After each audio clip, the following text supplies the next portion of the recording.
what's it called? Different medicine. Like we'll have a blue one for like the most common type of asthma, and like a purple one for a bit heavier stuff.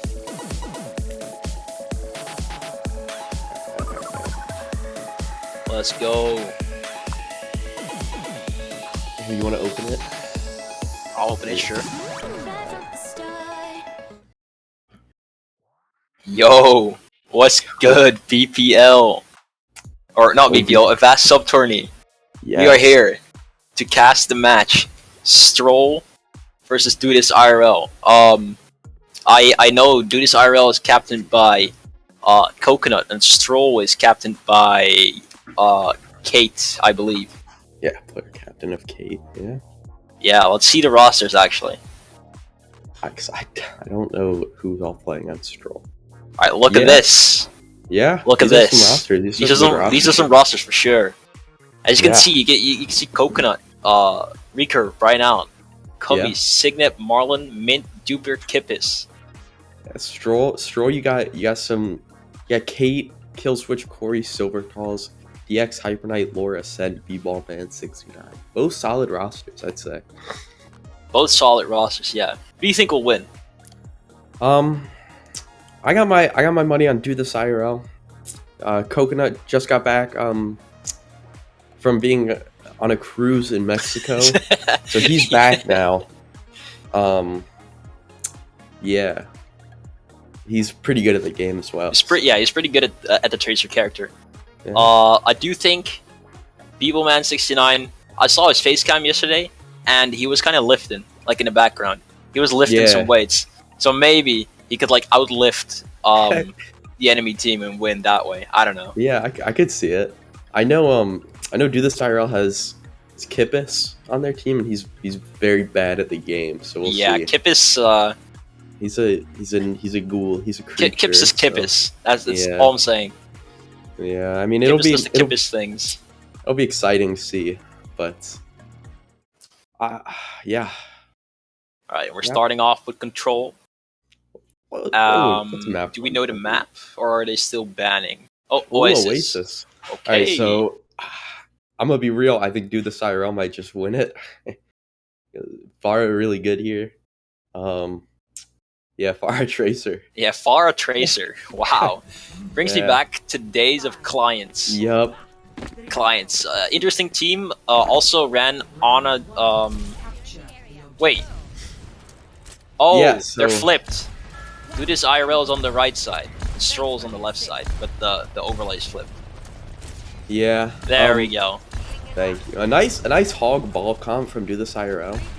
Love to see some hog and ball torture. You know? The Sombra from Stroll. Coconut back on the Tracer. Yeah, I want to see Coconut and the Ascend in the duel here because that'll be big. Ooh, Jupiter, get the nice anti, and then break him down. Mr. Mitch 361. Gods of Brigitte going down early. Well, Brian gets the first kill. Brian being Recurve. Coco. Okay. Yeah. Yeah, that's a Tracer diff right there. Just clean up there. Recurve getting the diva there. Oh. Okay. Signet. Kid in a hot car. On the Roadhog. So Signet is Kid in a hot car, and Cummies is Need Her Back. And Vaporeon is Kippis. Yes. I'm surprised they're like only half their team is playing an alt account.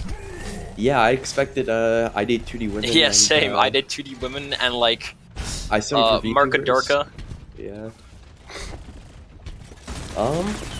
We're looking at it. We're coming up on a Nano Barrage here from Do This IRL, and only really EMP from Stroll.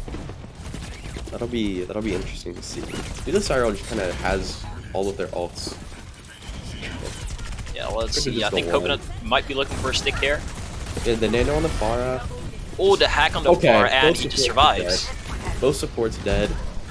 Diva D-back. Signet marking the ball perfectly. Tracer staggered. So, this is sort of just what I expected. They're on the Mercy now for Stroll, but they're not swapping. Yeah, no DPS swap, so Yeah. I wonder what the plan is here. Against 5. Okay, so it's around 4 to 5 ultimates here coming from. Wait, is he gonna do it? Let's go! Ooh, he got it. With the That mercy. could be big. They can kill. Ooh, Coco. Oh, coconut. Coconut gets his pulse bomb eaten. Oh, but Sig Sig equalizing. is low. Oh, okay. Well, And yeah. Ryan gets kills. Yeah, 3 kills from the barrage there. That's. What are you really gonna do there? Nothing really. Yeah, you just. I mean, it Die. just. Or eat the barrage, but you know. Yeah, with the 4th, mine's coming out on point though. They have to clean up fast. Evil Man is Stroll working the comes stall. in with the. Wait, Mr. Mitch Oh, the gets goat. Sneeder back. Ooh, Mr. Mitch. Wait a second. I think Jupiter. Okay, Oh, well. they die. Coconut. Yeah, Coco. Coco Tracer. It's pretty good at the game. Yeah, Coco's pretty good. Pretty poggers. If you ask me.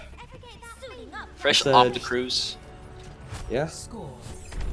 I queued quick play with him this morning to warm up, so you know. Quick play. Yes, we queued quick play. So coming in here, I expect the same from Do This IRL. It's looking like, yeah, just the same. I don't know. I think it's gonna be really tough for Stroll because they just gotta. It's so hard to go into 2 DPS like this, this caliber. Also, they're not really like playing a counter comp. They're just playing Yeah. Tracer Sombra, which With is the like Mercy. which is fine as a comp, but like from like what we have seen before in all the other BPL events, just play double hit scan and Brian will rage. Yeah, and even then, yeah, Coco just kills B-Ball Man. Solo's a tank, just like that. Yeah, Ascend trying to do his best Coco impression, not really working out there. Yeah, Gets hooked okay. and dies. Gets hooked. Signet the goat, maybe. Mario Signet. Gods of Hog. Yeah. I don't think I've ever seen him play Hog, but I guess here it is. Yeah, another hook on the Diva, Another hook. D-Max. Yeah, and the He's Diva's just dead. nasty. He's just goaded. Who knew Signet had a pocket Hog pick? Hog of the Hog. Oh. I mean, Signet is Is he? He's a very highlight reel type of player. You know, Yeah. and a Hog is a very highlight reel type of character. Is he K going here? Oh my god. Oh my Yeah. God. Yeah. Yeah. The one tap. What are you gonna do about that one? They're just like, okay, so Stroll is taking the mirror, but it's still on Sombra and Zed. So Oh, there we go. They're on the Cassidy now. Ryan gets hacked, but survives because yeah, it doesn't. And Yeah, okay, and kills kills 3. He kills 3. Yeah, I'm really interested here. They take the mirror on the Hog. I feel like Ana's just better though, perhaps, with the mirror. I like I think Zen anti-grenade. could work. You just have to discord the Pharah a lot Yeah, and give your orb to Trace or like Sombra. but currently that's not what's happening in the background. It's being okay. The nano. Ooh, yeah. Okay. I don't really know what to say here. This is sort of. It's a tough one for sure. I don't think the Hog pick for Stroll was optimal, considering they have a Pharah on Do This IRL, which kind of does a lot of damage, and their rockets can be eaten. You could really.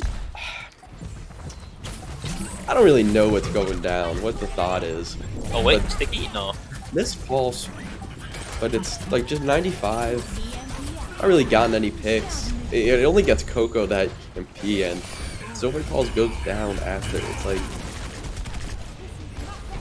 the Silver Pulse does get res though, with trans, Does. so that's trans out. Will they But touch? And barrage, right, kills Evil Man. yeah, so the barrage. Signet going down though to kill Switch in the mirror, but yeah, Jupiter. Wait, air shots. Will he hit him? Oh, oh! Wait, he's up there. He's on the ledge, and he died. Okay, and then yeah, Coconut and Cummies just cleaned it up. It's 200-0. Map 1. Do This IRL takes it. Do This IRL. I'm for And sure doing it IRL. yeah, are you doing it IRL though? Everyone in chat. Yeah, add everyone do it IRL. At everyone do it this IRL. This IRL. This one, this was the Mirage. Yeah, then he kills 2. Yeah. He just punches the ball. Yeah, so that happened. It definitely was there were some, yeah, I don't know. It was pretty one-sided. I was trying to find something to say, but I don't know. Do this IRL I mean, it was a 200-0 on the full map. They just... Wait, was it? Yeah. Damn. Yeah. Maybe Do This IRL kind of strong, actually. I wonder how they lost yesterday. Yeah, they didn't have Coconut yesterday. Oh yeah, so... true. They didn't have Coconut. Yeah, was he still on the cruise yesterday? Still on the cruise, yes. Damn. Sweet life on deck with Coconut. Yeah, Coconut for sure is a difference maker of this game, I'd say. So now we'll see the subs. So both teams will have to sub, and Do This IRL will have to sub Marlin in, and yeah, I think they're gonna have to sub Marlin in, which is gonna cause some issues. But they also have to sub in Mint, right? I think Mint is currently at work. Oh. I think I saw some goings-ons. Heard some talking during the quick play game. Yeah, all I'll say is expect something crazy to happen. Something crazy, I'll see. Yeah. I don't really know who the subs are on Stroll. But they'll definitely swap some people up, you know? Make some swaps. Maybe win the match. You never know. Hey, maybe listen, they make the god swap, you know, and like win. Yeah, reverse sweep. You know, you never know what happens in Avast Sub Tourney. Yeah, we'll anything see. can happen. Anything can happen. Stroll might win. Stroll could win it all. You never know. They could win it all. Yeah. Do This IRL might go like 0-2, and like still make it to playoffs and sweep everyone. I don't know. Everything can happen. Subs coming in: Marlin for Kippis and Kings Row map. Kings Row map. No Farah. No Farah. Yeah. Doomfist actually. Brian Allen, fastest Doomfist alive. It might come out. I don't know if he's played Kings Row like last time, but we'll see. Hibernite for Gabe and Laura for Ascend on the side of Stroll. So that definitely should I think that definitely should Yep, I knew it. So Recurve will be playing support this map. Hey, no way. Wait, where did he say that? Check C Live, Joshin. Check C Live. So that's what I was expecting. That's the craziness. I heard this as Mint will be at work. I think the plan was he was just going to play support and try and do as much as he can. So we'll definitely see what happens with the Recurve support. It's going to be interesting. Recurve support, I don't know what he'd play, like Lucio, Zen, I don't know. Maybe just Bap. Bap. Oh yeah, Bap. The BPL Season 1 flank teased god. Recurve. Yeah. Yeah, Kippis going out. Probably an easier win then, I'd say, with Kippis out. Mm-hmm. I hate Kippis. Sorry. You know what? Not a lot of things are happening. Want to review my Pokemon cards? Yeah, let's see your Pokemon cards. Alright, let's go. Alright, let's see. Alright, do you know these or not? Yeah. I follow Pokemon. We got, like, Arceus over here. Arceus X, nice. Yeah. Staraptor. XSP, like... No, FB, like, Frontier Brain. This guy from the Battle Frontier. We got Garchomp, Cynthia. Holy shit. I love Cynthia. Why does Cynthia have a Rayquaza? Like, where did that come from? How does she own a Rayquaza? I don't know, but it's Cynthia, so... There's just only one Rayquaza and she owns it. Yeah. I mean, yeah. You got real. Electivire, Zapdos. These are all my cool cards, I think. Just feel like like normal cards. Shit cards, yeah. Shit cards. Hold up, I need to get the- my other one for that one. This one is like really thin. Yeah, these are like fucking trainer cards. Fucking ass. I got like a really weird Mewtwo card on one of these, I think. Wait, where is it? Going in. No, we're in game. No, I was showing my Pokemon cards, man. Yeah, you and help for real. I need help. I'm still collecting Nah, actually no, I don't collect them anymore. But we're going into the match. Recurve is on bat. Recurve on the flank tees. I wonder if he will flank Teast. I could see him play with the team. No, I couldn't. I'm lying. The overlay is switched once again. By the way. Troll face. Troll face emoji. Troll gif. It's really a rush mirror from both, but the DPS, yeah, the DPS is the only real difference with the Cass versus the Widow. But I trust Coco on the Widow. The thing is, Widow is good for first point. He'll probably swap. So, there goes Sig. Sig dead so fast. Jupiter dead. Lore with 2 already. Yeah, I'm not sure about the double sniper, especially on defense. Yeah, I would like to see them switch it up. I don't know if they mirror the Cass. I know Coconut is good on like whatever hero he'll play. Yeah, I think mirroring the Cass is probably the best option. Maybe you could like play Tracer here because they're running Sig.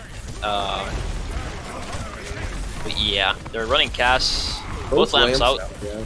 Early. That'll be big. First window coming out from Recurve here. Wait. Just beaming down, but Signet goes down, so does Recurve, but Marlon takes down the Cass. We might see a Flex come back here just to back, but it's looking like they're just gonna kite it out. So on the side of Stroll, they have literally every ultimate. What? Oh, to get Marlon. Oh, yeah. That's bad. That's not very good.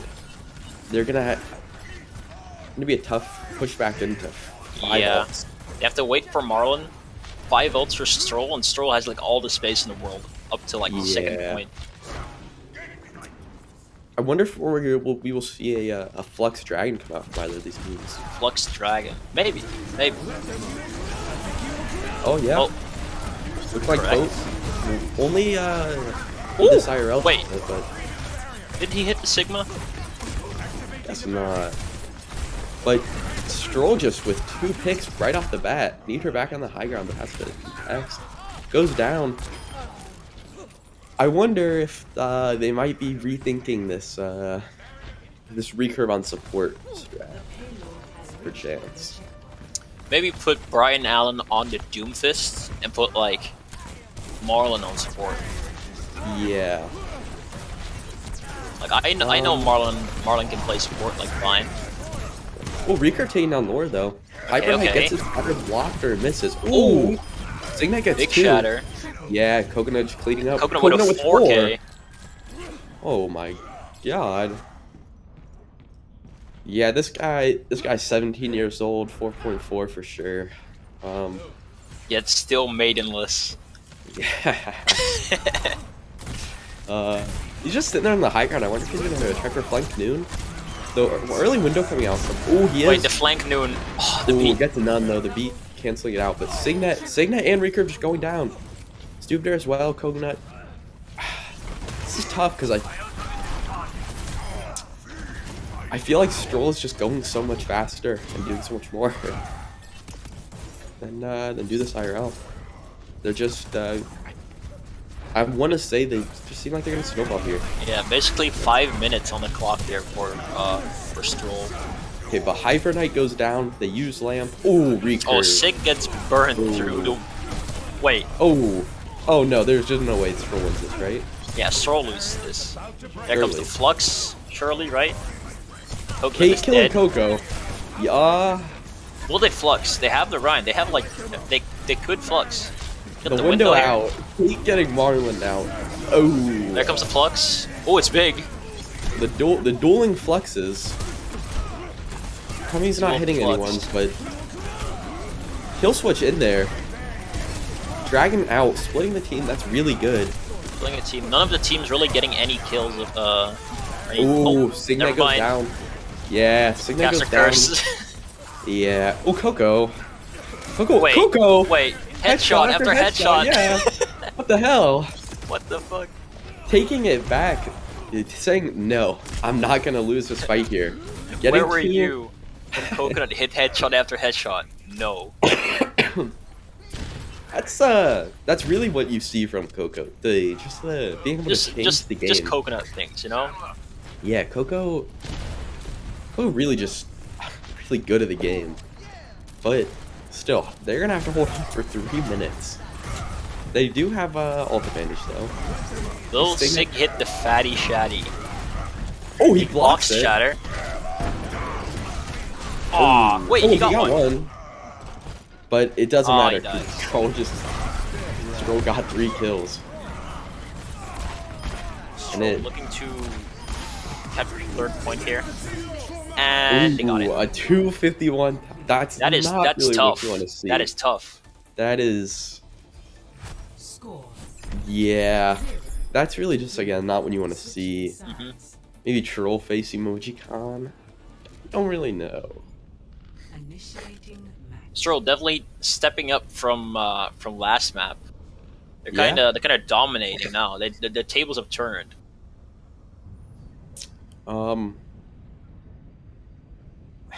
Yuko Zarya. Maybe he wants the honorable Zarya duel? Imagine. Troll face.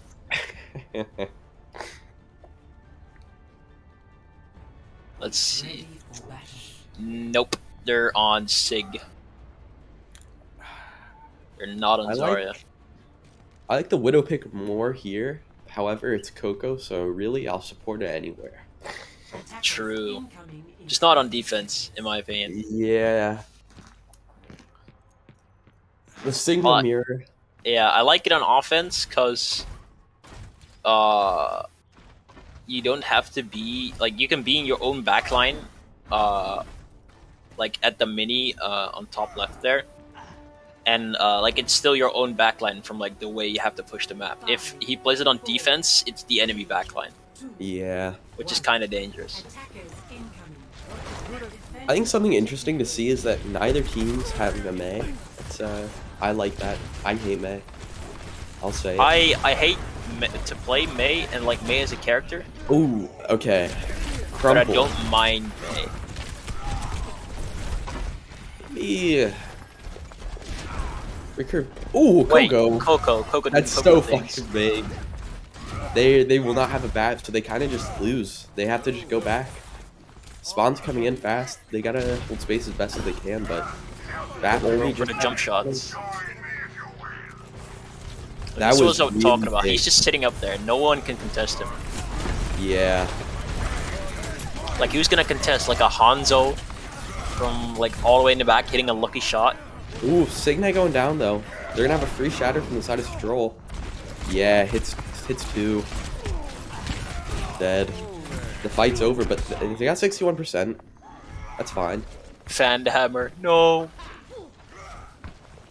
Apparently, all 3 games have been Oasis KR.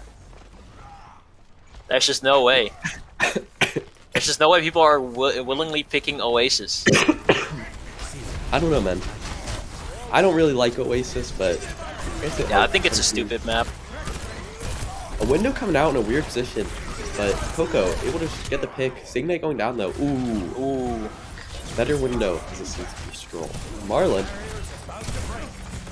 equalizing. We're gonna see the flux coming in soon, probably from Stroll. Cummy's close. If they can just hold on to this space, it should be fine. Ooh. Yeah, the rock back, now the flux is out. Wait, can he get the rock? Nah. Nah. I don't think he's gonna try for it. I can see a flex noon coming out here from. Ooh. Marlon popped the noon. There we go. 3 ults for they got 1 kill. You know. Dragon out. They need to win this fight. Dragon. Ooh, that's a big dragon. That is. Oh wait, Marlon. Marlon equalizing, but Coco going down. Cummy's going down. Wait, Marlon. Wait a second. Oh, Wait. Marlon with 2. That's so big. Ryan coming back. This could be winnable for Do This IRL. That actually saved him. Just shattered him now. Break the shield and shattered him. Oh. Easy. Break the shield. Nah, he can't. He lost both his supports. It's that's unlucky. Marlon definitely saved him there. Give him some more progress on the point.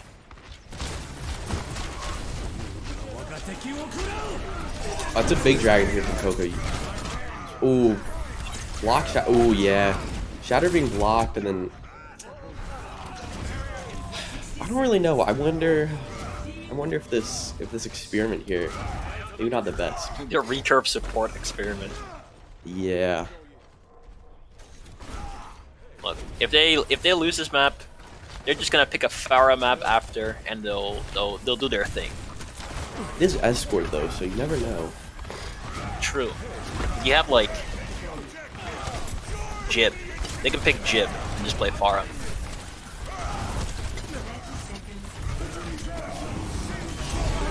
Looking for a poke bar. Oh, big flux actually. Ooh, big flux. Flux into dragon gets 2. Yeah.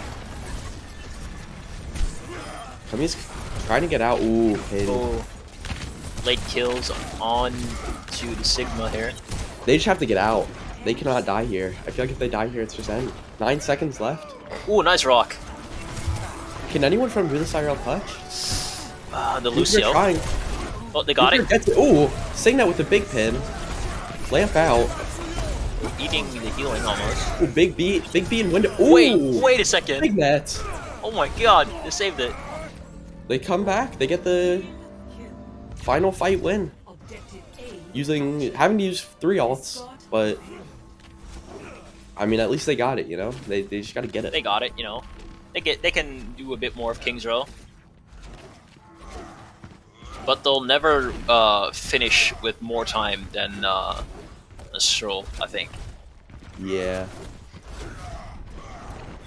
So, Do This IRL taking space.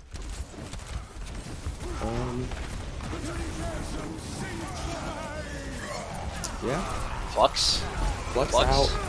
Lamp out. Taking out Hibernite, which Hibernite had shatter, so that's really big. Just take him out early. Taking space really well, I'd say. Taking out Kate what? as well. That's really what big. was Kate doing back there? Kate on the flank. Somewhere in a small nation in Africa, while the fight is occurring in King's Row. Ooh, wait, Coco? Nah. Coco with the TP. Coco trolling. Oh, Lore though. There goes Marlon. Yeah, both tank ults out. Wait, that was kind of sick actually. The flux into charge. Oh, the other charge? Ooh. Signet. Okay, so looking at it here, Do This IRL is coming up on noon window shatter compared to noon beat. Oh, server no way. Server warning? Uh-oh. Wait. Uh-oh. No, there's no way, right? Uh-oh. There's no way. Signet. Ooh! It's a large shatter. And they just win the fight. Yeah. Wow. Signet. Showing why he should be the back-to-back this tourney. Back-to-back winner. Will he do it? I could see it. Definitely see it. Coconut here on the high ground. No shots in, you know. Marlon low though. They need to care Marlon. Please care Marlon. Please. My boy needs help. I want to see Dragon out from Kate. I want to. Ooh, Marlon. Go ahead, unleash the dragon. Hyper-Knight going down really low. Wait, Both Marlon. Marlon's taking shots. He's clicking. Taking a lot of heads. The dragon from Kate, where will that be? Ooh, just on point. Ooh! Stun out of flux. Yeah, rocked out of flux. That's really big. Shatter hits no one hit by Shatter. And Marlon just evening out. Marlon and Sig getting their ones. Oh, good window, actually. Forces everyone back. Gets Marlon the window kill. This fight. Jupiter getting the late kill on the bat. They have to stuff doors and have at least 3 on cart. Oh, wait. Whoa. was almost really... Oh, Marlon! Oh my god! Tommy's going down, but that's really bad. Wait a second. Shatter? Oh, Sig, big shatter from Sig. Coco getting down lower. They need to stack up. Oh! Yeah, they got this. They got this. Coco going down low. He has to use recall. They're stalling for a really long time. They need to clear point now. They're stalling for OT, I think. Yeah, and they're doing Need to get really rid of this well. tracer. Oh, 20 seconds. Stroll is- Will they do it? Will they do it? they're Moira, hitting the insane Lucio. stall. Oh, ball. Wait, ball might do it actually. Wait, this could be really bad. Kill ball. No, Oh, they got okay. it. So they do end up capping third. Really, I think just a snowball from first. So now Stroll will have almost 4 minutes to go through King's Row compared to Do This IRL's 1 minute. We'll see. Only 1 minute. I think Do This IRL is defending first or attacking first. I think they attack first. Really no though. After all this time playing Overwatch, I still don't know how it works. So yeah, Do This IRL they're first attacking because first, less yeah. time. Oh yeah, that's true. They have, Equals if you have 2. less time, you attack first. So this will be big, I think. If they can get a good push, I think it'll be interesting to see how they do. Coconut locking the Hanzo this time. A full mirror comp-wise, so be interesting to see. Sonic Arrow out, so they do see what. Comp scouted. Yeah. Ain't no way. Oh, Oh, we glitch. entered the Matrix. now someone DDoS, man. So look at Recurve already building up 10% on this window. They're just going through. Oh, Coconut! It's speeding Silver calls throws out, down. catching them the bat by surprise. They just win. If they say, okay, never mind. I want to say if they save Lamp and just make the fight longer a little bit, they should win. But Sig going down. immediately. Sig and Duper going down. That's really bad. Yeah, that was. I don't know what happened there. They lose the fight though. Really bad. That was 40 seconds. I think it's because they used Lamp like a little bit too early, when it could have just stacked around the corner and healed up. Yeah.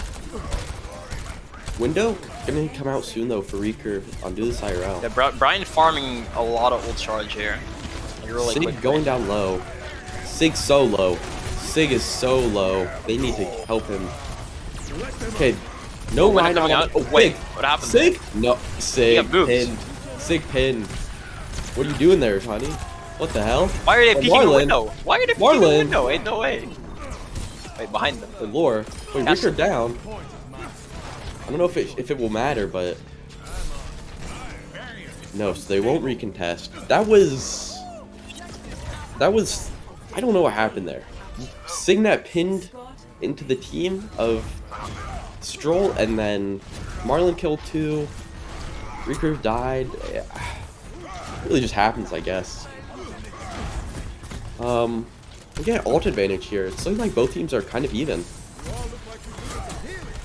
Both teams will be getting 5 ults. Both Fluxes out. Dragons out. Both from dragons both teams. actually mirror Overwatch flowchart. Ooh, but it looks Shatter. like Stroll is taking it. High noon from far away. Jupiter with the beat out. Doesn't look like much will be able to happen though. Recurve and Cummy's going down. Yeah, that'll be it.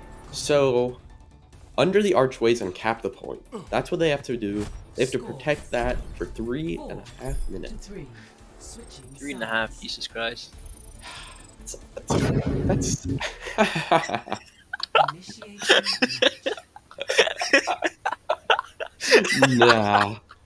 nah. Wait, was that loud or was it like low level volume? I mean, it was like mid, but it was good. How about that one? That was louder. Okay. Was that too loud?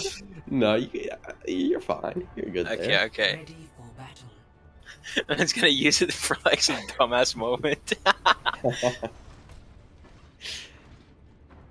So, the diva here from Do This IRL.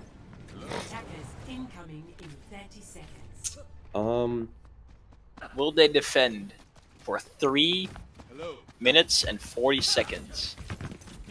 Yeah, I mean, Hey. Check this out. Hey. Hello. I could see it. I could see it for sure. For sure. For sure. Alright, 3, 2, 1, fighting! Fire strike goes out, no one's at top. So it's a mirror except for the offense, which will be interesting to see. The Sigma versus the Diva. I do think that Diva is walking better. in. Sig going down low, Lamp out though. Lamp dead already. Lamp out very early, but they do get Silver the map. Pulse That's a dead difference. first again. They and should Ryan, just win if they play safe here. Okay. They need to not throw like they had. Coconut with like what 3 this fight? Coconut just now. Coconut on the Zoe. He's on one right now. He's on one. He's on right a character. Now. Okay, Do This IRL already has window. Silver calls us 50 to window. Window out early. A good window. Yeah. Hyper Knight dead. It's a nice quick fight. Just instantly won without the Rhine. Dude, I was like zoned out for a second, and that fight was over so quick. Holy shit. You've had a back though. Wait a second. This could be big for Stroll to be able to. That might be the turning point for Stroll. Signet with here shot. Oh! Big shatter. Lamp goes out. Signet dies, and it looks like Stroll. Stroll cap point. I just. Yeah. Marlon in the back. But it's not over. It's not over yet. Not over yet. Definitely it's not over yet. However. However, they switched the ball. It might be over. It might be over. Yeah, recurve going down and Coconut going down. But the series is not over. The series is not over. Yeah. Map could be over. Barring unforeseen circumstances of disconnects. And yeah, they're just letting it. Yeah, okay. Stroll wins King's Row.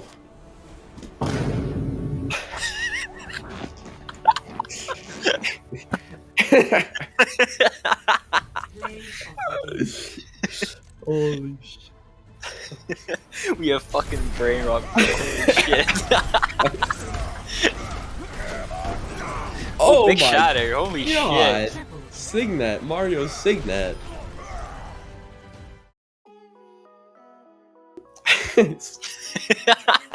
Yeah, so Stroll takes King's Row. It's a 1-1 series. 1-1 series. Yeah. Yeah. Next map. You can pick between what's it called? Junkertown and Route 66. Well, we know Do This IRL likes to play Farah, and basically the only map where you can play Farah on is Gibraltar. Route is like the worst Farah map. Not Route. I thought you meant Dorado. I thought you said Dorado. No. I'm a manager. I should know this. Yeah, I guess you play Farah and Jib. You might even swap it out for Echo. You know. Yeah, I know he whipped out the Echo last game they played. Yeah. I think definitely recurve goes back to DPS, definitely. Yeah. Yeah. I don't. But probably just subbing Kippis back in and putting Brian on DPS. DPS? Yeah, that's what I'd hope. Back to roster for map 1.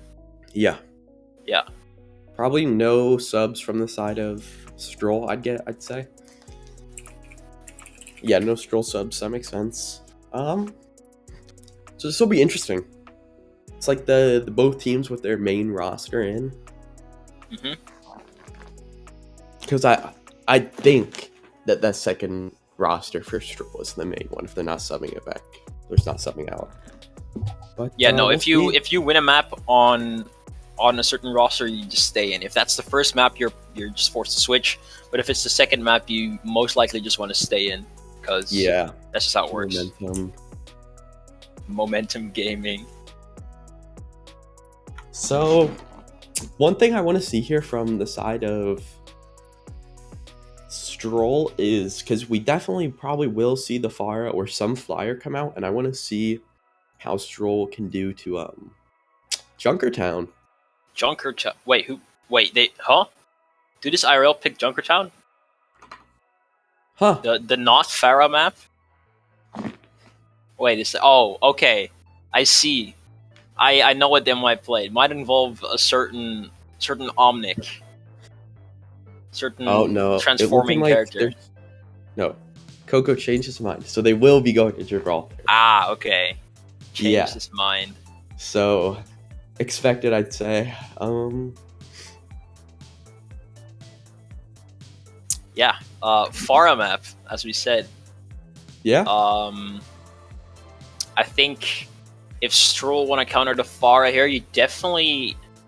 I think Jib is just a tracer map. Like, it's a really good tracer map, so you just play tracer.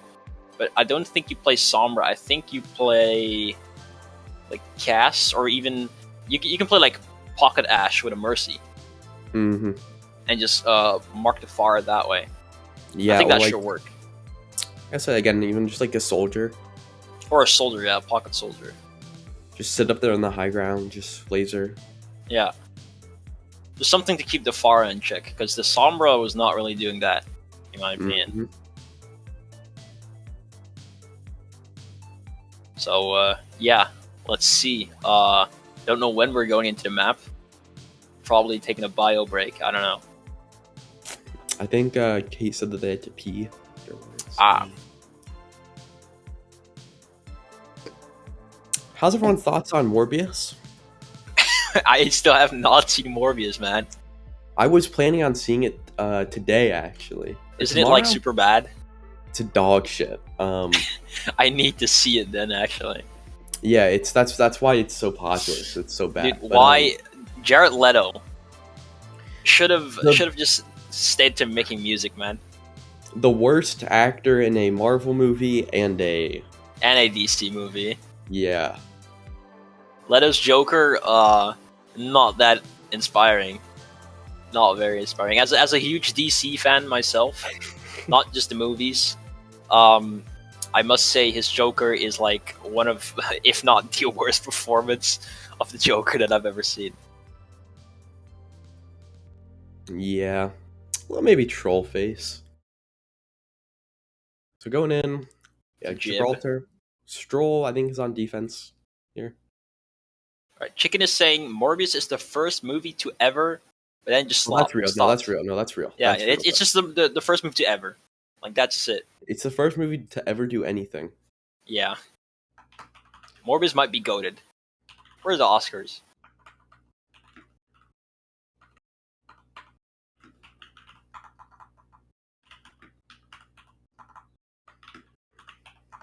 So we're just going to Jib, and it looks like they are on. Wait, Bastion defense. There's no way they're doing that, right? Okay, yeah, no, Tracer, Ash, Mercy Pocket, kind of what I said, and then Echo Mercy. Yeah.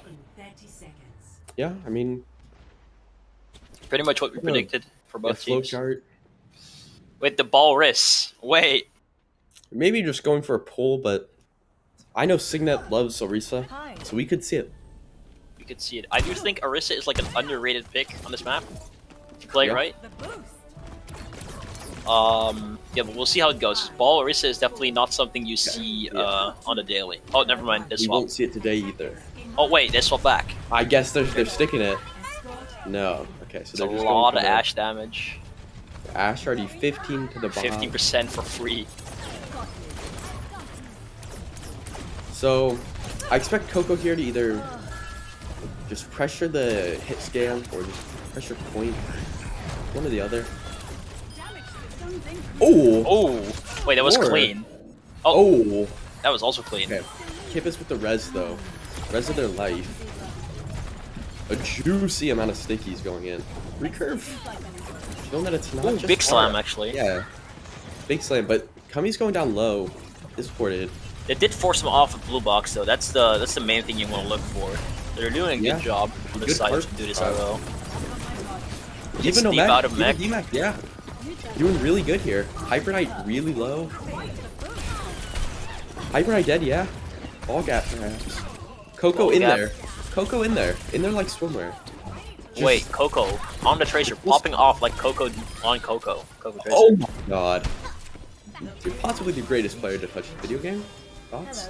Perhaps, you know, comes back from a cruise for like a week, dominates Avast Sub Tourney, probably goes back to the cruise. Goes back to just doing whatever Coco does. Well, all he does is play ranked, so. And there goes Lore.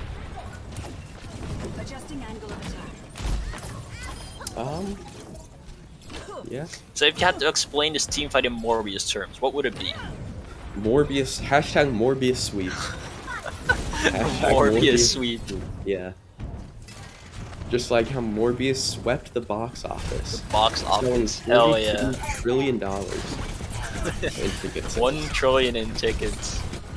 Wait. Ooh, pressured hard. But rolling out.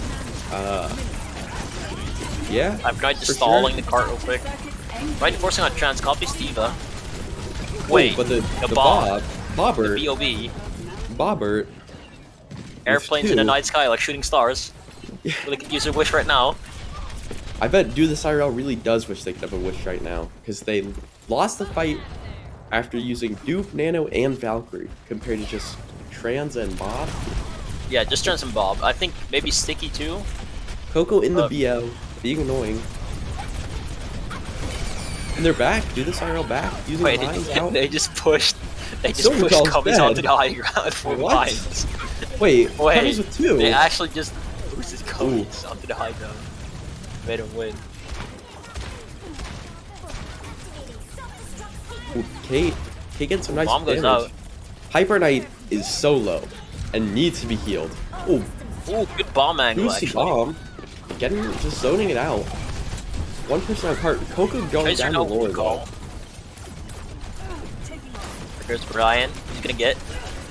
He's looking for the Ash, but he's just getting looked at by everyone on the team.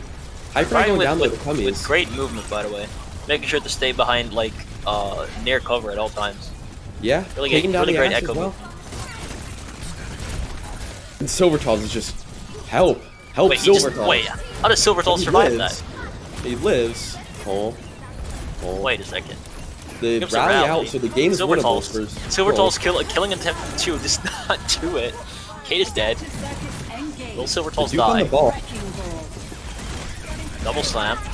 Silvertall's still living. Still living. Still living. No way. Has the transcendence ability. Clears all the mines. Has not died yet this fight. The Jupiter going down after nanoing. Another mines from Brian. Did Jupiter's nano get cancelled? I don't know. Silvertall's is still alive. Pulse has not died this fight. They're gonna reset. They Yeah. just failed to kill Wow. Silvertalls and lost the fight. So many ults for a lost fight. That's really bad. Compared to what? Just trans? On the side of No, Strokes, Trans Rally? mines, I think too. They use rally. I know that. Yeah, to use rally too. Wow. Ooh, Niederback getting forced out early, forced to use the shields. Crazy. Crazy stuff right there. Now I should How check about- if my opponent is public yet. Brian just poking. Ooh, the break is low. Ooh, good stickies on Silvertalls, but they won't die. Silvertalls will not die this game. Hate killing themselves. Wait, caster curse, caster curse. Well, There he goes. maybe. Yeah. Well, yeah. Well, so, Stroll did it again, loses Obi. it. My bad. My bad. My fault, OG. Wow. So, as I was saying that, yeah, okay. I'm really gonna stop talking. Bro, we got like a lot of viewers for just this map. We had like 15 for the last map, and now we have 56 this one. Damn. Popping off. Yeah. Oh, recurve is not popping off. That's for sure. Going down the lore. Going down Same with into the Tony's, tracer. yeah. Oh, but it's okay. Coco. Wait, hey, Coconut. Coco's. Oh, never mind. We gotta chill. We gotta chill out. We are trolling these teams. What are we doing? Actual capture. I don't know, man. What the hell? Oh, Kate initial shots. No mercy there. Kate coming up with another bob. This could be huge.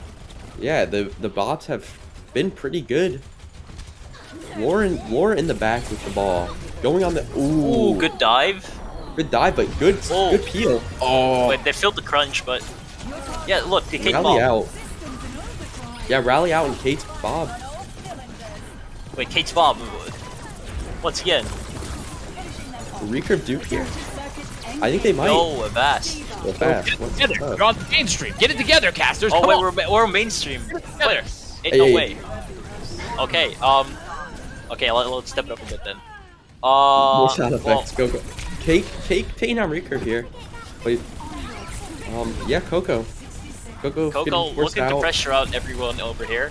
Do this IRL. Really not pushing through this as Kate's bob just absolutely demolished him last fight.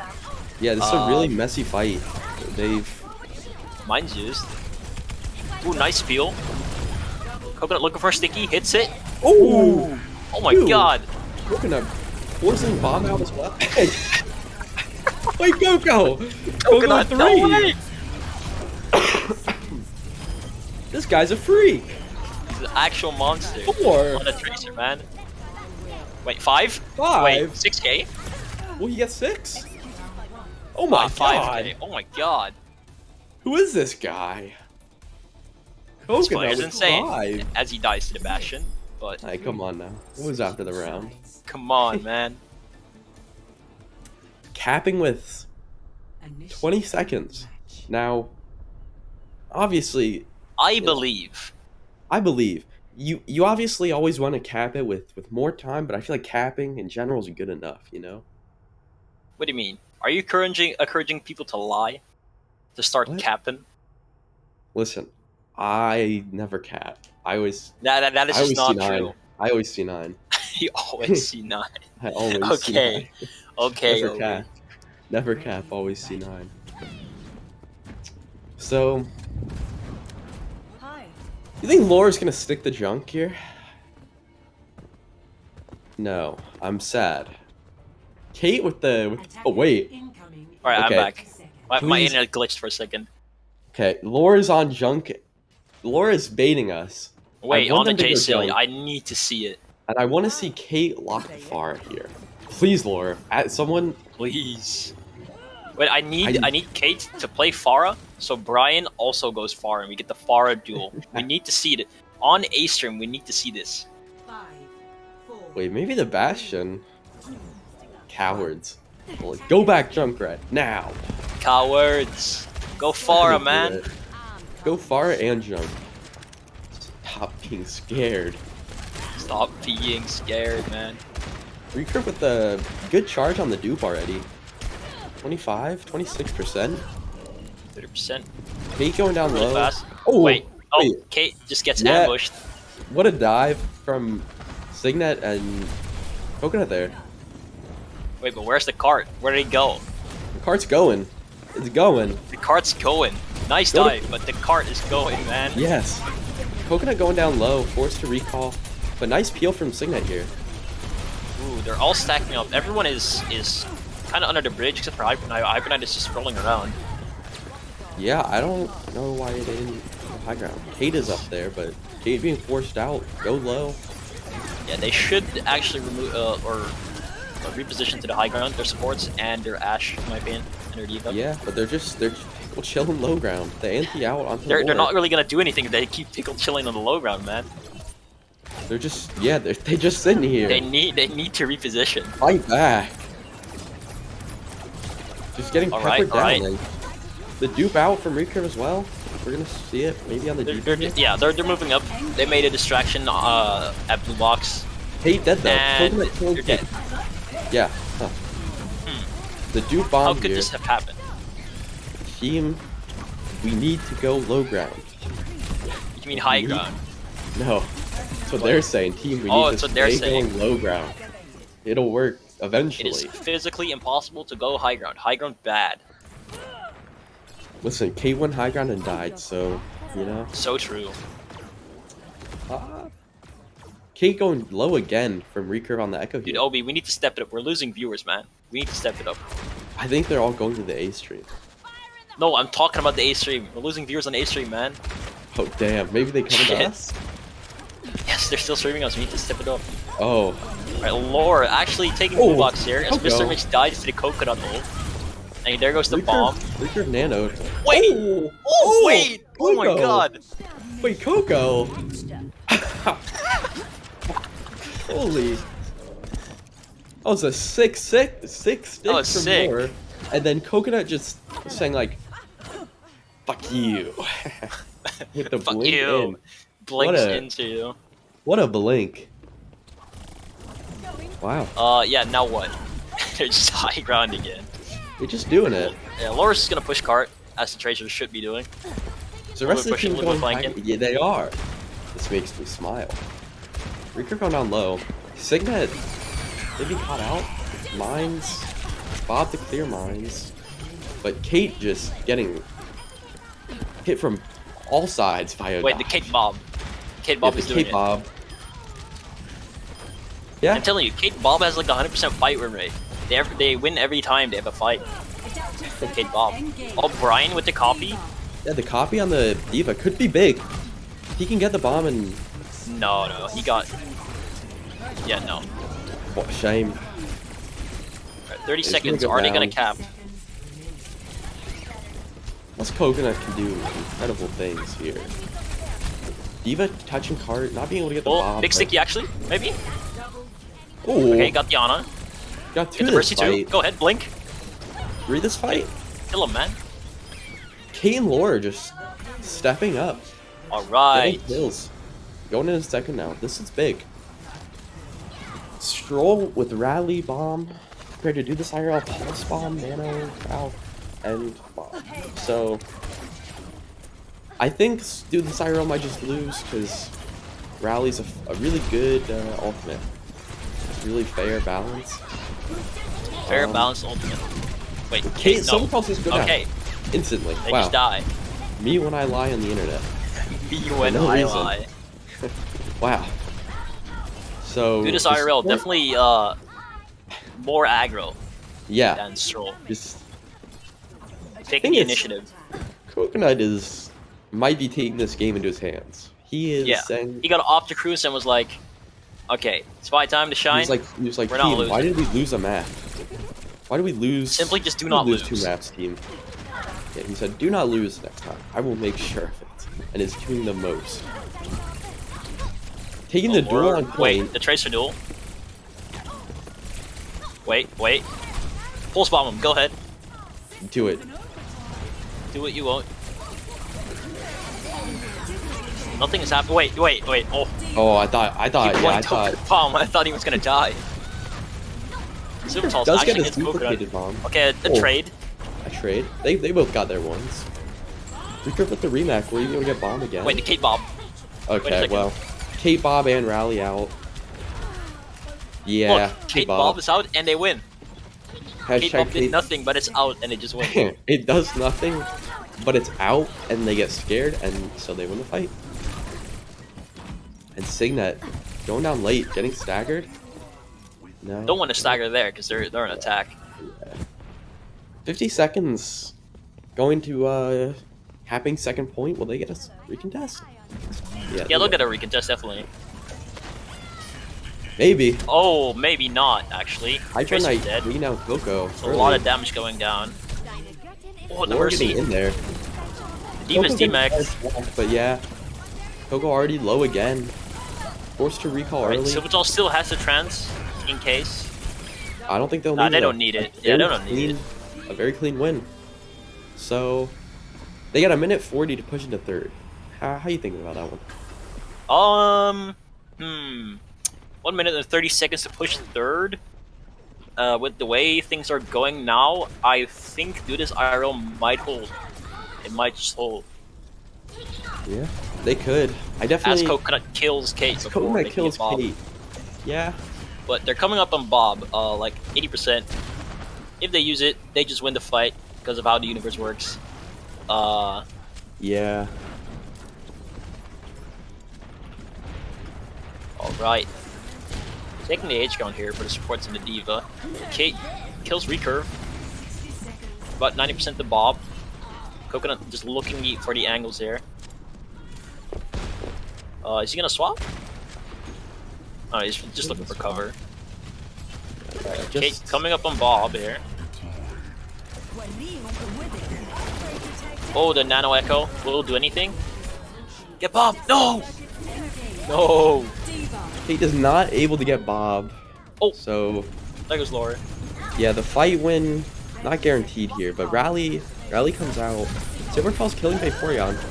Kate is here. Bomb, not allowed, no crunch. Brian D-Mech Allen out. here, demeching the Diva. Trans is out as well, though. Balls. But Kami's taking out Kill Switch. The stall heroes are out. Wait, Mr. Mitch with the mid-air flail on Recurve. Hyper Knight. Wait. Mr. Mitch. Wait a second. Wait, Kate Bob. Oh, jeez. It's Kate Bob, that's why. Yeah. Yeah. To be expected, really. Alright, we're doing good. We're getting the viewers back. Let's go. So, it's looking really good for, not looking good for either teams, really.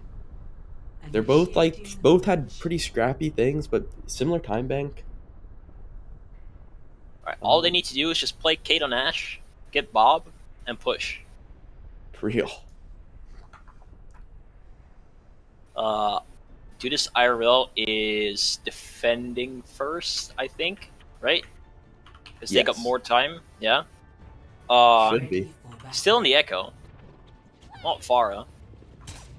Probably... Knowing Brian, this is probably... If he's on Echo, it's probably not a good Farah map. Yeah. But out of the three, I expected this one to, like... potentially be a Farah map. But I yeah, don't know, he prefers the Echo, apparently, on this one. Yeah, I heard he was, learning the Echo, practicing it. So, you never know. Maybe they full hold. They're going out for the pull hook here. Wait, the From the TP side onto of the other Stroll. side. I like this one, actually. I like this one a lot. I'm a Go fan ahead, of it TP. too. Alright, they take the 2P. Wait, the Diva, so low. They're still on. Okay, they do finally swap off the hog.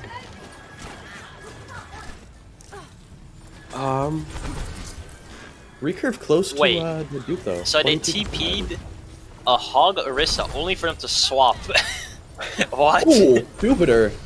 Silver calls with a nice 5-war, getting down Jupiter to 1. Kate farming Bob here, the win con. Yeah, Laura's 100% just win rate, pushing win Cart. They gotta look at Cart. Laura's just, ooh, Hyper Knight down early. Hypernite down.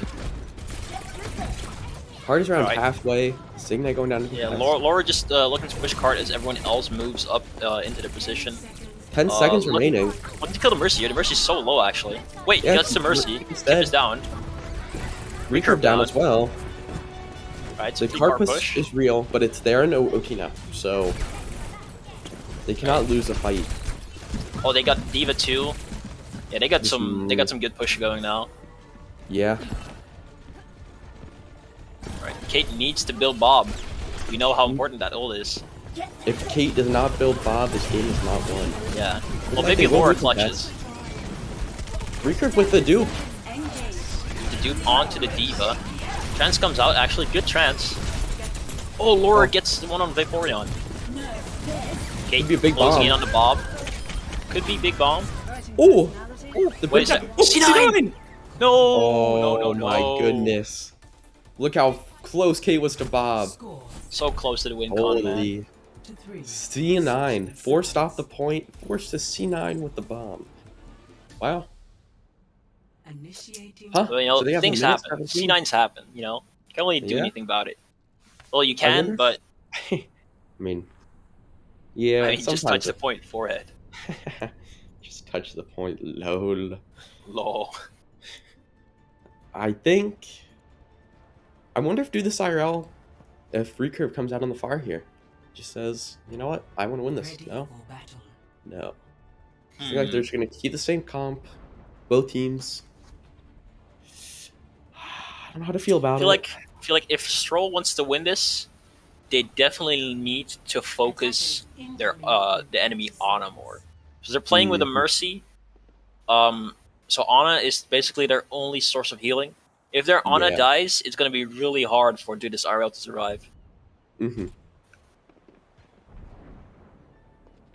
So let's see if Lore or Kate can pressure the Ana a bit more. Pressuring the it'd be- Ana also forces Signet to peel more for the Ana, which means less peel for everyone else. 2, 1. Attackers incoming. Coconut with the So- cart push. Yeah. I'm excited here because I feel like it's a very close game and both teams could. Ooh. Nice shots onto Lore actually. Alright. Nothing really happening so far. Tommy's looking for a slam. Gets I'm out, still saying you low know. though. Recurve is going in Ooh, this Hypernite bot, or really what is low. do? Yeah, Hypernite going down low. Yeah, they're just playing a poke battle while pushing the point actually. Coconut really low.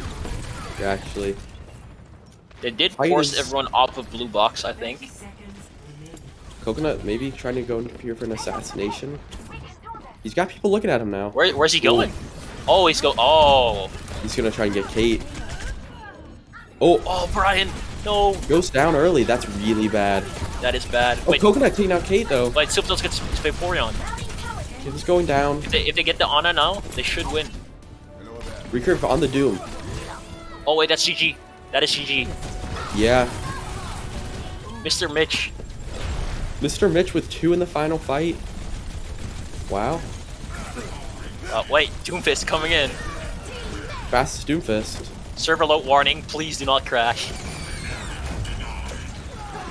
Mine's big. Yeah, it looks like they're just cleaning up right now. Kill switch Yeah. with 2 kills over here. Oh, bomb comes out from kill switch, and that should be it. Dubner coming in, and that is it. Stroll 2-1 versus Do This IRL. Wow. GG's. You are. I should stop. I'm gonna You're close odd. the soundboard. Nightmare. Well, Do This IRL, not looking too hot so far. Yeah, it's a big game. Congratulations to Stroll for putting up a pretty good performance. Actually, You definitely. didn't expect it. Yeah. A very good performance. Are our face cams just bugged or something? Or I don't think mine's on. mine is definitely on, but they're just not on the stream. Here we are. Oh, you were just chilling. Yeah, I was just laying down. Is mine not on? Did you close yours? No, I didn't. I'm like right here. Hold up. Let me leave this one.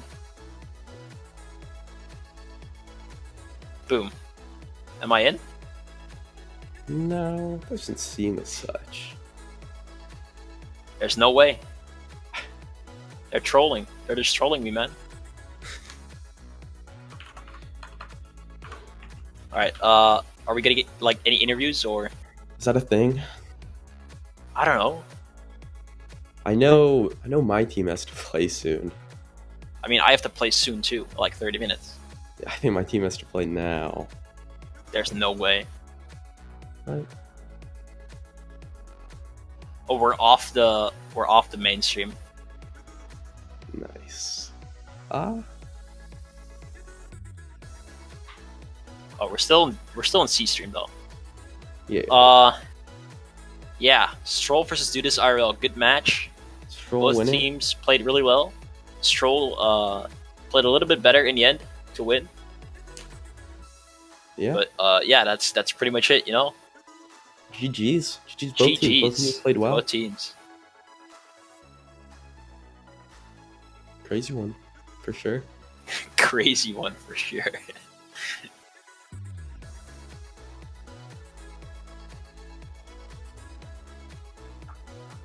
Are we still on stream? I think. I think so. Yo, close the stream, Brad. Cut to the break, man. Break. Break. There we go. All right.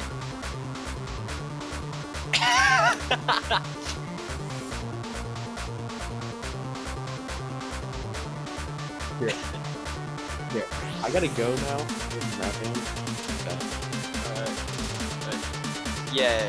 See ya.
This match is blue screen ROFLCOPTER, yes?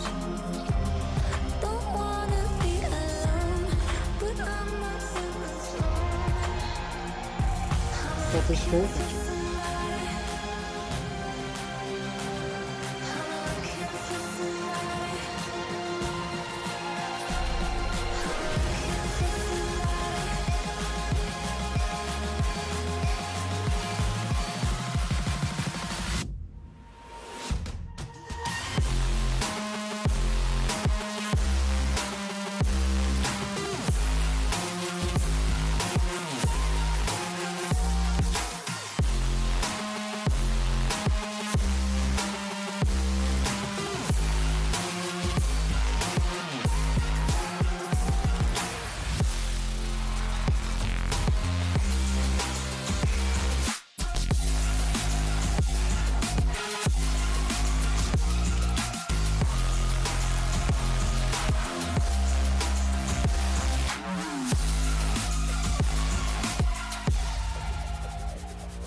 Who's on the other streams?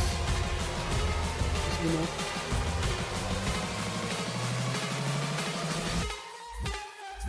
Okay. Again.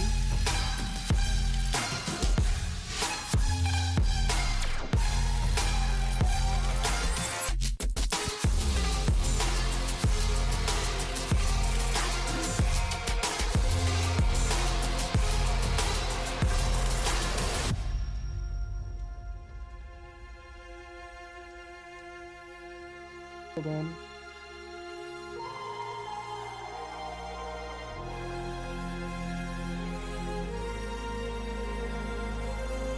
I'm asking Strata, hold on.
All right, hi, welcome back to the C stream.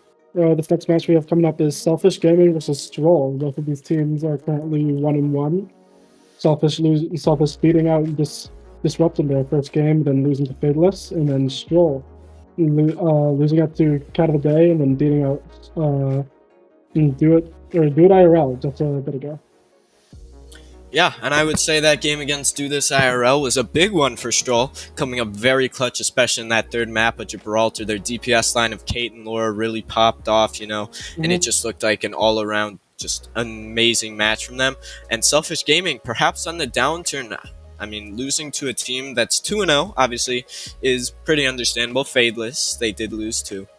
However, their expectations coming into the tournament may have been a bit higher, so I'm wondering what you're going to think about this game with a team that's on the up and up versus a team that might be like extremely good, but we've yet to see them play to their highest level.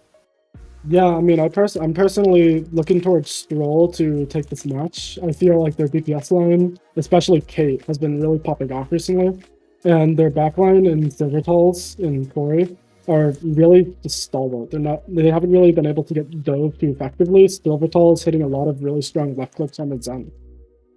Selfish Gaming, on the other hand, I mean, their distortion as a player is just insane. So I could definitely see them taking this. But it looks like our first map is going to be Oasis. So what do you think the sort of compositions are going to be? Well, obviously, Oasis known for a lot of different maps, a lot of different variation in the composition in the 3 sub-maps. However, I think Selfish Gaming, they do have Kresnik, and I'm not sure. I believe he played the off-tank last time. However, we will see him on that as well with Robbie in. So this first map looks like a ball mirror here, except Selfish Gaming, they're going to be running a soldier. I'm really interested to see what the soldier does. I mean, their name is LegsLover69. I'm pretty sure this looks. So, but I'm just expecting this to be an all-out brawl on the left side coast with the Mega. So it looks like here we are, teams taking TPs, both dropping back the Tracer. As the match begins. Yep, now we see Robbie taking some point presence and Selfish Gaming setting up at that left side while Stroll lagging a bit there, just taking their sweet time. They're going to be at this doorway. Selfish Gaming with a bit better positioning. Lex now with this ball coming in here, and it will be Evan. However, for Selfish Gaming getting chunked down immediately. Legs Lever not able to do anything about that. Now with one support down. Oh no! Kill Switch gets the kill on Legs Lever, and the Switch comes up with the kill on Distortion. Fadeless, though, takes the kill on Silvertals. It's looking like anyone's game. Robbie does fall though. They were extremely low earlier.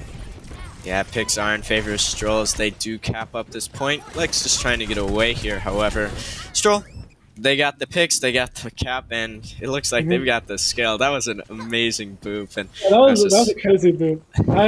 I'm really favoring Stroll's comp over Selfish Gaming. I'm not a fan of the Soldier. I feel like you can get a lot of poke, but you're almost as like a mini Tracer. And when you already have a Tracer, you sort of need that Sandra. But as I say that, Pengalex gets the kill on Hyper Knight. They're gonna walk in now.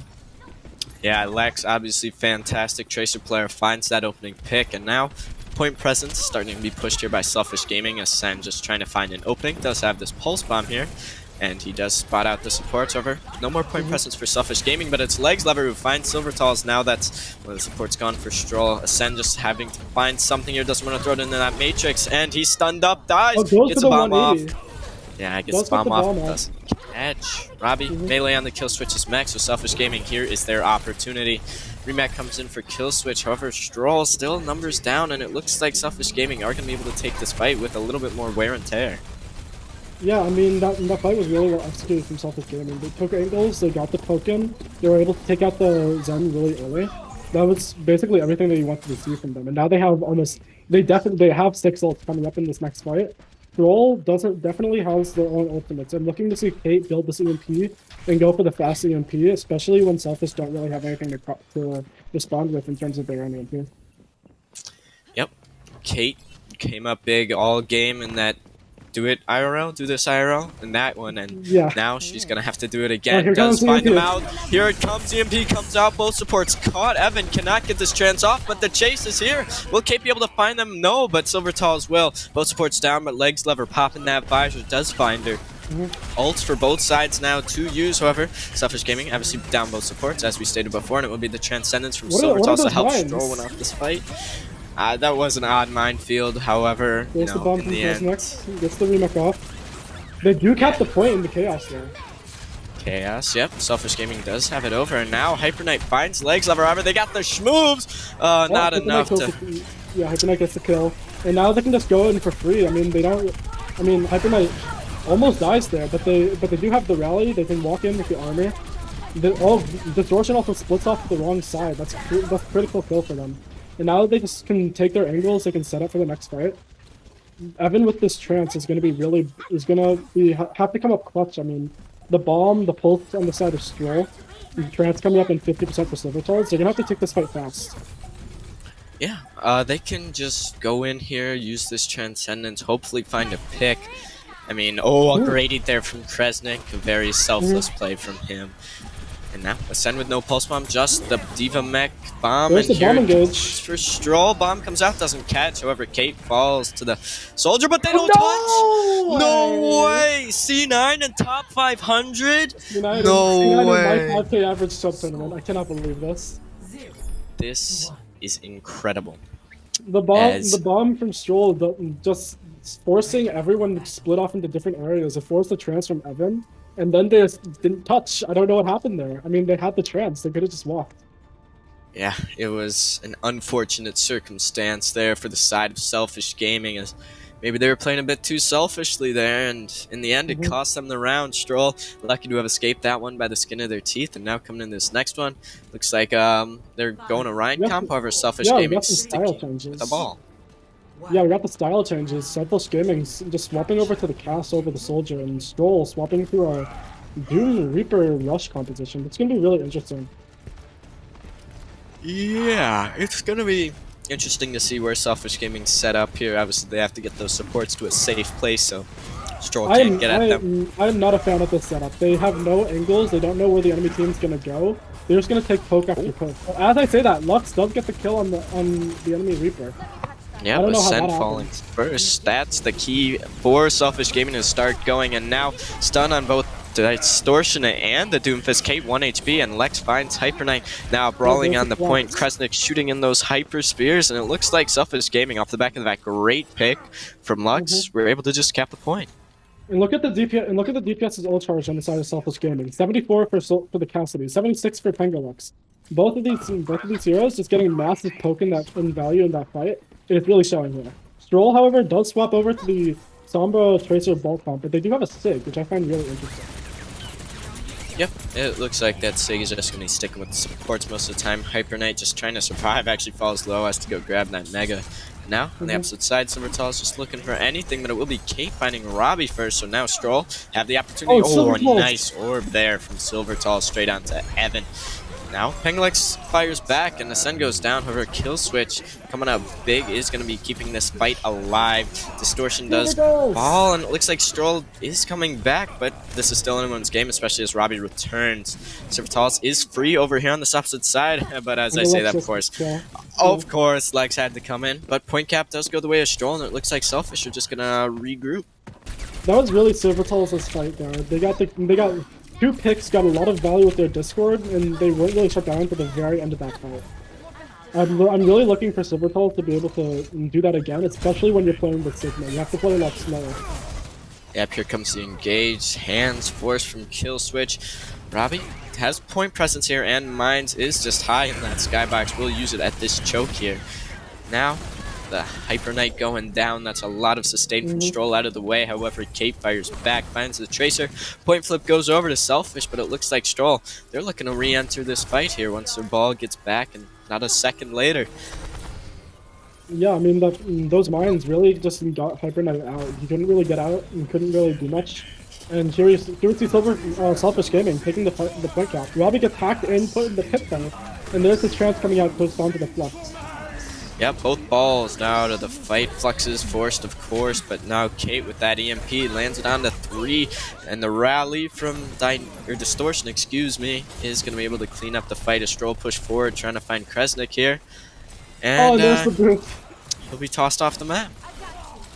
I mean, that was just really well fought from Stroll. They took it slowly. They had the chance to respond to Kresnik's Flux, and they were able to respond. Kate getting a lot of really high value picks there on the Sombra. I'm really happy with Kate's Sombra play right now. Yep, she is extremely good, and so far it's showing just trying to farm up this next EMP, maybe get a sneaky pick there on Evan. But speaking of sneaky, Ascend and Hyper Knight coming around, the slam comes in, Pulse Bomb does not catch. Kresnik finds Hyper Knight, and after he got mines off, so a little bit more stall. However, after this goes away, Selfish Gaming are going to be able to just find more. And speaking of more, Kate goes down. Oh, very unfortunate for them. Yeah, really well executed from them. They found the Sombra, waited for them to TP, and then got the kill. There's the Pulse Bomb. Oh, what a great pulse from Pangolux, getting out Silver Tails, and cleans up Hyper Knight with the help of Lux. This is looking like Selfish Gaming taking the fight. Yep. Finally, Selfish Gaming able to cap it back after 93% gain from Stroll. Looks like the Tracer from Ascend will be able to make it out. In a great fight. Now Selfish Gaming coming up on a few key ultimates, while Stroll can cancel it all with this one EMP. It's really going to be up to this for Kate. Chance for a little bit of stall after this fight, as it is only 83% on the clock. But Kate eyeing up Evan here, just trying to chunk off that shield, and it looks like, a big juicy one here. It comes out. Poor man. EMP. Yeah, there's also the engage as well. Really good follow-up. Pangolux and Robbie do find the trades there. Yeah, but Kresnik finds himself in the action, and now Killswitch with this Flux. Mines come out from Robbie, however, they're not doing much here. Hyper Knight does fall, but Killswitch is alive, and he is deadly. Yeah, point does need to be touched here for Stroll. Can't pull a Selfish Gaming. Both supports are back, and Robbie's still alive in the back line. Does he get out there? I mean, yeah, somehow he does. Killswitch here just being battered around, gets knocked to the middle, and Ascend back with the Pulse Bomb, drops it in, catches, but only for damage, no kills. Robbie finds the Lucio, and now 99% overtime ticking right fast. Flux comes up, but what comes up must come down. The Transcendent, he is booped, but Ascend, they're doing the damage. This is such a close fight. Everyone's being put in the pit. Pangolux finds a kill on Hyper Knight, but Silvertail's trades. Lux finds the kill on Ascend, and Lux gets 2 with the Helix Rocket. Green Beam coming back. But the supports and Kate on the other side. Kate finds 2. They need to stay on point though. It's just the Lucio. Yeah, it is just the Lucio. And now coming out here, Robbie gets hacked as Kate comes back. EMP finds 2 in the mines. Mines from Hyper Knight out here. Evan just trying to stay alive. Finally is able to get that off after he was hacked up. And now the ball from their team is low, getting chased down by Hyper Knight. Point comes out for Stroll. And now it's dire for Selfish Gaming. It's all stalled. But right into the mines for Evan. I can't believe what I just saw. Pangolux finds the pick on Ascend though. Kresnik's put in the pit and DMAX. There we go. Stroll taking, it looks like Stroll taking the point. Yeah, point and map. However, Robbie has the mines potentially big. He's hacked up though, and it's all up to Distortion to stall. He's not going to be able to be long for this life, unless of course they just don't look at him. But Kate finally does, and that is it. And there's the cap. Wow, what a fight! That fight was like 10 whole minutes. I swear. Yeah, I swear I aged, and I am now looking to go into retirement after a successful life in the military. Yep. Oh, I love that highlight intro so much. Yes, but that was just, everyone was being put in the pit, and there were ult coming out from either side. That could have gone either way. I feel like though, Stroll just had the better tempo though. They were able to just chill, play back a little, didn't take too much poke at the end there, and then come back with the slam with the mines, and really just outplay Selfish there. Yep, and in the end, it looked like Stroll were the better team. Obviously, a lot of that, as we spoke about before the match, Kate just looked absolutely fantastic on this Sombra pick. However, you really can't talk about Killswitch enough. I feel like they kind of popped off here, where maybe in their other games we hadn't seen them so much, but they really took this map into their own hands on their Sigma, and in the end, it worked out. Stroll able to take it 1-0, and that was that. Yeah, I mean, I don't think anyone can be too shocked with that. I mean, Selfish did sort of C9 at the end of that first round, but Stroll coming in were probably the expected favorites for this match anyways. So I think what Selfish need to do coming up into this next map, I think they just need to play a little slower. They need to poke out a little harder. It feels like they're rotating too quickly, almost. Yeah, I would be inclined to agree with you. It feels like just a bit of a tempo issue, as you spoke of, but next map, obviously, different tempo, different playstyle, different team compositions, and that's what I'm most looking forward to. Next map type is going to be hybrid, so I'm wondering what you really think is going to be going on here. Which map do you think Selfish Gaming is going to prefer? Yeah, I mean, on that Oasis University, Selfish Gaming did go to the rush, so it seems like they're a little more inclined to play that versus Stroll, who just locked the ball and dove. So I could see a King's Row pick coming out here. Obviously, King's Row, best map in the game other than Lijiang Tower. I love to see it. No, Lijiang, not good map. I disagree. Why don't you like Lijiang Tower? It used to be alright, and then Symmetra became a hero in the video game with the funny TP ability, and then everyone thought, okay team, let's just TP 24/7. And then the map got ruined. Well, you can play things other than Sim, Azu, as we've seen in other tournaments in the past. Yeah, you can. And as we say that, King's Row is the pick for the next map. There we go. Love King's Row, but Lijiang Tower, you can play the Junkrat, you can play Pharah, you can play Soldier on Control Center. I've seen it, and I've seen it work. Your own team, Geohazard, played Hog and Ball on Lijiang Tower. Well, that's a carrot comp, and that's a little different. So we don't need to talk about that right now. I mean, yeah. We will see King's Row coming out here, so hopefully a bit more rush and a bit more running into the other team here from the side of Selfish, a bit more tank action, so we can really see Kresnik show off his abilities that maybe have been lacking in this first map. Yeah, I mean, they did show a little bit of potential on that last Oasis map, but I'm really looking to see them pick it up a notch in this King's Row map. It's really favored for tanks. So I'm expecting them to play that D.Va, play that Rhine maybe, and go in, get it, contest that high ground. Don't let the other team get as many poke potential and get as many picks. Also, my headphones are about to die, so you're going to have to take over for a sec. Okay, well, that is the name of the game. Obviously, Selfish Gaming. Gonna have to be chilling out here, just trying to push into Stroll and avoid those DPS as much as possible.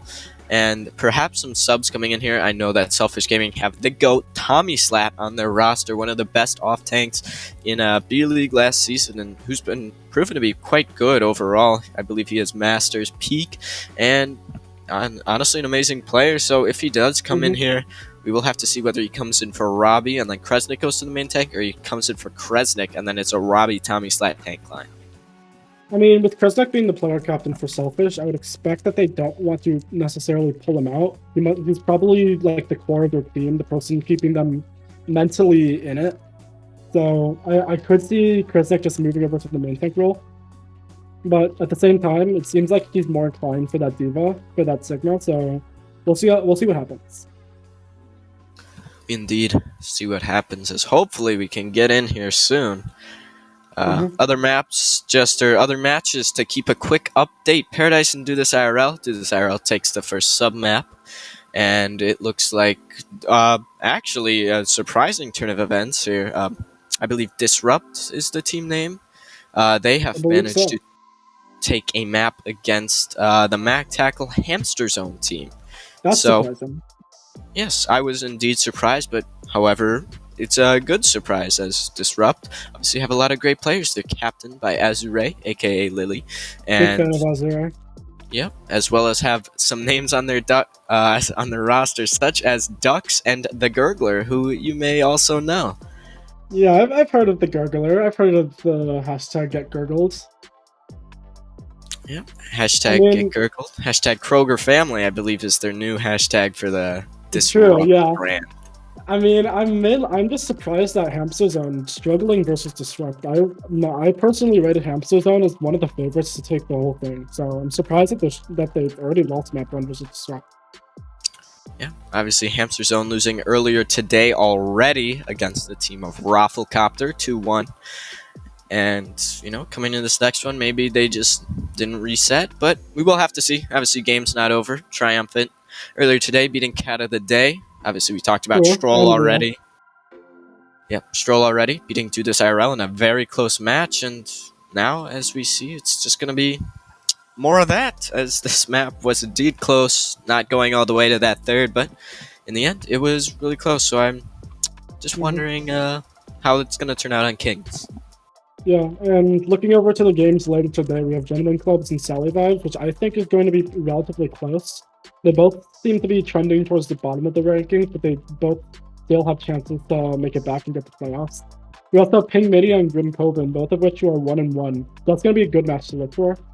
Blue Screen and ROFLCOPTER is probably the match of that round. And then on the off stream, we have Triumphant versus Fadeless. I'm looking to make that a 2-0, but we'll have to see.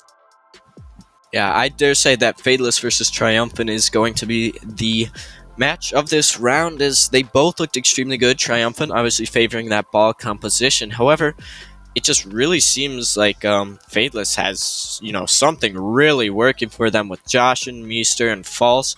And obviously Gavin has been a bright star on that roster. So yeah, Gavin's been surprising, man. We will have to see if Triumphant can prevail. We can't really say that Joshin's been doing too much. I mean, he did copy Orion and then go for a 180 shatter on a turret. He's doing a lot for the content, Azu. It's for the content. Now, as we go back into this match, Stroll versus Selfish Gaming, we're heading to King's Row. I wonder who's going to be on defense first. I'm expecting it to be Stroll because defense usually favors teams, and they have the ability to pick which side they're on. And as I say that, yep, looking like Stroll taking that defense. Yep, we will see. Laura being subbed in for Ascend. Nothing else on the side of Stroll, though. On Selfish's side, we see Kaden getting subbed in for Pengolux. And that's about it. Kresnik sticking to that diva. Yeah, I mean, Tommy Slap probably not here, but I dare say this lineup for Stroll is perhaps even more dangerous than the one with Ascend. Obviously, Ascend, a fantastic player, but he is more on that control side of things. And Laura is a very, very good hit scan, so coming in with Kate here, Stroll have a lot of damage potential. And Selfish Gaming, they did sub in Kaden here, and we will have to see how that turns out. Kaden, known for the Junkrat, and looks like we're going to get things started. Yeah, something I find the most interesting though, Stroll's kill switch, sticking to the Sigma. I find that really curious, especially when Sigma is a much more risky pick on this defense here. Yep, looks like they're just going to be playing for poke here, and it looks like Selfish Gaming walking in. Lamp used extremely early there. But Stroll also uses their lamp really early, so it's anyone's game. So it's like taking a lot of poke damage, having to back up a little. Oh, and Robin just gets rocked and rolled. There's the kill from Laura. Yep. Rocked and rolled indeed, as we see Selfish Gaming crumpling under the pressure of Stroll. Lots of shots being hit, and it looks like Killswitch stuck in a trap there, but he will just be backing up, and that's a great fight there from the side of Stroll. They took things really slow, let their Sigma get the poke advantage, and Selfish Gaming using their lamp really early. They couldn't really walk up anywhere. Kresnik also taking a lot of early poke meant that their tanks just couldn't get onto Hyper Knight and Kill Switch. I want to see them try and go a little bit faster this fight. Maybe don't use lamp as early, but they're at the window. Yeah, and here comes the aggression they need. Caden finds Mr. Mitch 361 with that mine, and Legs Lover finds the stun and the kill switch, and now they're going in. Laura, nice shot onto Evan there, but walking past the window is Selfish. Laura popped the high noon, but Caden is dominating on this Junkrat. Obviously, his character he's known for and the character that he is destroying on. It will be Selfish Gaming, capping first point of King's Row. Not the worst fight, not the worst time back in the world for Selfish Gaming. They did get stalled about 1:30, but it's not gonna do much, as now they have 5 minutes to get through the street phase. The street phase can be brutal sometimes. At the same time, 5 minutes makes it really easy. As we see the Stroll taking up this first choke fight, and Laura gets the early pick on left.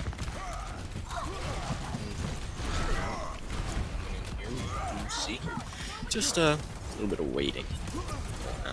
And Flux now, kill switch. Gonna have to see if they use it after or before they walk through the choke. I'm looking to see them use it as Selfish start to walk out of the choke. Right now, there we go. There's a Flux. Tire coming in from the right side though. It only gets the lamp, and Kate finds Flux. Yep, now walking in, Kate. Obviously that pick is going to be big, but the beat from Evan is even bigger. Kill switch getting booped in here, just tossed around. Will they be able to make it out? They do have that extra shield. However, no extra speed for them, but they will be able to make it out, as I stand corrected. Mr. Rich was there. Selfish Gaming now. A lot of space gained from that. And it looks like Stroll just going to be coming back here, though. They do not have a main tank at this time. And They do have the poke, though. Yeah, and we have a pause. Unfortunate. I mean, Hyper Knight at the end of that last fight was standing still for a bit, so he might be having some internet issues, technical difficulties, what have you. But I mean, Yeah. going into this next fight, I believe both teams have window, so I'm looking. But since Stroll have the higher poke, I'm looking to see them use this window more aggressively, set their Sigma, set their Hanzo up to get really good angles and poke. Yep, and there it is. Hyper Knight disconnected. Yeah, very unfortunate from them, as it looks like they were setting up a nice defense here, but good for if you're a Selfish Gaming fan, as you do obviously have a slight advantage now, but hopefully we can get this all sorted out quickly and quietly, as today is chock full of games. Yeah, I believe we have like 6 rounds happening today, which is a little crazy, but the Swiss system really proving itself with a lot of these really close, really intense matches. Close and intense is extremely correct. I mean, some of the best games have already come and gone. Fadeless versus Salivibes. I mean, that was a great game. Monkey Flop versus Do This IRL, and then Do This IRL versus Stroll. Both extremely close games. Do This IRL taking the L in both, but both were extremely winnable.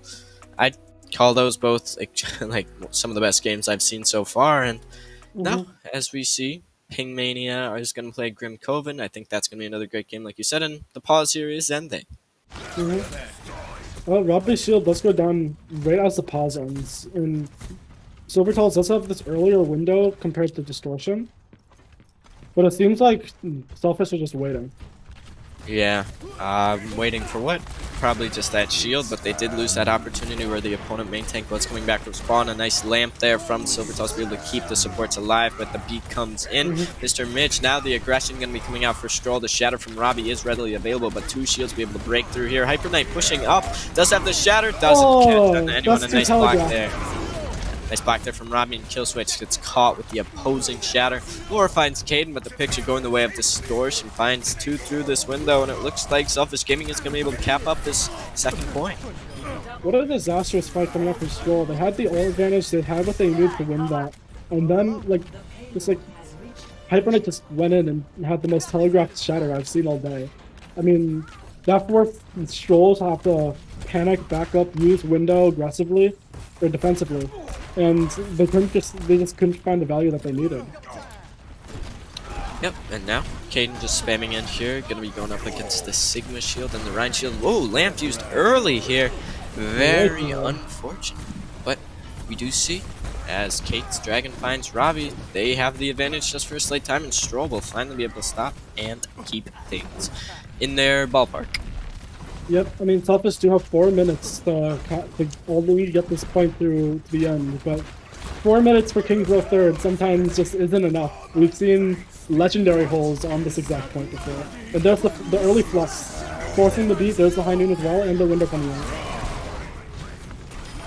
Yep, nothing else but the comes tire out. from Caden! Ooh.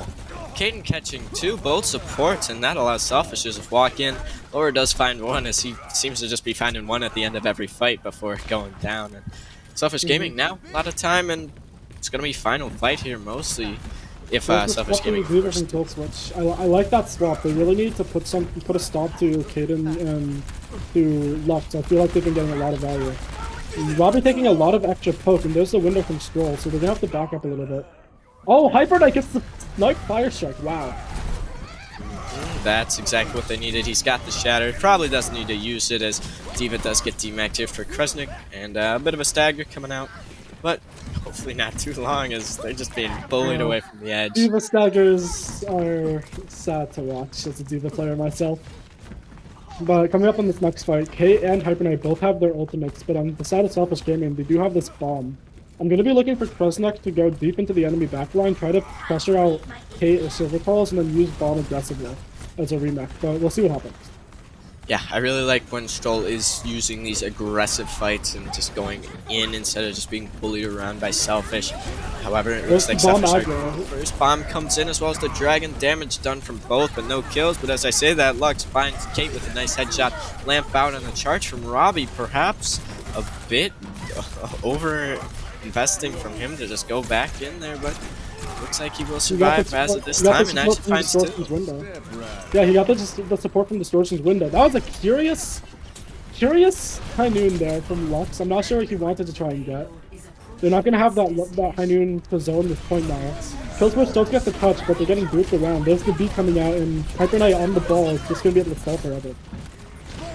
Yep, stall, name of the game right now. Hyper Knight finds Lux actually, but Lure going down to Robbie is big. Oh, Kate with a great shot there through the window onto Kate, and now it looks like this is Stroll's fight to win, especially with Robbie going down to kill switch here. Now only a minute and a half left for Selfish Gaming to be able to cap after a bit more cleanup here. Evan just gonna be taken down by Lure, and Kate's widow almost already adds this infra site.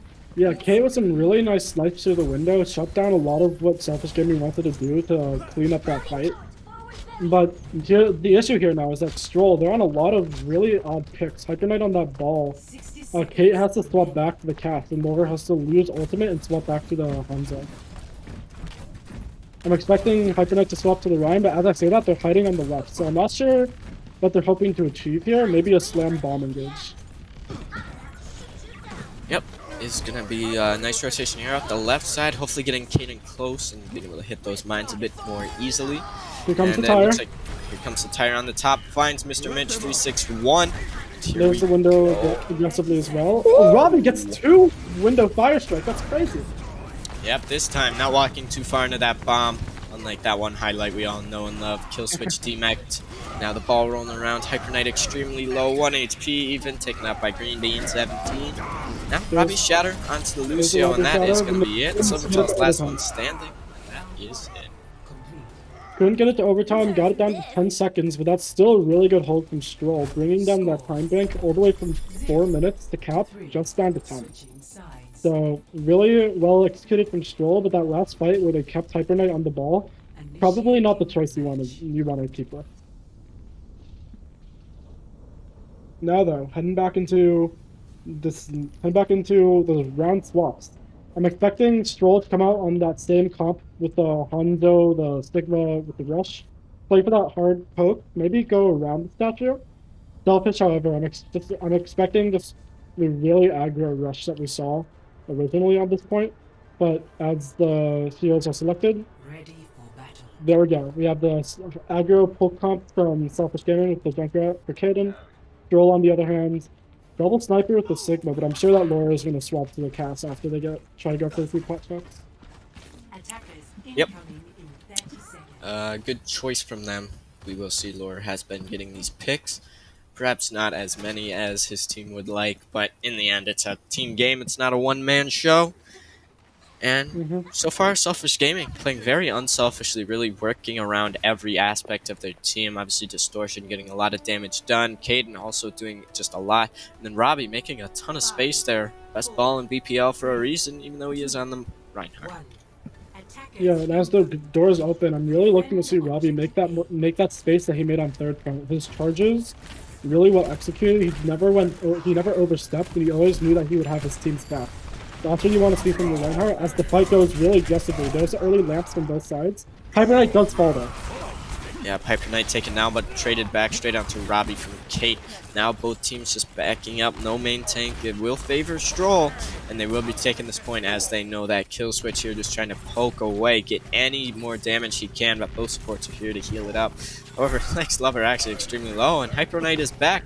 So, Tick now coming over to Stroll, and Killswitch finds Green Bean 17. That is their chance to move in. Robbie does find Hyper Knight here, and Silvertails uses that lamp. So now backing up here, as somehow the fight is going over to Selfish, but as we say, that the DPS. Kill crap, you never want to do that in your cast. But there's the early shield break and kill from Kate onto Robbie, and there's the cap. Really well played from Stroll. They took it really slowly. As they lost Hyper Knight, they put Killswitch on the point, and he was just able to poke forever and ever. Forever and ever and ever, and now just some stall from Krasnik before finally Stroll clean him up. And, you know, now we see Kate has this dragon and Killswitch has the flex, so perhaps comboing that together is what they're going to do to win this next fight. Yeah, I'm really hoping to see them poke up really aggressively. Poke Selfish as they try to walk, force resources out of them. And then once they get to the point, they can go for the flux, go for the dragon, and it's going to get a lot more volume. Hyper Knight on the high ground though. There's the flux window. There's the dragon as well. That's already 3 ults for just 2 from the side of Selfish. Yeah, and I mean, Kill Switch actually just doing so much damage here. This Sigma pick, we were questioning it coming into their defense, but it looks like that it's mostly working, especially here on this offense. Just, these orbs are doing so much, and we see them find Caden here yet again. Yeah, Killswitch getting a lot of value. The Selfish don't really have anything to shut him down. They don't have that Mei to wall him off. And so he can sort of just sit there for free, poke forever. And Selfish can't really do anything about it. Here comes the fighting engage though. Oh, and Kid gets the snipe onto the High Noon. Yeah, High Noon from both teams actually, but Laura popping his on Kate's side. Legs lever taken down. Hyper Knight has the shatter, drops it. Oh, but Robbie fires back, finds the bigger shatter. And now, Selfish Gaming, they've got it all in the bag now. Kresnik finds Kill Switch, Laura goes down as well, and Robbie just MTDing. There's just a great play from him. Yeah, knew that the shadow was going to come in, went for the immediate shatter afterwards. That's exactly what you want to see from your Reinhardt. This is also the perfect time to stop the fight push, because now, look at Stroll. They have to walk all the way back from first point, all the way to the end of second. That is brutal for them. Yep, terribly brutal for them, but fortunately, they can do it. All of it works here now. Dragon coming out as well as the beat, but Hyper Knight falling but Distortion goes down. So still winnable for both sides. Window out for Self is going to mean they have a bit more sustain, especially now. Silvertall finds Kate. Robbie goes down. Stroll turn this to their side now. And Kresnik has this bomb to perhaps stall, but they are just going to be backing out here, and that's a point cap for Stroll. I want to point out Laura on the flank. They walk all the way around to the left side area where you would usually walk back up after you spawn the third point. And Selfish, like, they didn't even notice. They just focused on the front line with that window, and Laura was able to take pot shot after pot shot onto Robbie, and that won them that fight, I think. Caden swapping over to the cord zone. There's the window with the bomb and Dragon to respond.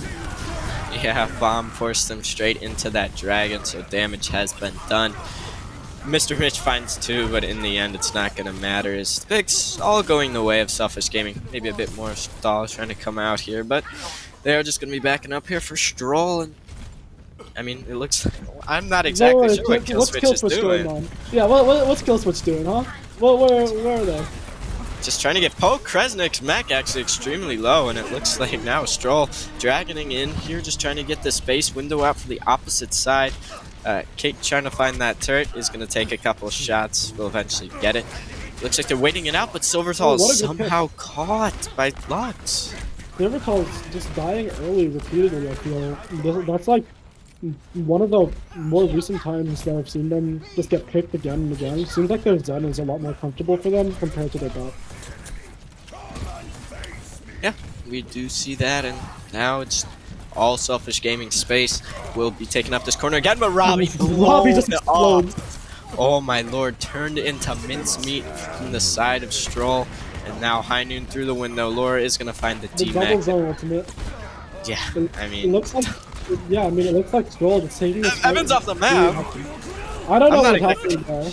Maybe he got booped and then just accidentally slid, but... Oh, Robbie hits the shatter on Hyper, but there's the stun, and the lamp just doesn't come out in time. That's 3 minutes 20 compared to Selfish's 1 minute.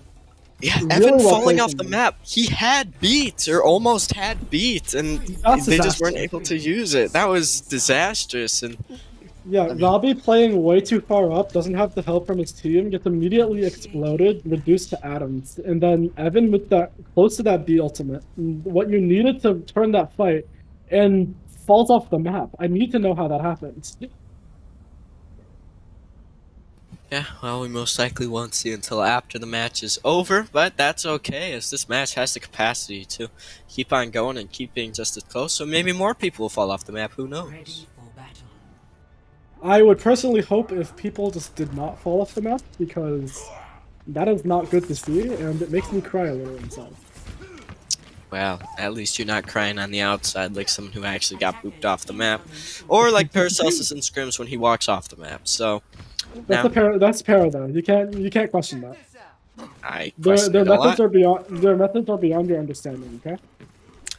I mean, I guess so, but now we see Selfish Gaming coming out with the Sim. I love seeing Sim plays here because you can be so smart with them and how around that TP and how you play. Stroll, they're running the same thing here now on defense, and Yeah, as I time really like counts the down. sim. I really hope Kaden stays on it and then just TP to the kill switch on the high ground, because otherwise kill switch is just going to get a lot of value. And there we go, Kaden sticking on that sim. Where's the TP going to go? Not sure yet. They're just walking forward as if they don't even have this TP. But I mean, maybe he's just doing it for the beam. But I mean, he just gets taken down. Kate falls to Kresnik, but Hyper Knight just walks forward and matches it. Did Kaden forget that they have a funny ability that makes walking not needed?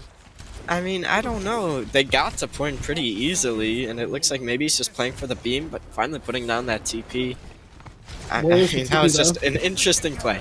Now, last fight for Selfish Gaming. They have to be able to take the point here. Killswitch taking damage, and a lot of it.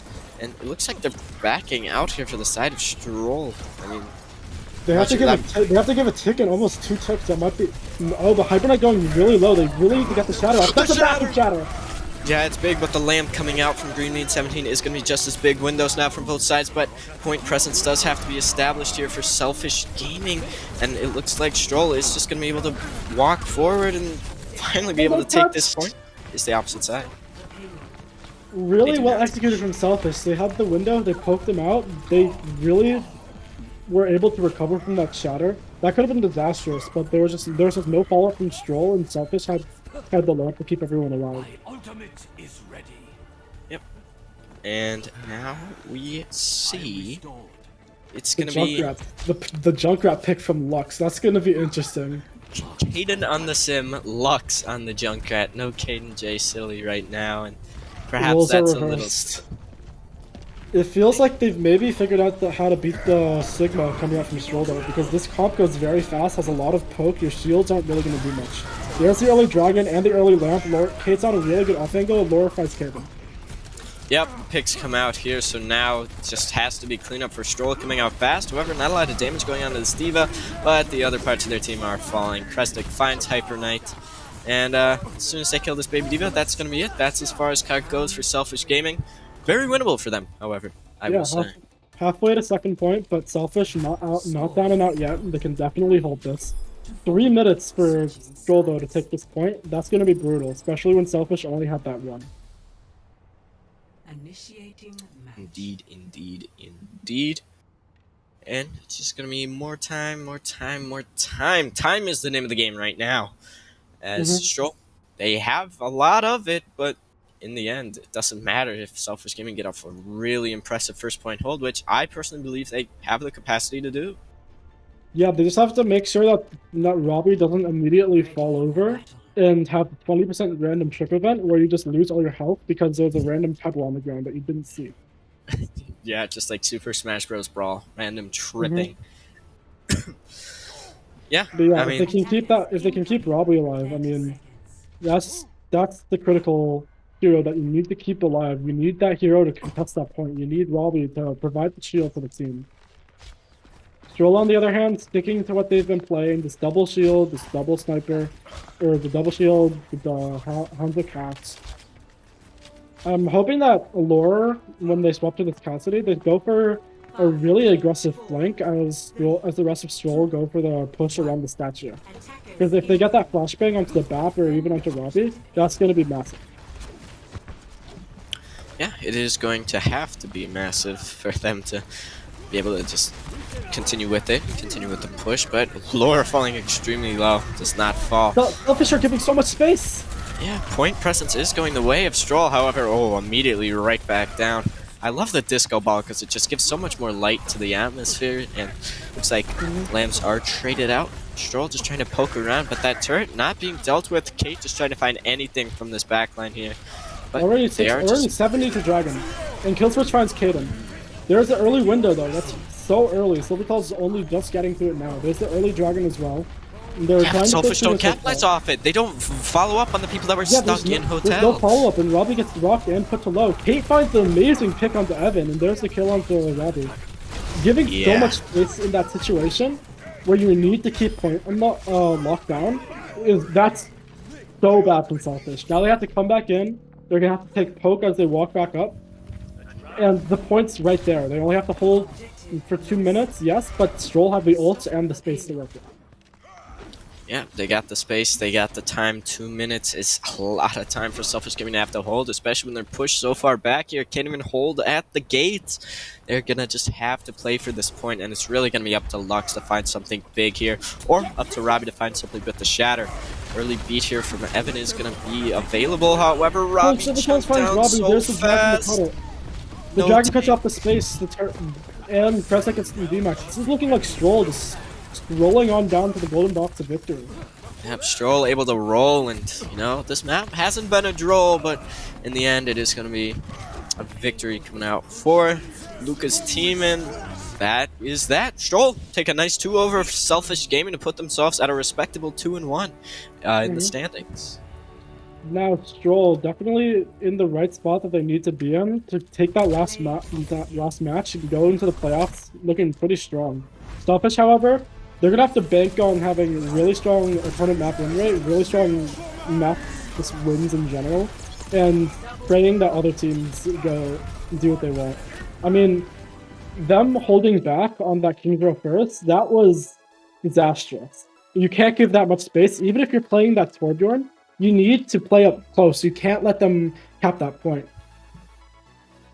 Yeah, I mean, very well played from Stroll. I mean, in the end, Kate was just absolutely unstoppable. But my player of the match, if we were to give them out, mine would go to Killswitch. I think they really played I would further agree. than expectations. Killswitch or Kate, probably, because both of them were consistently on that off angle, consistently putting in damage, getting picks. I mean, Selfish never shut either of them down, and I think that was what allowed them to cap that point. Yeah, it's just extremely hard for them to be able to do anything when you have just that demon that is Kate in the backline, and then you have just someone as good as Killswitch to be able to stop any aggression on that Sigma. So it is a good game. We got a lot more of those today, so I think that'll be it for now. ROFLCOPTER is up next. That's my team. Go support if you can. And yeah, that's that. So if we're closing out here, thank you all for watching and stay tuned. Yep, stay tuned. Next match is looking to be really fun.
Mode select.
I want to get down to the simplest possible nitty-gritty.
Alright, welcome folks to the Avast Sub Tournament 5 C stream. This is game 3, I believe, on the C stream. It is I, Toasty. I'm going to be joined here by Jace, of course, to bring you the game. It's going to be ROFLCOPTER versus Blue Screen. And it's looking up to be a pretty good game here, Jace. Yeah, it is. I'm looking forward to it. ROFLCOPTER, I believe, currently 2-0. Had to pull out the reverse sweep. This is Jack's brand, Jack and Hayden's team. Jack's brand's always interesting, to say the least. We've got two very interesting teams, I would say. Both of these guys, captains, obviously, Donk and Jack, are dank memers, as they said in like the 2012s. But they're good at Overwatch as well, guys. So yeah, look at the rosters, kind of stacked.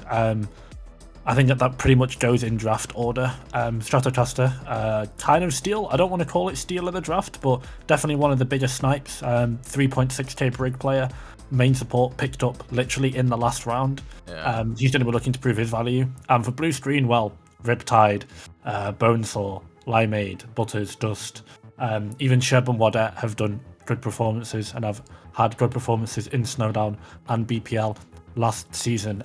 Yeah, Blue Screen, I think all these players almost got a point to prove. ROFLCOPTER, I would say on paper, Jack's chasey tank line should just be a bit too good. But Blue Screen, they can absolutely win this. They've got the talent for it. Yeah, absolutely. Like you say, there's a good few names that are very popular in the community. Obviously, like Jack, and I think Chasey as well is a very good off tank. I believe. Played in I think BPL Season 3. Maybe might play in Snowdown as well. So been pretty warm recently and a very good off tank.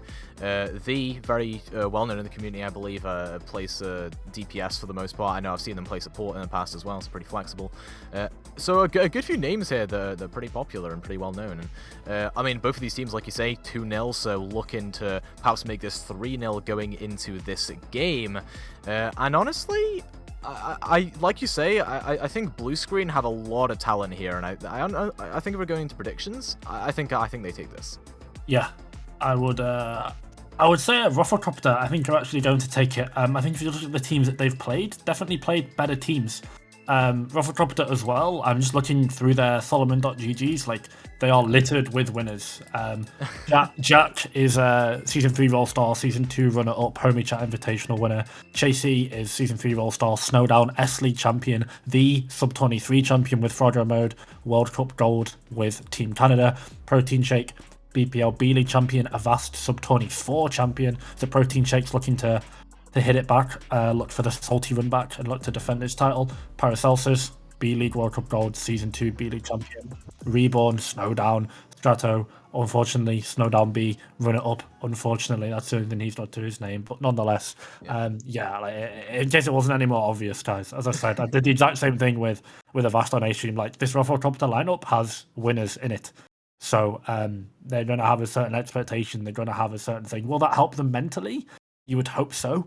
Yeah. But Blue Screen, I know for a fact that their comms, I would love to listen to their comms because they're going to be dank as fuck. I can absolutely say that for sure. So I'm looking forward to see what Blue Screen pull out in particular, because they have some characters on their team, to say the least.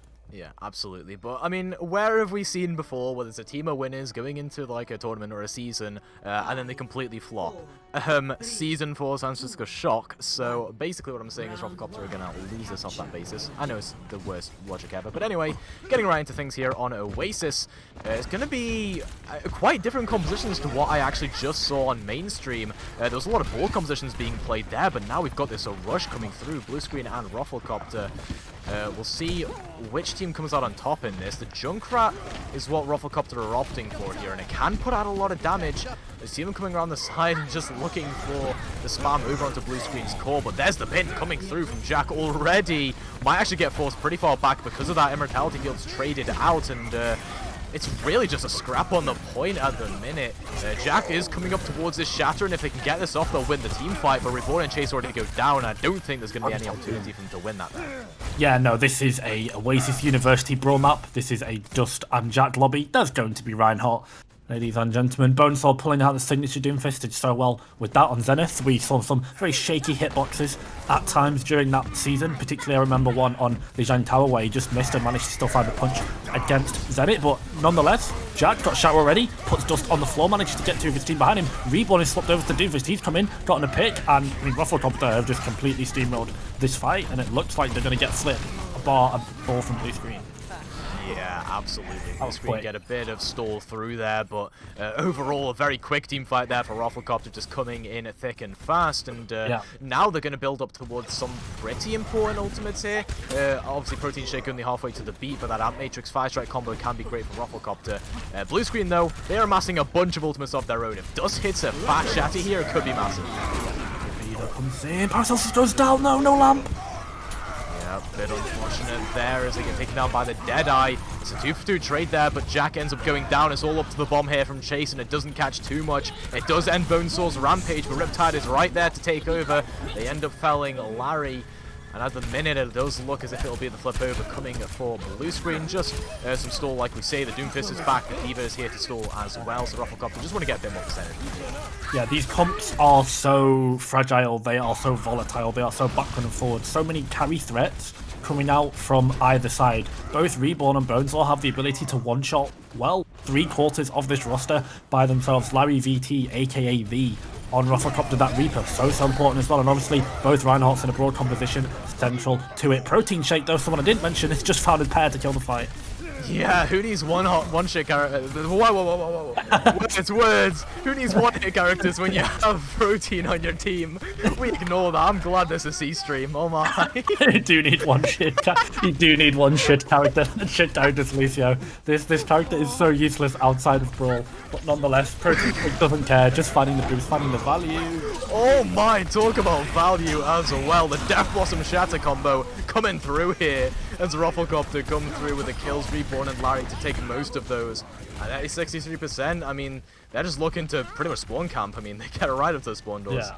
This works really well. ROFLCOPTER, I think, and all these players put together are just naturally very, very aggressive. They're on a comp that wants to run them over. Normally, when you play Brawl, when you play Rush, you want to play stuff that peels around your Reinhardt. ROFLCOPTER don't care. Jack's just gonna int, and he's gonna have a fun time doing it. So Larry and Reborn, AKB, and Reborn are doing a good job at capitalizing off Jack's attention in the space that he's making.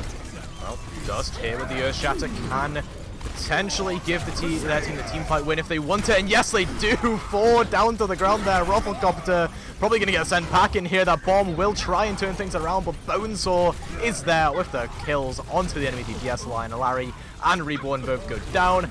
And Bonesaw, I mean, they're looking for more. They get 2 extra kills here. Paracelsus and helping to kill the mech. And onto Protein Shake as well. Great stuff coming through from the Doomfist, and really just a bit of an OP character, honestly. Yeah, these fights have been carnage, as we talked about the carry potential from everyone on these teams, all 12 people in the lobby. Dust, I mean, hit a fat shatter there, and that basically just ended the fight. Bonesaw going to be looking for a pick. Splats the Reaper into the wall, doesn't manage to find him though. Yeah, Bonesaw, okay, I'm pretty sure they didn't intend to go up onto the high ground there, but maybe they did. I think he did. I think he okay. did. I guess we don't see that in spectator view then, but either way, does come up with a kill there. However, oh my, Dust with a 2k Fire Strike. Reborn and Jack go down, and at 90%, this is so crucial because ROFLCOPTER, they're going to have to scramble to get back to the point, and who are they going to really have getting onto it? Maybe you'll have the D.Va trying to touch, or the Reaper both going to try and get there, but now Larry is a very, very supple target to go for if you're blue screen. However, they do just use the ultimate, staying disciplined, trying to keep everyone off the point, but Larry coming in with a Death Blossom, and a Reborn is there with the uppercut, getting the kills through. And it does look like ROFLCOPTER get this re-engaged through pretty well. There will be that shatter attempt from Dust, but finds nothing. And ROFLCOPTER, at the last hour, they manage to get this round win through. By the skin of their teeth, it was so close as Jack's fingers were to the shifty there on Reinhardt that entire round. That was tooth and nail from both teams. What a fun Brawl match, by the way. It's not really good colour, it's not good analysis, but that was fun to watch. Both teams effectively just smashing into each other. The differences came in the individual gameplay that came out. Bonesaw finding so many picks, with those rocket punches forcing so many cooldowns, almost found the double kill as he dropped in from the Meteor Strike, managed to get both supports with that. I believe that was intentional. That was a really nice tech from him. Got to trust that it was intentional, considering the level of play and experience that Bonesaw has on that Doomfist itself. Now though, both teams could potentially look to swap compositions, although as I've said before, Jack Dust lobby, it's probably just going to be a mutual handshake of Reinhardt mirror all the way around, and honestly I'm here for it. We're going over to the Hanging Gardens of Babylon, and people are about to be left hanging here because Larry is on. Yeah, absolutely. Larry got a lot of value on that last time around, but Bonesaw? Was that a mid-air shot onto Reborn? I'm not sure, but either way, they are already ripping shreds through ROFLCOPTER as Para and Reborn, I think that was, went down. And yeah, I think everyone else is going to fall preceding that as Blue Screen get his first cap through. And I mean, that's what happens when you have a Junkrat and the enemy team doesn't, right? Yeah, sometimes you just go into a choke point against a Junkrat and he just blows you up. Bonesaw finds 2 kills in 5 seconds with a 1 rotation of cooldowns and about 6 clips from that grenade launcher. Having Bonesaw be this deadly and provide this much pressure means that Limeade can play more defensively and basically just look to perma flashbang Reborn. Speaking of aggressive, Bonesaw's a menace. Someone stop this man. Yeah, I mean, you shouldn't even need to. You should be checking that corner all day, every day, but I guess we're not playing Valorant here as ROFLCOPTER just take that massive L, honestly. Yeah, that's a recycled line. I heard you use that one on the A stream, but you are absolutely right though. Are you saying the opposite way though? I was saying they should play Valorant, but now I'm saying they don't. Okay, it's not recycled. Yeah. Recycled content for weird. Nonetheless, the only thing that's going to get recycled is the ultimates coming out from Blue Screen. They've got so much rotation here, particularly with Window and Tyre now. It's 47% on the board for ROFLCOPTER. They need a response, and it's got to come, I think, from Jack's Earth Shatter. But the pick from V onto Bonesaw, Danger Man is down. Absolutely, that's going to be a lot of damage coming through here from Limeade with that high noon onto Jack, and the damage through with that Ant Matrix. Butters has some really good placement there to make sure the Cassidy got it, and they made good work of it as well. Yeah, they forgot about the Gunslinger. There is 2 DPS on the side of blue screen. ROFLCOPTER, there is 2. Yes, you've only been seeing Bonesaw on the left side of the kill feed, but Limeade is there as well, and Limeade found a pair to end that fight. 75% for blue screen. This round has gone lightning fast. It's gone so quick. And now ROFLCOPTER, yes, they have ultimates finally, but blue screen have high ground, and Bonesaw's not tire. Yeah, that bomb catches out onto Sherb. It's going to be that Earth Shatter from Jack. Manages to catch the backline, and Butters goes down. It's just looking like a massacre now for ROFLCOPTER, starting to come back into their own. And yeah, I mean, that is going to be the flip, but 0 to 99, it's going to be a tricky task for them. It is.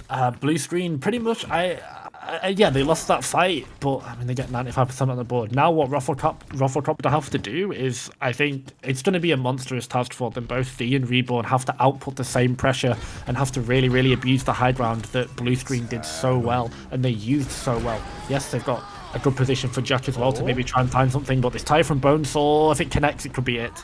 The patience. They're going all the way around the looping, but looks like Larry was ready for it. There's going to be a Reborn coming in with a tire of their own. A massive ultimate's now up onto the high ground as that bomb. Somehow Jack survives against it, but now they have to try and win their team fight off of this as Jack and Para both go down. But Limeade off of the high ground, they drop down, they kill off Larry, and they manage to win this team fight now as blue screen just have to flip it over. And I'm not sure, I think there will be a touch here from the Baby Diva, but I mean, how long can they stall for? Probably not much.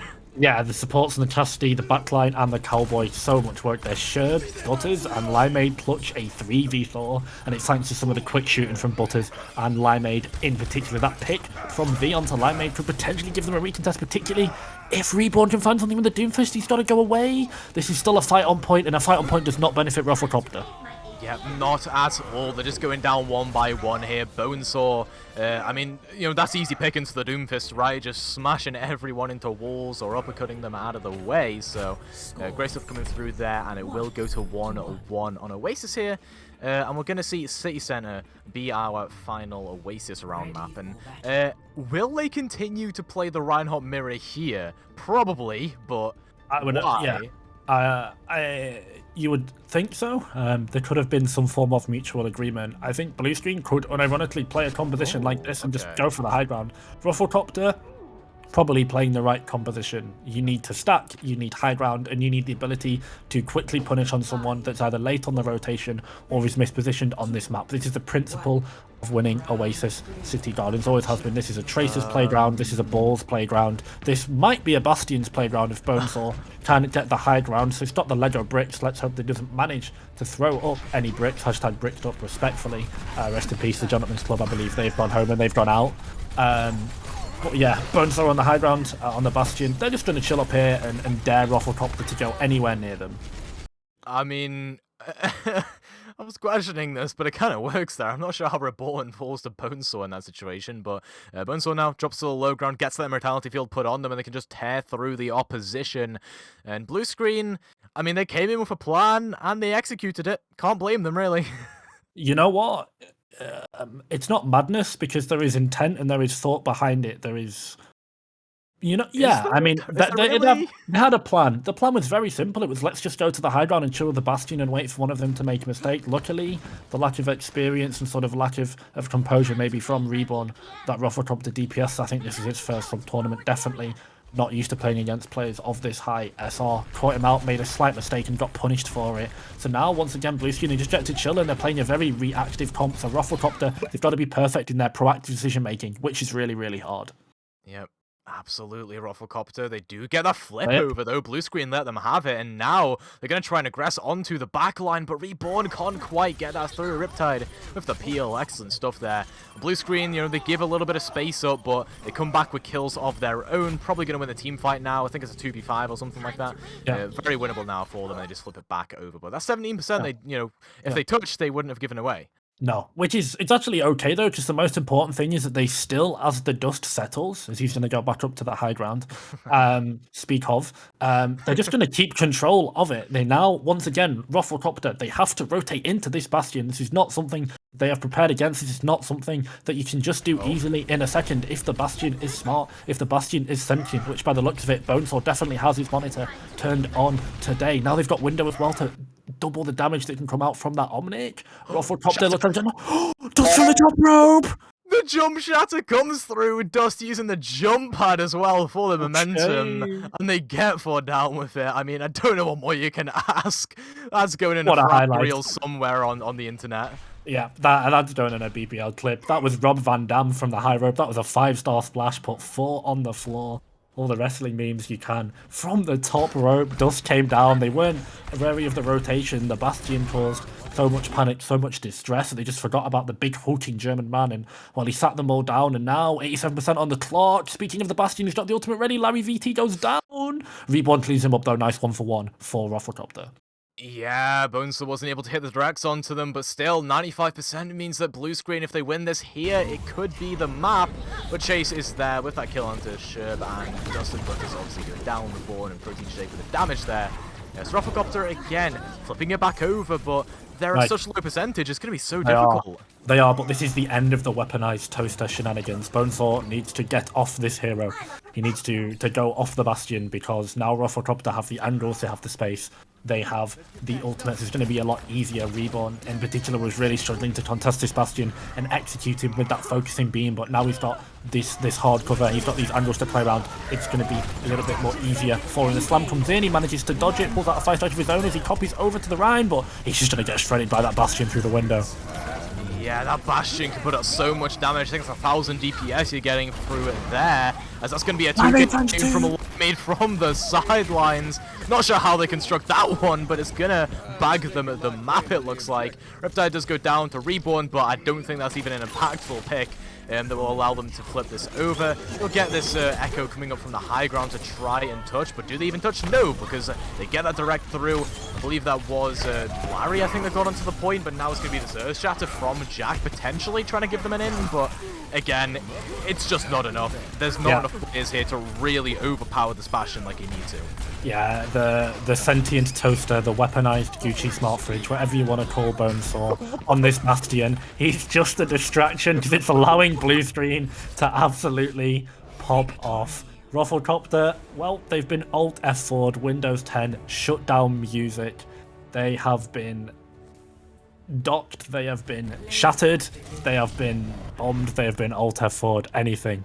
Blue screen threw everything in the kitchen sink at them, and yeah, here we go, play the game from the top row. So good from Dust. The timing and control on that was perfect. Unfortunately, the Reinhardt from Jackie had to turn his shield to deal with the incoming damage from the Bastion, so there was really no way out for him to do it. Jackie's such an experienced Reinhardt, we know this, but I mean, there's nothing you can do there. It's so unplayable for him, because the Bastion is on the high ground, an absolute bane of their nightmare. And did I expect blue screen to run a Bastion? No. Even though they are obviously, you know, they do a little bit of trolling. Definitely that team, but yeah, keep going. This game has been content so far, and I would expect it from these two teams. Yeah, absolutely. The branding speak for themselves, but yeah. I just want to check you real quick.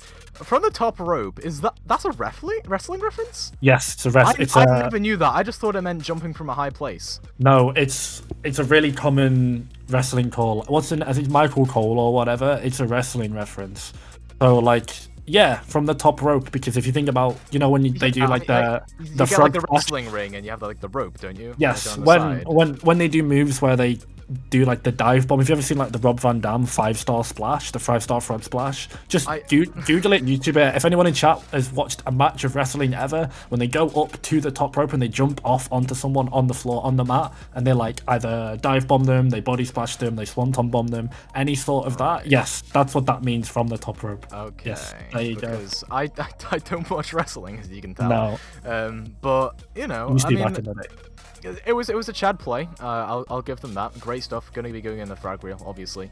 Yeah. I'm not sure if we're getting a frag reel of the Sub Tourney, but that has to go in there at some point. And as well, that Bastion being pulled out, like we say, I mean, it's just been content so far. You know, you called it a weaponized toaster. I mean, you know, I condone at least. So, I think that was a pretty good strategy because it just takes him off guard. It really does. I don't think there was any shot that any team in the world predicts that anyone's going to play Bastion on Oasis City Center, and it worked out because Reborn got caught off guard by it. Yeah, sometimes the thing that you least expect happens is just one of those where it's like, why on earth are they doing this? It's one of those. It's almost so bad it's good. Yeah, like, no, it is so bad it's good. It's not. It's not almost. Yeah, it's like watching a Florida Mayhem game in like season 1. So it's one of those where it's boys like that. Yeah, Florida Mayhem Shanghai Dragon Stage 3, probably the least watched game of professional Overwatch ever. Well, I'm going to go out of you to it after this, just to spite you. Okay, fair enough. Anyway, back to the game of probably better players. Blue Screen versus ROFLCOPTER. ROFLCOPTER now get the map pick. We're going to a hybrid map. Jack is probably going to take him and the team to King's Row. I see, look, the good thing is, though, like, both of these teams are chilling. Like, there's no way ROFLCOPTER are concerned in the slightest about going down 1-0. They've got players with experience, and unfortunately, some of the experience is slightly worse than the others. Point to that Sovereign logo there from Protein. I believe that team was not the best at Pachimari Elite Season 2 organization, but ROFLCOPTER, like, that's the Draw 4 logo from Reborn in Snowdown, did really well there. Chasey on Windmill, not quite sure how Windmill ended, but they had some good players. I mean, he's seen calls, so I've got to give him respect for that. Yeah, ROFLCOPTER will be chilling. They're not going to be too worried. They'll take it to a hybrid. They'll probably play King's Row or something toasty, and they'll have a fun time. Yeah, they are on King's Row, actually. It's been confirmed, so very, very nice coming through. And I think, if anything, that was Jack's choice. I'm pretty sure Jack would be the in-game leader here. Seems like, well, looks like the type of guy to be very vocal about that kind of stuff and in comms and stuff. So, and he's also got a good bit of experience as well. I believe on Momentum in Bapachima League Season 3, and came, I think, top 3, top 4 maybe. So definitely has that experience. Top 3, yeah. Yeah, because they lost the third place match against was it B-Drop Bez? I think I casted that. I forget, but they definitely managed to get into the semi-finals. They lost to eventual winners Summit. Yeah. Just we casted that game, Summit versus Momentum. It was the one where Dynamic got like a 5k on Hanamura, if you remember it, where he just killed everyone on Farah. Wasn't that every map though, because it's Dynamic? Yeah, he did a lot of every map. Yeah, he did a lot of carrying. Speaking of Summit, actually, just in case you guys aren't aware and you've been chilling on the C stream all day, MVP of the season, Hamster Zone, Mac Tackle and his squad, they are effectively out now, as far as I believe. Had messages from some guys. They are pretty much doomed. Their last game, they don't really like the look of. I spoke to some of the players on Hamster Zone in a Discord like a couple of, like 10 minutes ago before going live. They said that they basically need to 2-0 and they are very likely going to drop a map in their next game. Just the opponents are playing are difficult and they're missing their starting DPS. So unfortunate to see Hamster Zone crash out this early. It's been surprising, this bracket so far. People had tier lists, people had preconceived notions and expectations, but I mean, this is Avast Sub Tournament 5. Everyone here is 5k SR. Obviously, and yeah, I'm interested to see how it develops as we get into our top 8. Yeah, absolutely. I'm pretty sure I'm gonna try and pull up the standings here because I wanna have a look. Wait, actually, can our producer pull up the standings for us? Yeah, we can. All right, so yeah, it does look as if obviously. Oh, actually, okay. Do This IRL. They're 1 and 2. Wait, does it? Okay, no updated map score in there. I was gonna say I want to see how they're doing because I casted them on the A stream, but we can't. I don't think we can check how they're doing in their game. But right now, Blue Screen currently at top alongside ROFLCOPTER. So this is really just the game to see who is gonna get like top seed, right? This will be like top 3 seeds probably in the tournament. Yeah, they're playing pretty much. So I mean, seeding will and can matter in this tournament, absolutely. So it will be very important as we get down into it. The good news is for Blue Screen and fans of Blue Screen is that they'll be chilling on this map.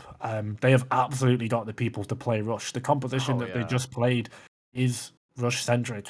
Looks like they are going to have to go for subs though. So It looks like Dust is out, Wadette is in, Pirate Spy's also come in. Limeade has gone out, so Dust has gone over to DPS. So it's going to be a little bit spicy. ROFLCOPTER here going to be on the attack. This is blue screen on the defense, so we'll have to get that swapped around in OBS 1 second. Pirate Spy Trolled. Okay, what? I'm assuming he maybe locked the wrong role and they were going to do Pirate Spy DPS and Dust off tank. Might make a bit more sense, but I was hoping we'd see like a Super Genji moment. I was hoping that would happen. I think Dust might. I think he might still play DPS. To be fair, I believe Pirate Spy actually is. I believe Pirate Spy is a support or a tank. I don't think they're a DPS player. I'm gonna look at the roster. We just shouldn't get word that Pirate Spy trolled. No headset. No headset. Okay. Anti-top, anti-prod. Okay. Well, once he finds his headset, we'll get back into the lobby. So yeah, we probably are gonna get Dust on DPS Kings Row. This could be an experience, ladies and gentlemen. Wait, are you not questioning this? No headset. Has this man just joined the game, gotten ready, given the R signal, their entire team hasn't noticed they have no headset, and Pirate Spy also didn't put on their headset? When the game started. I guess he lost it or it wasn't working. I assume just like how have they lost the headset if they're already in the game and have to scrim with their team warm-up scrims beforehand and have been playing games for the past like God knows how long. Anyway, I guess Pirate Spy did indeed troll. Do a little trolling. Just a little bit. And there we go. We get more lore added. That's one for the iceberg. Pirate Spy no headset challenge. Yeah. Very easy. Is there a BPL iceberg? Wait, let me find this. There is a BPL iceberg. I'll link it to you after. There is some very dank stuff there. It's not something we can obviously show on stream because there are allegations that aren't true. Yeah. I see. Yeah, let's not get into controversies on the stream. Let's get to the good gameplay instead. We got ROFLCOPTER here playing the Doomfist Hanzo. Most Chad thing ever. We're gonna see if it works out for them here. Larry, like we've seen already, Doomfist can be pretty prevalent. So we'll see what they can get done already. Smashing Dust into the wall, but not quite with a fully charged punch. Can't quite get that kill through. And it looks like these teams are just smashing into each other right now. Immortality Field's down as Bonesaw gets that kill up on the side. Stun goes down. And I think there's pretty much going to be a teamfight win here for blue screen. But what it going down means that maybe that's not going to happen. And it's still just raging on here back and forth as Jack's shield almost goes down there. It looks like blue screen going to back up a little bit, give Dust a bit of time and space, but Larry's giving them none of that. They get that cancel onto the high noon, kill them off, and this should be the attack, getting the kill through. Yeah, I mean, ROFLCOPTER just turned blue screen into a painting there. That is 2 across the canvas at the hands of Larry VT and Jack there with the pin and the rocket punch respectively. Larry VT, aka V, finds another one with that right click from the Doomfist. So much damage instantly. Burst, I mean, blue screen are just blue screened IRL. Their brains are blue screened. Think of that what you will, but nonetheless, now they give corner, they give streets, they give second corner on Kings Row. ROFLCOPTER being really aggressive. They have to leave someone on the payload to make it worth, but look at the ultimates they've got come up. Stunned here on the Hanzo, going to have Dragon Strike, going to be so good at this point. Again, Larry VT on the Doomfist, going to have Meteor Strike to go as well. Strato's already built up, beat ROFLCOPTER, great resources to snowball this fight on streets. Absolutely, this is going to be the Meteor Strike from Larry. He's managed to be a little bit of... Oh my, what? 2 shatters come through there? Hello? Okay, both of them hit 4 down to the ground. I think might have been 3 there for Jack, but either way, Bonesaw with a Death Blossom comes in, gets these kills through. Can they stagger the D.Va? They don't go for it, which I think is a smart decision. Yeah. It's going to sound almost backhanded, but every time I've seen Bonesaw on these rush-based heroes, stuff like the Reaper, stuff like the Doomfist, stuff like the Cassidy and May, which most DPS players would consider some of the easier ones, some of the more focused ones, some of the easier mechanical ones. He's looked so good on them. Just the understanding of the rotations and the limits of the character, so good. Dust on the Doomfist, he swapped over, says monkey see, monkey do to Bonesaw, and he gets a 3k. So, I mean, there is a bunch of Doomfist players in this lobby, clearly, and all of them looking to pop off. Great little 3k from Dust to secure up that fight for his team. Yeah, I mean, Dust probably taking a page out of their own Reinhardt gameplay as well, right? Coming from the top ropes, getting those slams through, etc. So, I guess they're pretty similar heroes if you're playing it like Dust does. And now it's going to be that bit of a bait rotation there. ROFLCOPTER now dropped down to main, and Chase gets a bomb through onto Wadid. This is brilliant now. They can just push onto the enemy team with no Reinhardt shield in play. But Dust getting the kills through yet again. They catch two, looking for more. Gonna invest in this Meteor Strike. Probably just gonna zone off the cart and look for the enemy Doomfist if they can. Okay, bit interesting here from Dust. Don't quite get anything with that, but do manage to keep themselves sustained and alive. However, Larry comes through with a kill onto Sherb, and now they're gonna go for Meteor Strike of their own. So much damage coming through. ROFLCOPTER turn that one straight back around into their favor, and they keep things rolling. Looks like one of the screens has gone down. That is not D's face, in case anyone needed to have that pointed out there in the bottom left. ROFLCOPTER, though, as the dust settles, managed to take it through and to get around this corner. They lose a little bit, actually quite a lot of their time back now that I think about it. They don't really have the ultimates to go as well, so now Blue Screen have got a great opportunity to engage as Bonesaw and Dust have access to these high grounds to start the fight on this corner. Really crucial fight for ROFLCOPTER's attack here. Jack with a shatter. You can tell they want to go for it. Yeah. Jack, you know you want to do it. Oh, they shatter into the shield. Bit unfortunate there, but what it gets there's blocked up as well, so it's an eye for an eye there. But what a pin from Jack. Pin? What is that? Jack just catches Water all the way into the back line and does. Well, they do give up Stratocaster. Can they actually win the team fight off this? Apparently so, as they manage to take down Larry with the left clicks. And yeah, stabilization there from Blue Screen, despite Water getting pinned into oblivion. Yeah, ROFLCOPTER have made, I think, a couple of changes. Don't believe they've lost that much in terms of SR. Blue Screen definitely have, but Blue Screen are playing this really, really well. This is 100% their weaker lineup at least, but so much work is being done. Butters and Sherb look so comfortable on this DPS line, essentially been untouched. When you're playing against a Doomfist and a Cassidy, that's really, really hard to do. Jack gets the pick up price by trades it back. That's no Doomfist. And Bonesaw dealing a lot of damage to the enemy Reinhardt, but it's not enough there as Jack just swings into them fearlessly, getting the kills onto the Reaper and the Reinhardt. And it looks like they're going to pin it into the Baptiste as well, just barely missing it there by a hair, but they'll get the cap up onto point B. And moving into point C now, they're probably going to have to take a dry fight or two, because I don't think you're going to get much off of just his DPS ults. Although you do have a beat coming up as well here for ROFLCOPTER, so ignore everything I just said. My analysis sucks. Blue Screen going over to the May though. Dust's May going to be pretty good on this last point, and literally just needs to play for Blizzard as much as possible. If they can play for good walls and get good Blizzards, then Blue Screen are chilling. Speaking of good wall, that's really nice. Manages to zone off the Reinhardt. But Larry VT is in your bot line, he's inside your walls, he's coming down on the Doomfist. Not really much gained off of that, though. They do manage to punch into the enemy team and see what they can get. Blue Screen just being tossed around. And yeah, Butters moved off the map there by Stratocaster. Like you said, a draft, steal, and a half coming through just at the right moment to kill off the enemy back. And everyone else falls afterwards of that. So ROFLCOPTER going to keep this rolling and potentially force Blue Screen into a kind of a stall fight situation. Yeah, really nice. ROFLCOPTER, I think, won that fight before the boop happened anyway, but that boop onto Butters just to show it up, because they have ultimate as well. ROFLCOPTER go to the spawn, or they get too aggressive. The DM for Jack is going to run out, he gets frozen.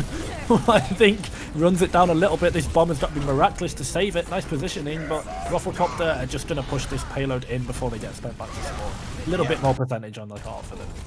Bit of a free shadow there for Wadid, just lays it down, gets two, and cleans up this team fight. And really now, minute 30 on the clock, ROFLCOPTER, this is probably going to be where they take a bit of a slower paced fight. Probably want to play off that Ant Matrix a bit more. Yeah, 2 fights left, all importantly. They've got Blizzard, Blue Screen for one of them. So Blue Screen should, in theory, confirm at least really heavily be favoured in one of these fights in which Dust uses Blizzard. So ROFLCOPTER, think about it, 2 fights, one of them to Blizzard. That means they've got one when they've got to play almost flawlessly if they want to finish this map. Oh, the shatter just before the freeze comes through, though. Jack gonna get taken down regardless, but Wadid and Bonesaw gonna fall incidentally as well. So Larry just needs to kill off this main, not get killed off themselves, and they manage to catch out Butters. The bomb comes through here from Pirate Spy, but not really much gained off of that. Perhaps their headset is still turned off and they can't quite maneuver enough, but that's going to be Larry going down here. I think Blue Screen could come back into this now and really start to stabilize at 40 seconds remaining. Stun not really going to get too much off that High Noon other than a bit of zoning, but now it's go time here for Blue Screen trying to push in, but maybe that's going to go against their favor because Bonesaw finds nothing out of that Death Blossom. Stun gets that kill through, and Jack manages to diff what it. I think this will be the cap coming through here, don't you? Yeah, this really should be. Blue Screen had a really nice ultimate engage. I think Dust Blizzard was maybe a little bit too early because Blue Screen, they just weren't not ready to capitalize off that Blizzard that came through that freeze. Yes, they did manage to find Jack, but even if you just find Jack, this fight goes so differently. Then they didn't manage to get the respawns. Bonesaw was too impatient with that Death Blossom because his teammates were falling around him. It was a really great High Noon. Stunned quietly played that fight really, really well. I don't want to say perfectly because, you know, perfection at this level, even at the highest level, really hard to do, particularly as a casty in a broad composition, but found the nice flashbang headshot onto the Reaper to take him down, used the High Noon to zone and buy his team time to rest the resources. I believe it actually managed to get up the lamp in time afterwards, so holding that High Noon allowed ROFLCOPTER to slow down the fight, and that meant that they could buy time and they could pick them off one by one. It allowed him more time, it allowed him more space to use that Peacekeeper to find more picks. So ROFLCOPTER, they played at a really high tempo the first map. It didn't quite work out. Now they're slowing it down. They're playing more patiently. They're not buying into the shenanigans that Blue Screen have been throwing at them with this Doomfist, with this Reaper. Yes, they have a Doomfist of their own, but I think Larry VT, aka V, has been a lot more reserved as well. So I mean, moral of the story, ROFLCOPTER slow it down, they play a bit more patiently, they use their brains a bit more, and they set themselves a time bank because of it. Yeah, absolutely, and now Blue Screen gonna tease again. I don't think they'll play that. I think they'll play some Cassidy. Yep, Dust back on that champ. Hero, rather. And it's gonna be a potential quick team fight here because I think the best way to play into a slow playing team is honestly just make them react. ROFLCOPTER need to be forced into a situation where they can't react, but never mind, they get the immediate first kills through. They're the ones playing fast apparently. Starting things off with a bang here. And Blue Screen gonna get forced back to the spawn. Yeah, it's a good heads-up play actually from ROFLCOPTER. They were ready for that corner punch that came out. Larry VT did not manage to one-shot Dust. It was the follow-up damage that came through from Stratocaster of all people with that Lucio left click to fall that Cassidy in. Well, I mean, no Cassidy means that Blue Screen cannot walk forward because they're just gonna lose the shield spam war every single time. It buys them a precious couple of seconds to collect their respawns. And now they've got an angle to do all again. Second time does not quite get so lucky. Larry falls. That's going to be the Shadow, though, coming through from Jack, taking it down Wadda and Bonesaw. So now all they need to do is just clean up on the remaining two players, but Butters is here, getting that kill off onto the opposing Reinhardt, and Dust hitting the mad shots right now, takes down Para mid-air, and starting to hold down this point now. I don't think there's really any way that ROFLCOPTER can stall this one out, because they're just so split, so they're so low HP as well. Look at the health pools. Yeah, not too bad. Nice aim from Dust there. Not something we normally associate with a main tank. We normally see more Stormtrooper kind of aim coming out from main tanks whenever they roll over. To the DPS, Dust putting in chat that he's a fan. And I mean, if you get the example, if you get no flashbang on a Cassidy as a Doomfist, you have to go. You're the biggest fan in the world because that is a free kill. Blue Screen now unlock the payload. They get a window in their face. This bomb is going to come through. They face check the window. That's double damage. That's no life. I mean, yeah. Goodbye. Yeah, I mean, Dust had the idea, you know, perhaps they didn't Immortality Field there, perhaps Para forgets and then they get a 4k off that, but no, Para had the Immortality Field down, prevented that high value. And yeah, I think it's just a misinformed play there from Dust. I'll go over to the Doomfist now. Yeah, they're going to go over to the Doom, not too bad. Most importantly, though, they give over this Archway, they give over this Choke to a Reinhardt-based composition. Normally, they have Mei, so it gets a little bit harder. Even still, not good in the slightest. Blue Screen have to take these rotations. They're going to have to rotate a rotation into a Dragon Strike, though. Let's see how Stun decides to use this. Yeah, Stun going to throw it through main, forcing everyone into direct sightline of the rest of their squad. ROFLCOPTER is getting that cleanup through, and Larry just absolutely pummeling Sherbin Butters 6 feet under with that Meteor Strike. Yeah, I've seen that video before. This is a really brutal stagger as well that comes in. This is going to feed over more ult charge. V just so active on the kill feed this entire map. As I said, been really reactive in the Doomfist, been waiting for the rotations, but ROFLCOPTER, hey, they're still going, they're looking for picks. Flutter's going to commit the window in response. Bonesoul's ultimate. Ooh, is this a window for blue screen? The counter shatter rather from Jack actually catches two. Can it get any value? I don't think so, as Bonesoul's in the backline here being a menace, killing off a few players, including this Hanzo. Yeah, the kill off stunned. Can't quite hit the shots in time. That turned around very quickly there for blue screen, I'm not gonna lie. Yeah. I mean, almost as fast as a PC can be blue screened. Blue screen managed to flip this one around. And yeah, now the shoe is on the other foot. I thought for sure they were going to get held at the choke, but ROFLCOPTER, they went too aggressive. I don't want to say it's a signature mark of a Jack team, but it's done it a couple of times. They pressured the W key a bit too hard. They did not count respawns. They did not think about the ultimates. It could come back to bite them. They overcommitted and they walked into a Death Blossom from Bonesoul because of it. Pirate Spy's bomb is just going to stagger on the wall. Little bit of a miss aim there, unfortunate. Yeah, I don't think that was quite a headset issue. I think it's just a skill issue there for Pirate Spy. Kills come through here for ROFLCOPTER. Going to be Larry just doing all the disruption. Not even needing to. I mean, they just left-click their way through that team fight. And stunned as well, doing the same. Yeah. So, looks like it was a momentary lapse in concentration for ROFLCOPTER, as they're just going to walk back with no ultimates and pretty much blow them all up again. Blue screen, yeah, Dust once again going over to the Mei. Right choice. Jack has just had too much freedom. Larry has had too much freedom to be able to walk on the backline. They need some form of defensiveness, some form of defensive cooldowns, some form of peel and protection from their DPS to be able to help out everyone else in this fight. Bonesoul, no Wraith, could get punished. Just gonna walk back to the screen. Larry here with a Meteor Strike. Not going to go for any techers this time around, just going to go straight in, takes out Bonesoul with the initial impact, and looking for some follow-up as well. They get the mech down, and the rest of their team is there to follow up, mainly Jack, but that basically comprises the rest of their team, because the amount of damage that Reinhardt puts through is insane. That might be the first and only time I ever hear techers on a BPL cast. That's an EU special. There's no point explaining the term, guys. It is a soccer term, as you say over in North America. It's a football term. Essentially, just means skill. I assume Toasty meant tech this case, as in the technologies. But nonetheless, we have Overwatch the cast. This is the window that comes through from Butters. Double damage potentially, but they just walked through it. ROFLCOPTER. Yeah, I mean, it's going to be the Earth Shadow here for Jack. See if they can get off that. Bonesoul with the Death Blossom actually gets shut down by Chase. Brilliant Matrix and the kill onto them. And now I think ROFLCOPTER probably just clean up on this team fight pretty easily. I'm not sure about that Blizzard. I'm trying to prevent global warming as much as the next guy Dust, but that's a little bit too late. Unfortunately, just like us, humanity might be a bit doomed. It might be an underwater diff by Netherlands. Please stop giving me existential crises here, Jace. Sorry.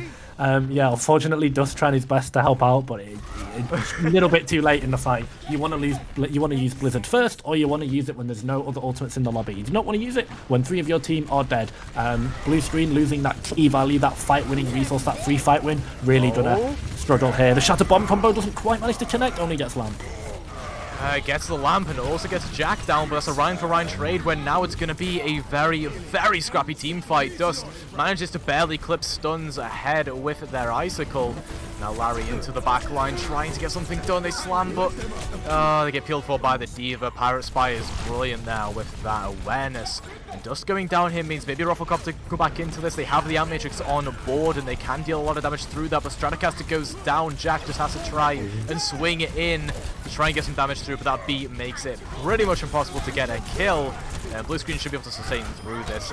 It's all about trying to bait out ultimates here for ROFLCOPTER and making sure blue screen has less for third point, but no extra ultimates baited. So. There we go. Blue screen swap over to get off the rush composition. They go to one that essentially just needs to scramble to the payload. Really nice pick. I actually didn't manage to see who it was that got the pick onto Strato, but losing their Lucio there in an overtime fight, not what you want to happen. ROFLCOPTER unfortunately losing one of their biggest pieces of sustain and defensive reliability, and now blue screen tap the payload. They are going to actually go back over to the Reinhardt, so they give a bit of ultimate charge, but I'm sure they won't mind it too much. Now 1 minute 5 left blue screen. They've really got to be clean with these fights if they want to even finish them out. Gonna be the Shadow though through the Ant Matrix. Both the tank line gonna go down here for blue screen potentially, but no, Jack and Chase, they go down instead because Bonesaw is there with that high noon.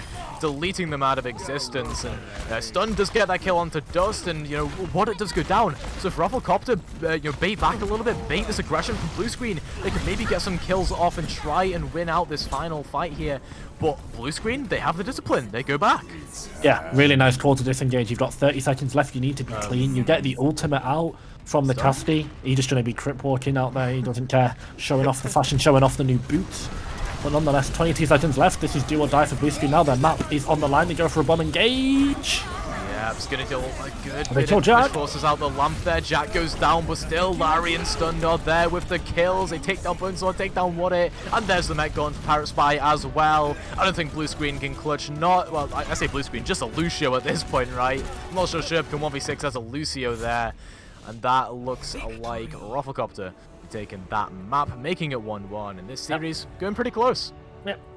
Looks like both of these teams need to freshen things up. ROFLCOPTER definitely.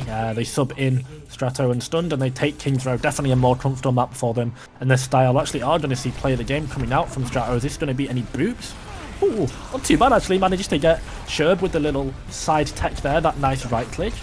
Trying to put the Reinhardt close to his death as well. So, I mean, he found a couple of them, Strato, in some key fights. Getting the Lucio there definitely meant that his team has a sustained advantage. He found Butters to show up a fight on second. And it's something I wanted to point out to as well, because like he was drafted so late. I played with him. I coached him on a team last year. I've played with and against him many times. He is quite young, but like his kid's a decent player.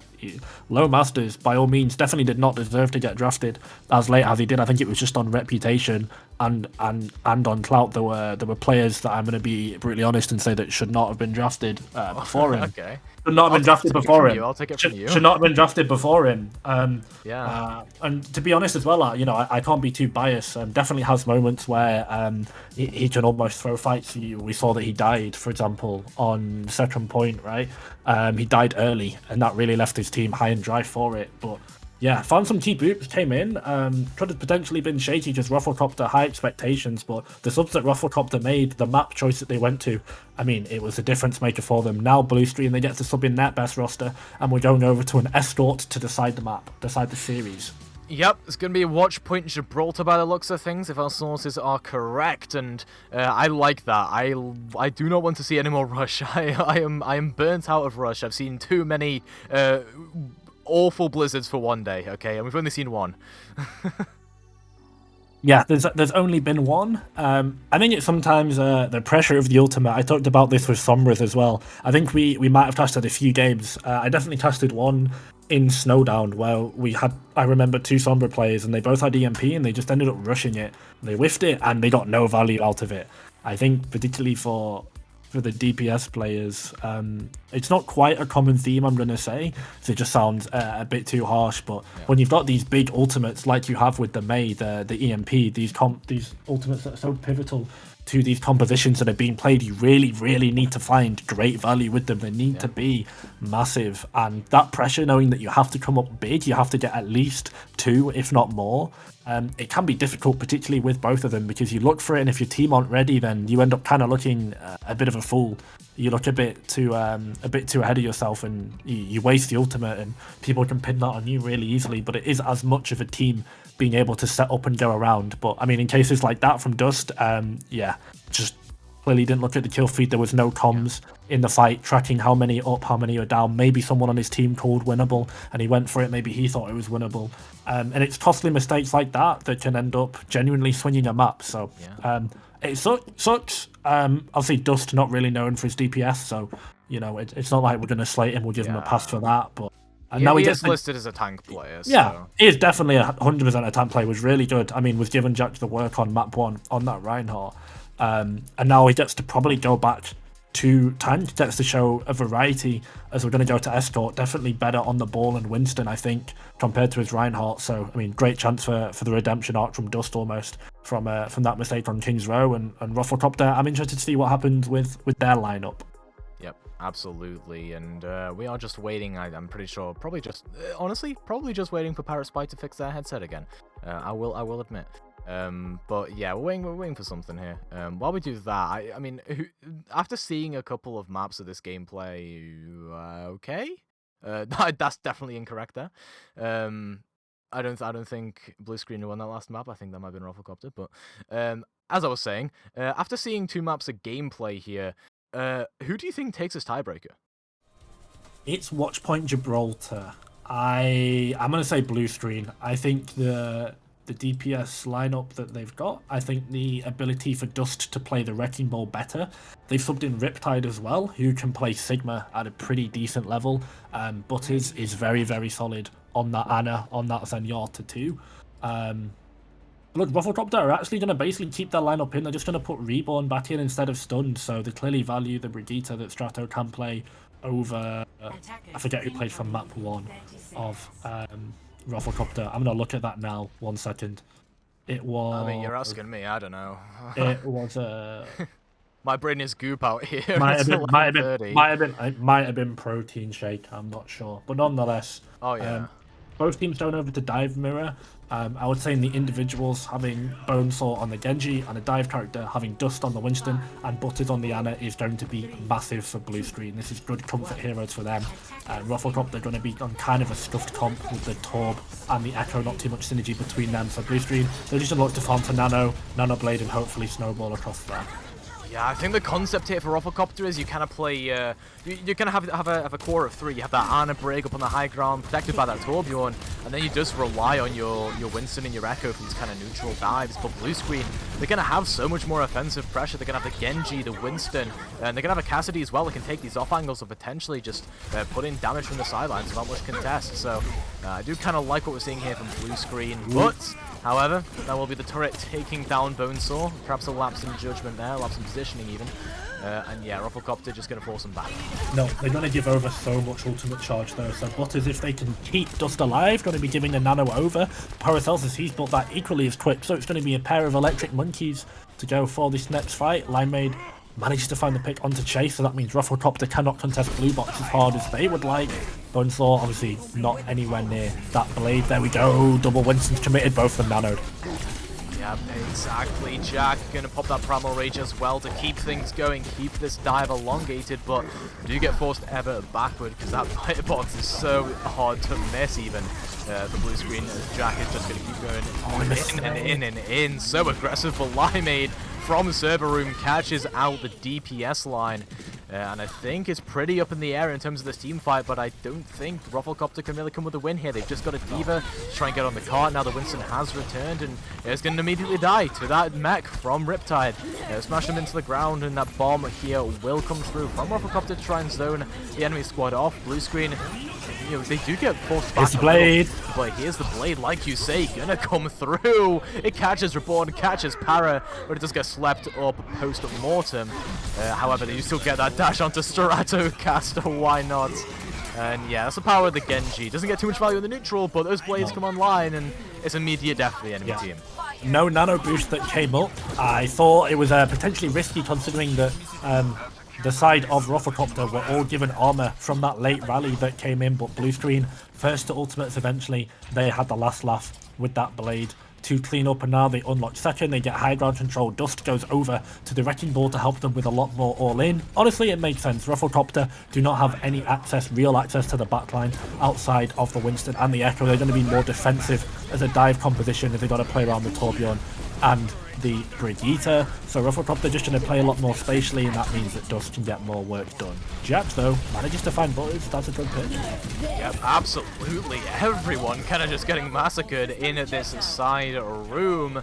That'll be 3 kills coming through there for ROFLCOPTER, and it did bait a couple of ultimates, I will admit. Like, that's what, 3 ultimates off the board there, and Blue Screen didn't use anything. No. They don't have the Nano Boost to go, so they can't really play for Nano Blade. They now don't have Nano Winston because they've got Wrecking Ball instead. Blue Screen's ultimates, yes, they have 3, they're coming up on 4, but the 3 they've got right now, not the best, not the most valuable, just going to help them sort of in the neutral fight, help zone and delay for this Nano Blade that is absolutely the win condition for them right now. Yep, it's going to be Dust.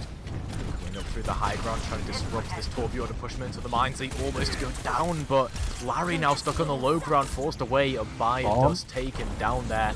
Bomb comes into the back there from Riptide, but everyone's already on the high ground. I mean, ROFLCOPTER just going to be easy pickings here for Bonesaw as they're all clumped up in this one area. The Brig being chased down. Why are you running? Is what Bonesaw is saying right now. And I mean, they end up getting the kill eventually. What a play coming through. Yeah, nice. They really needed that Nano Blade to come up big. You put so much onus into that Genji and that Ana when you pick it because it delays your neutral, it weakens your neutral fights so hard. But Cybernetic Genji, Cyber Weave, the Weave Stick coming up valuable, coming up so good. Unfortunately, Bonesaw did manage to fall there, so Jack's going to get a nano boost in response, but I mean, nice rally from Sherb to keep him to that. Oh my god, Jack is being cyber bullied.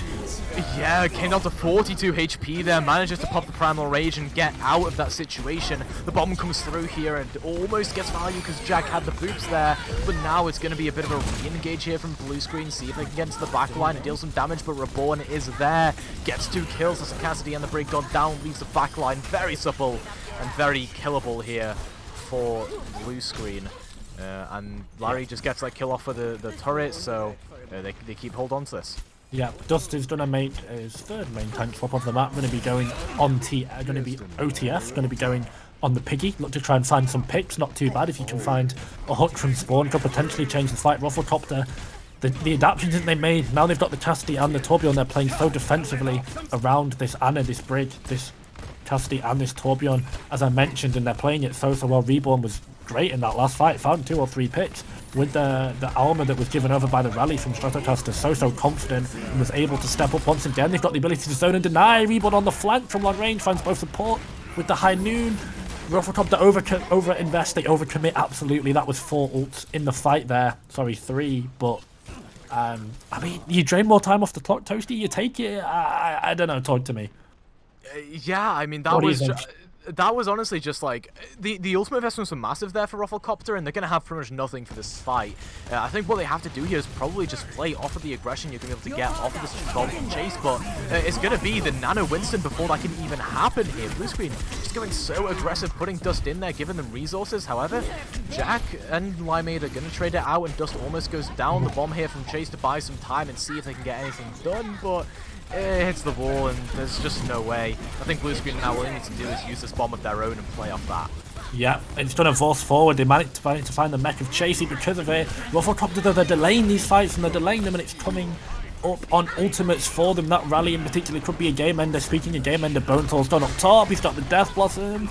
Is it time to let it rip? Not quite yet. Just gonna force him back to the spawn door as the rest of his team collect. So now, hey, they've got a really nice piece to go for the recontest that could come through. Yeah, here comes the Blossom as well. It's going to stop anyone from touching. The damage that comes through that doorway is massive, but you do have this touch coming through. I think that's from Larry and Jack over on the cards. Seeing if they can contest this, seeing if they can sort us out. Dust also had that Primal Rage in hand, but didn't really get too much with it. It's Stratocaster instead to get that kill onto Bonesaw, and Dust goes down. ROFLCOPTER here with the re-engage, making it look good. Yeah, really nice play from them. Reborn out on the Doomfist. The rally was nice to keep everyone healthy. Paracelsus found a great sleep onto Bonesaw as he was one shot by the rest of his team. They all turned around. Now 55 seconds left. ROFLCOPTER are just going to go over to a comp that refuses to die to a set of heroes that want to dive on top of them. They're on Ryan, they're on Zarya, they're on Ana, they're on Brig. They're just going to live, they're going to wait for blue screen to jump on top of them and going to punish that, and they're going to try and kill them because of it. This is going to be a nano boost that goes on to Jack. He's shifting in the backline, doesn't find anyone. Paracelsus goes down in response. Yeah, it's going to be the high used there from Limeade to force away Jack as well. They're so far in that they can't really get too much done, but that is a brilliant pulse bomb from Larry. Felling Dust, felling Limeade, and seeing if they can make this defense hold on. Chase goes down, but Larry is here to try and contest it, buying time for Reborn and Strato to get back onto the cart. That's going to be a brilliant bomb in return, though, for Riptide, and it looks like this round is going to finish off in a very explosive fashion. But to who? I don't know. It's going to be a Meteor Strike in the backline there to try and take out the Ana. They managed to succeed, and also looking for the break. Oh, Reborn 1v2! No, they cannot. Reborn with a 1v2 in the backline, but still Limeade is here with that kill onto Larry as well. I don't think he can contest this very long-range Widowmaker, and I think that will be the cap. Ended up bagged here for blue screen. Was a final engagement there, though. One second, I'm getting a little bit of a cough there. It was so close. Blue screen. Oh, they just managed to cap it, don't they? But bomb from Riptide was a nice swing in the fight. Larry started it off for his team, thought for sure the ROFLCOPTER were going to win it. He got a 2k pulse bomb. Then Reborn comes off and gets 2k, gets both supports with himself on that Doomfist. But in the end, Blue Screen had the point contest, they had the beefiness, they had the stake on the point, and the seasoning for that stake in the background was Limeade there in that Widowmaker, playing Kovacs all the way in the back. There was no one getting to him on the Widowmaker, and we just managed to pick off the stragglers one by one that came out from ROFLCOPTER. I really thought ROFLCOPTER would help that. After Reborn and killed both supports, I thought that was fight done. I thought, okay, they've gotten 2Ks within the space of 10 seconds. ROFLCOPTER have to be down here. They I thought Blue Screen have to be down here. They have to be done, but apparently not. Great work from Dust, Riptide and Limeade to clean that out and clutch up that fight for their team. Yep, absolutely. And I mean, listen, they're making this one. Crazy. They're making this one look like it's gonna go the full distance. OT, yeah. 5-4, something like that. I'm expecting here from these teams, but ROFLCOPTER coming out on something potentially a little bit different. I'm sure this match was just a TP across, but I'm pretty sure Jack on the Roadhog could be a genuine strategy. Yeah, he played this really well with Momentum in Season 3. This is the Jack special. Could just be going for a TP hook, of course, but Jack will play hard on this map. He'll be OTF. It's a viable strat, particularly on attack, because of the flanks you get underneath and on this high ground. So he's on the shock skin on that meta where Hog was really, really OP. So a lot of confidence in himself. Let's see if he can manage to do it. But nonetheless, he's going to be anti-double slap there. Reborn, yeah, ego peaks a little bit too long. You do not want to be doing that against experienced hitstun like Limeade. Echo down now for Copter. They've got to chill. They've got to wait. Nice. Oh, no. Dust just jumps away. Gets away. I mean, a lot of that damage from the Roadhog hook is actually... it's absorbed armor, so Dust doesn't actually go down there because of that first hit. So, very nice utilization of the game mechanics there as Jack goes for another hook there, but Bonesaw is just being an absolute nuisance on the flank, even more than this Roadhog is. Just looking to really control these high grounds and make sure the payload doesn't go past where it is right now. Yeah, Bonesaw is just going to essentially wait for this payload to be out. There are open spaces that if you want to be on the payload for ROFLCOPTER, you cannot avoid, and Bonesaw is looking to abuse that. Jack's on the flank, though. They sleep him. I don't think they can quite catch him. They can't quite CC him, so he might just be able to work it out. But Larry VT on the Bastion gets a Swift Strike.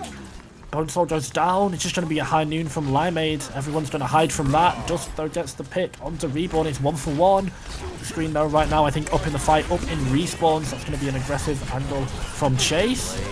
Blade. Can they get anything? Yes, they can. That's going to be a Limeade going down, but they are peeled, and Riptide is here to try and peel for this Roadhog. Make sure their honor will stay alive. Good sleep coming through there onto them. So that'll waste the nano, but this Roadhog is still in the backline, and so is Dust, apparently batting around the break, but they're being healed up by the Ana. They can't quite get killed off there.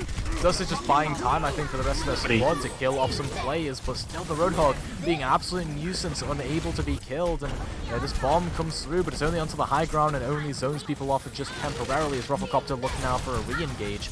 There's going to be this whole hog to try and force everyone back from the payload, getting it some more progress, and now this is a horrible place to be in Blue Screen. It is. They've got Rally on the point as well. That's going to keep them so tanky. Nice hook. Unfortunately, doesn't manage to find the Diva. We'll get it a second bite of Cherry. Reborn manages to kill Bonesaw, though, so it's going to be Jack on the point against a swarming number of Blue Screen members. He finds one, could potentially find two. Just doesn't quite go down, but his team are there to clean up. Reborn and Jack killing so many in this fight. Hats off to them in particular. Reborn stepped up big on this map, on this round so far. He's playing so well on the hands of really showing off what he can do. Was in B-League last season, came in late for Gerald Fan Club. Didn't quite manage to drag them to a respectable finish, unfortunately, but everyone knows how good Reborn is. We saw him in Snowdown really well, and he stepped up here, again, playing against better players, playing against players that are much higher resolve than him, and he's doing work here. He's playing really smartly and effectively and efficiently. Most importantly, he's playing low resource, which is allowing Jack to, well, do Jack things on this Roadhog. There we go again! The most important pick. If he doesn't get anything else, he's killed the Bastion in this fight. Yeah, absolutely, and Bastion gone means you're going to have a bit of trouble getting up to this high ground. That's basically the only thing that's getting you up onto that high ground now, as Bonesaw swaps off to that soldier.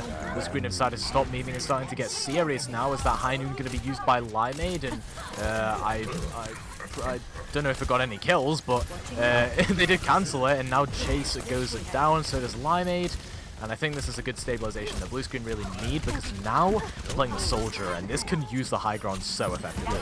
They've got double hit scan, and that's going to mean that, I mean, they can just shoot Jack. Jack will be shot wherever he goes, can be anti-naded as well by Butters, can be slept up, and yeah, they're just going to play the game of poke. There is no shields on the side of ROFLCOPTER. Now they swap over to go to the dive, so it's a nice little counter swap. Blue screen, honestly, with the rally, are probably going to be good for at least this fight with their double hit stand comp. Is going to be weak to the Echo Winston dive if they go together and time it. Reborn didn't really look as confident on the Echo as he was doing on the Hanzo, so potentially might have counter-picked himself there, but blue screen, yeah, it's going to be really hard for ROFLCOPTER to take this shuttle off them. Look at the damage onto Chase already. To be fair, Chase there, even though they almost go down, they eat up the ante. That was absolutely brilliant, making sure Butters didn't get a strong engage through with the rest of their squad, and now Jack trying to go aggressive, seeing what they can get on the low ground, as Butters is just controlling this shuttle very nicely up on the high ground, and will be this payload moving progressively forward. Dust looking to get up onto this high ground, but there's going to be the High Noon onto Jack. Reborn taken down as well. Limeade looking to destroy Limeade. the enemy squad. Someone stop this, man. Oh my. Yeah, I mean, that's the stabilization you need. Just use the rally to deny the dive, and it was great play as well from Limeade. Yeah, going ever upward there with the New York Excelsior skin. Limeade being a menace there on the Cassidy. There is no peace being kept there because Limeade is just chewing through them. Got the high down control, got the Anna and the Brigitte to peel him as well, and he's peeling them with that flashbang too. Really so hard to dislodge ROFLCOPTER. They're going to have to put, I think, all 6 on this walkway to force both Limeade and Bonesaw back now. Minute left on the clock. ROFLCOPTER, though, they've got the resources to do it. They're coming up on the Nano. If they can find the Nano boost onto Jack, if they can clear out Boardwalk, if they can clear out the shuttle, then they might be able to win. But forget about Bonesaw and he kills Para. That's no Nano. Bonesaw gets through with the visor in the backline, taking out Para, taking out Larry, and still killing Jack as well. I'm not sure how they got away with that, but now 40 seconds on the clock, and really ROFLCOPTER have to come up big. They have so many ultimates that could probably just sustain them through this fight and win it for them. Yeah. Absolutely. The key one is that Nano boost. Didn't manage to get it last fight. Hey, at least blue screen don't really have too many key resources. So this is a fight that ROFLCOPTER should win, but because of where that payload is, Toasty, I'm going to bring attention. If they put 3 on, if they put 2 on, if they stagger, they might get potentially 2 CP respawned. Got to be a quick, clean fight for ROFLCOPTER if they want to win this. Yeah, nice bomb into the backline though, forces away the backline, but still, it's going to be a Jack getting the kill off with Reborn onto Limeade there. Reborn going to come through with a lot of damage as well. See if they can get the soldier up on the high ground. They do run away. Bonesaw out of the way, but that's going to be Butters getting pummeled into the wall by Stratocaster, taken down. Reborn's coming up to this duplicate if they really need it. Dust falls, and I think this will be the point B caps. Yeah. Keeping things alive just for now. But how long can they do it for? Because they only get a minute 30 off this. It's only 2 team fights, and they need to win both of them. 2 team fights might be all they need if they can snowball this copy that can come out from Reborn into something like a Nano boost, and if these staggers as well. ROFLCOPTER, slowly but surely, they are doing it. Blue screen are eventually going to get their own ultimates. It's going to be a race. Butters versus Paracelsus. Who can get that Nano boost first? I'm going to predict it right here, right now. It's going to be the deciding factor. Whoever can get to their Nano first, I think it's going to end up winning it. It's going to end up being the deciding factor for both of these teams in this fight. This is so close. This is tooth and nail. This is skin of their teeth. It could not be any closer. Jack goes down here. They don't have an engage. They're going to try and use that bomb into the backline, but it doesn't actually catch anything. Now Reborn taking over that main tank role. They didn't get signed onto this, but they're sure as hell going to try and make it work. As they're going to get a Primal Rage through, disrupting everyone and making blue screen be so scattered. Reborn with a brilliant juggle onto Limeade. When you're going to get the proper Nano onto Jack now, when they're going to build up a Primal Rage of their own if they don't get moved away, but everyone's just juggling them into the air and they get 3 kills off of it. No way they get away with that. And now Bonesaw just going to get that cleanup onto the brig. 20 seconds remaining in ROFLCOPTER. They have to come up with something here. Yeah, visor hot, weapons on, the bodies of ROFLCOPTER cold. 10 seconds left, they're going to have to scramble to the point. They've got the ultimates to do it. Shadowcaster's rally could be big in a late fight, but I think Blue Screen... Oh no! Dust! Ah, you enter! You bit off all that you can chew! Reborn's fallen, it's overtime and ROFLCOPTER up, they commit the rally. Blue Screen, I thought they'd won it. Dust goes way too far, the captain. ROFLCOPTER might have just kept themselves in this map. Yeah, potentially. Riptide does get that kill onto Jack, perhaps making the stall fight a little bit easier on them, but that monkey will be back by the time this payload gets to that checkbox. It'll probably have to be like I don't even know, Bonesaw probably touching this point here for Blue Screen. They need to try and keep this alive as much as they can. Bonesaw going to get onto it, slamming the back line, but taken down by Reborn. The reaction time is brilliant there as Dust manages to get back and gets that immortality kill put onto them. Can they stay alive? Probably for a bit longer, but they do get taken down. I don't think you're going to see Blue Screen clutch this at 1-up. It's all the damage coming through there. Reborn and Larry in the kill feed and making this keep going. I'm going to say once and move on. Dust got a little bit too eager there. Yeah. To be fair, he's right from Chase, he's right. That was almost a game-winning play. What that would have done is that would have staggered the Diva, I believe whoever was going on to, that would have put them back, so they basically would have respawned in overtime, leaving them a permanent 5v6. I can see why he went for the play, but I think it's really unlucky. The risk that you take there is, I mean, your Winston is so far caught out. He was behind the spawn or the attackers there on point C. He was very, very in no man's land. Only had LOS from Butters as the Anna to peel him. And ROFLCOPTER, well, once they killed him, it was a 5v6 basically for that whole fight for themselves instead. So, minute left on the clock. Blue Screen are going to go for a composition that needs ultimates. Not something I'd recommend, but see how it goes. Bonesaw and Butters, well, they need to race to their Q buttons if they want a chance of winning this. ROFLCOPTER, they're just going to chill, control these high grounds, and hopefully just try and mitigate that win condition and make sure they do not get 2 nano boost, 2 nano blade.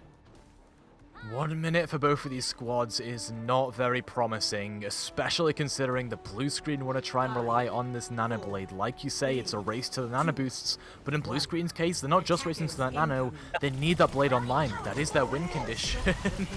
And it's going to be this jump onto the high ground to start with, see if they can control this area, because the Genji needs his high ground. Yeah, absolutely. Needs the high ground, needs the poke, needs the time, and time is not the friend of either of these teams. But I mean, the attacking team, in this case, absolutely. The nano comes, sorry, the grenade comes in from Butters. Doesn't manage to find anyone. Yeah, I mean, he's going to get nano in a couple of seconds here. This is going to be about 50% by the time the clock reaches 25. For sure, there we go. Already got it actually in both teams there. They're playing very slow. They're waiting for that nano boost. Well, Bonesaw caught out just a little bit too much, like you said earlier. Seems to be the ego peaks happening quite a bit on this first point, and it allows his defense to really start to stabilize. But with 15 seconds on the clock, Blue Screen, they're not going to have a nano boost. They're going to swap off the Genji. They're going to go to the Reaper here and see if they can get anything off that, because that's probably the biggest neutral value you're going to get out of any DPS hero, as there's so much aggression coming through. ROFLCOPTER just taking it straight to them. Do they know there is a back cap happening, though? Blue Screen going to be in the back line. I'm not sure who that is, but it's going to be Dust getting the kill onto Paracelsus, and Reborn as well ends up falling. No way Blue Screen make this happen off the back of a single Primal Rage. The Briggs get traded out, and it does look as if they'll get this first blink cap here. This is going to go way too long, I can already tell. Yeah, Dust played this so well, actually. I don't quite know who managed to touch. Blue Screen. ROFLCOPTER, though, they get 2. Remember, guys, this overtime is going to stay. This wick will keep burning even if they cap. This is, I mean, as overtime as you can get. But the respawns of ROFLCOPTER, they're coming back. I think they might have been able to close it out. This car is going to park 2 meters before it's even on the point. DV3, the rally, though. And this is going to be the death of Blue Screen right here. Larry gets the kill onto Dust. That is absolutely massive. It gets rid of the main tank. That's your stabilizing factor that you need there to get these engagements through. But it's not really much of an engagement at this point. It's just scrapping around on the point, and it looks like ROFLCOPTER get the better end of that. Absolutely just Larry diff. That's all I'm going to say here. Like, the Tracer in that stall fight, so impactful. Yeah, the Tracer did so much work there to pick it off as well. I think even if Dust had managed to 1-for-1 with the Winston, having Strato come back, and essentially what Larry did was just buy space to the rest of his team to come back, and did not die, and found a pick as well during that. That's a profit impression from the there. So Great work from him.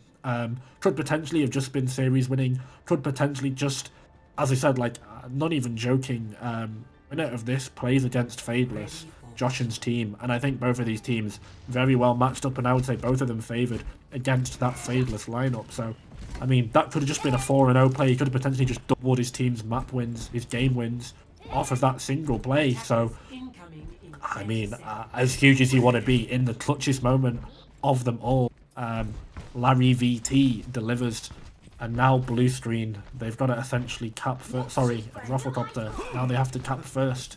I really don't know what to make of it. Blue Screen are going to imitate the comp that they saw from ROFLCOPTER on the defense, and I actually don't mind it. It's going to take them a lot of time to be beaten. So we shall see. Do ROFLCOPTER, Toasty? Do they have the temperament? Do they have the patience to build up this nano boost and go for the all-in?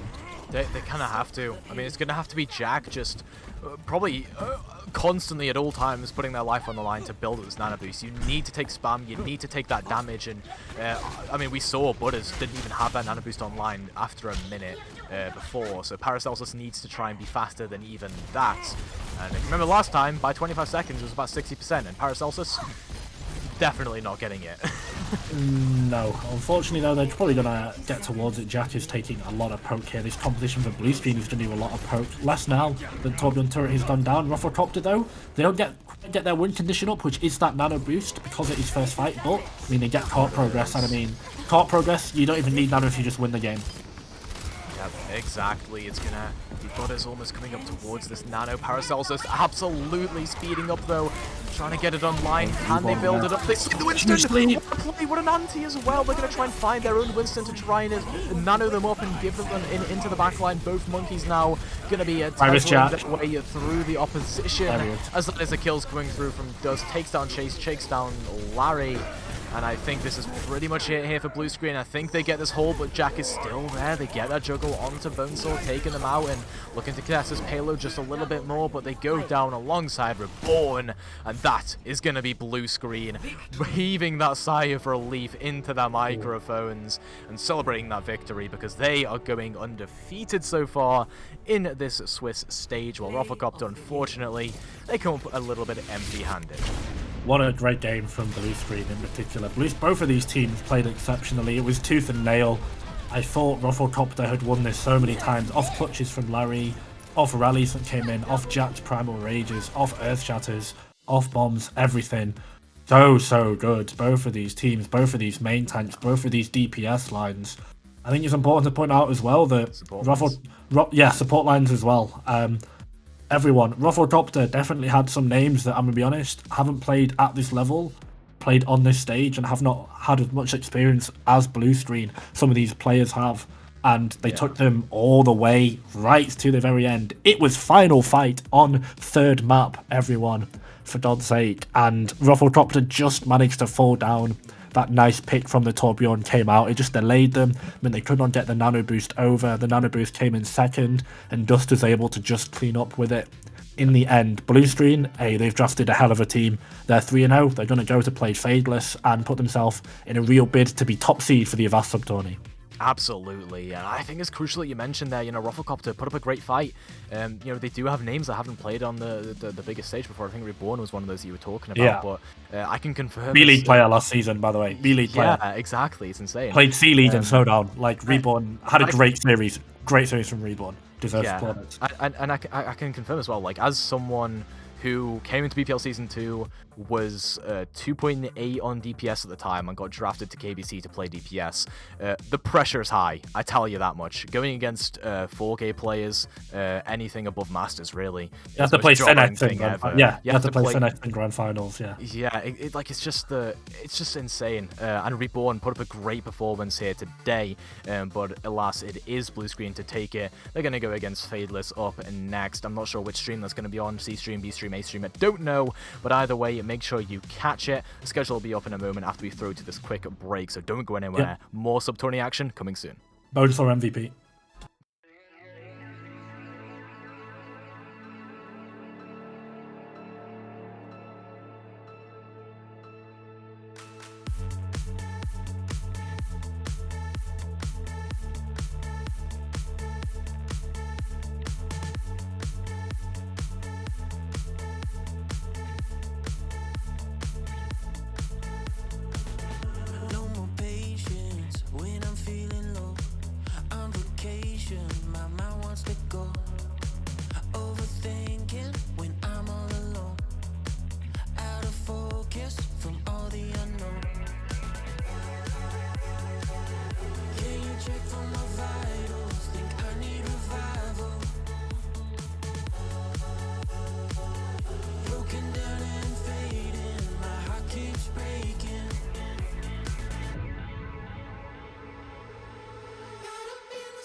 I want to get down to the simplest possible nitty-gritty.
2, 3, 4.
Hello, welcome to the C stream of Avast Sub Tourney. I am Hot Dog, and we have Rose here for another match. It has been a day of Overwatch. How are you feeling today, man? It's been a great day of games, so I'm feeling pretty good. Obviously, we're coming into the later rounds of the Swiss format that are really going to define how the bracket shapes. And yeah, with some of the games on the other streams closing up, we have a sort of definition also of like where the teams are landing in their like respective tiers. And Triumphant and Disrupt have been two of these teams that have really maybe flown under the radar in terms of the draft, and then come in strong as the games progress and seem to be going from strength to strength, so to speak. Triumphant, of course, falling in their last game to Fadeless, but that team has continuously proven itself to be a real contender. And Disrupt had a bit of a rough first day, but a very strong showing at the back end of that, and today as well. So sort of mirror images, both teams having shown some cracks here and there, but both teams also have a lot of potential from various positions on either of their rosters. Yeah, absolutely. They're both playing very well. Disrupt has been very successful, and again, kind of no pun intended, disrupting the expectations of a lot of people that were kind of watching. I know earlier today I casted them, and they played really well. Wi-Fi in the backline was very tough to kind of just compete with, and in general, I mean, Triumphant has been playing pretty well consistently. Yeah, here's a quick look at the records. Both, 2-1. Yeah, Disrupt obviously coming off of a round 1 loss to Selfish, then turned that around into 2 consecutive 2-0s against Sala Vibes and Hamster Zone more recently. It's really a testament to a lot of these players, especially a lot of the newer, younger players on the Disrupt roster, to have that resilience like right off the bat. There's no like barrier for experience needed. They can rely on some of the more veteran presences on their roster, and Wi-Fi and Azure, who comprise an extremely deadly DPS line. But over on the other end for Triumphant, you also have that veteranship. You have Edicts, Azu, just the whole roster is just bleeding experience out of their eyes. And speaking of that tank line and Edicts and Azu, I'm actually going to be mostly looking to them to be a lot of the real pacemakers for how this match is going to shape itself. Edicts on the ball has been integral to Triumphant's establishing of the pace, allowing Yunchol and Guok to sort of work in those picks into the back line, and just very intelligent players on Triumphant, and a pretty well-rounded roster. They don't have to rely too much on one role or the other to do all of the heavy lifting. Yeah, I do definitely agree with that. We're still waiting on the map pick here to kind of go into it, but yeah, just looking at even kind of the maps that they both played on, it's been pretty consistent. Oh, and actually, it is Oasis we're going into first, which has been one of the a very popular map pick. Triumphant has had a little bit more success on Oasis than Disrupt, so I think at the moment, my cards are kind of pointing towards Triumphant here to get the win. Yeah, the only difference I would say between the two really is that Disrupt has won this map today. They won this map just earlier, whereas Triumphant are coming off of a loss to Fadeless, and so I wonder if that's going to at all have sort of any impact on their play. But other than that, going right into it, pretty standard comps for what we've seen on University, and more par for the course for both of these teams. Triumphant opting into the ball Zen dive, and Disrupt just going for some raw rush with Wi-Fi on the do. Yeah, Guok here looking to just kind of poke on the back line, make something happen, get some damage up. And Kevin finds a quick pick on Coconut Carl. It is currently even. Both teams have lost a DPS. Azu has to back off and get that hacked health pack. And it looks like Disrupt is going to be able to get a quick first cap here and get some percentage on the board. And yeah, 0% quickly ticking up here for Disrupt. Yeah, Yunchol has been a really standout part of this Triumphant roster. Maybe a little bit underrated coming out of the draft. Has definitely been integral to their success, making himself known already on the Soldier under the alias of Coconut Carl. Yeah, Definitely. And Coconut Carl is able to get that pick after falling. I mean, that's huge. And Lion trying to equalize this by using the window. Doesn't seem to be doing a whole lot, not a lot of just damage popped in, but he's able to keep the D.Va up and alive to give Pivot a chance to get back. And Wi-Fi finding Edix, that's huge. It is going to be another fight win for Disrupt with another pick on the Bray instead of Triumphant. And Coconut Carl is not meant to be talked out of it. Throws in the visor for good measure. Doesn't seem to get a lot. Italy 1 or 2 picks, and then it seems to be Triumphant able to turn those into a fight win. Yeah, slowly but surely just cleaning up the point. Yeah, Yunchol, the soldier pick has been one that's emerged a lot over this past weekend as something that's pretty meta-defining. The ability to just post up on and off angle, especially in the dive setups, has been integral to a lot of teams' success, especially a lot of the ones that are, you know, towards that upper level, like these two teams. The pressure is now on Disrupt to leverage what is a bit of a moderate ultimate advantage into a solid team fight and then maintain composure on the point as Fronted does throw in the beat. Yeah, Wi-Fi is able to go in without any sort of fear, able to put much pressure as he wants without that beat on there. Triumphant is able to kind of keep the fight rolling. Azu's fine pivot, not having that main tank as well as Wi-Fi falling off. It's very difficult for Disrupt to keep things rolling. Jonathan pushing in, being very aggressive onto the soldier. He's able to push them back, and then looking maybe for a self-destruct, and is able to launch it up as it does get D-Max. Azure is able to find Guac with that Deadeye. It is again still back and forth. Azure falls, and now it seems as though Triumphant is able to slowly but surely eke out a victory in this fight. And now they will be, able to keep the percentage going up here, passing 60%, and they're looking very strong here. Yeah, and it is a testament to the strengths of the comp that Triumphant really like to run, where you have Guac, Azu, and Edict all sort of peppering the opposing team from a litany of angles. And then at the perfect moment, Blackout calls his Discord, and they all just sort of collapse, which is how ideally you want to be playing this Ball D.Va dive. And now, yeah, Yunchol on the side, Blackout actually finds 2 in all the chaos. Yeah, that's going to be dangerous. Now Triumphant has 3 picks rather. Now that D.Va's falling very low, Jonathan gets D-Max. It's not what you want to have happen. Disrupt is very much on the back foot here. We're at 91%, and it is going to be pretty tough for them to actually touch point and keep things contested. And yeah, 96, 97%. They are able to touch. They get overtime now as Edict comes in rather, uses their minds.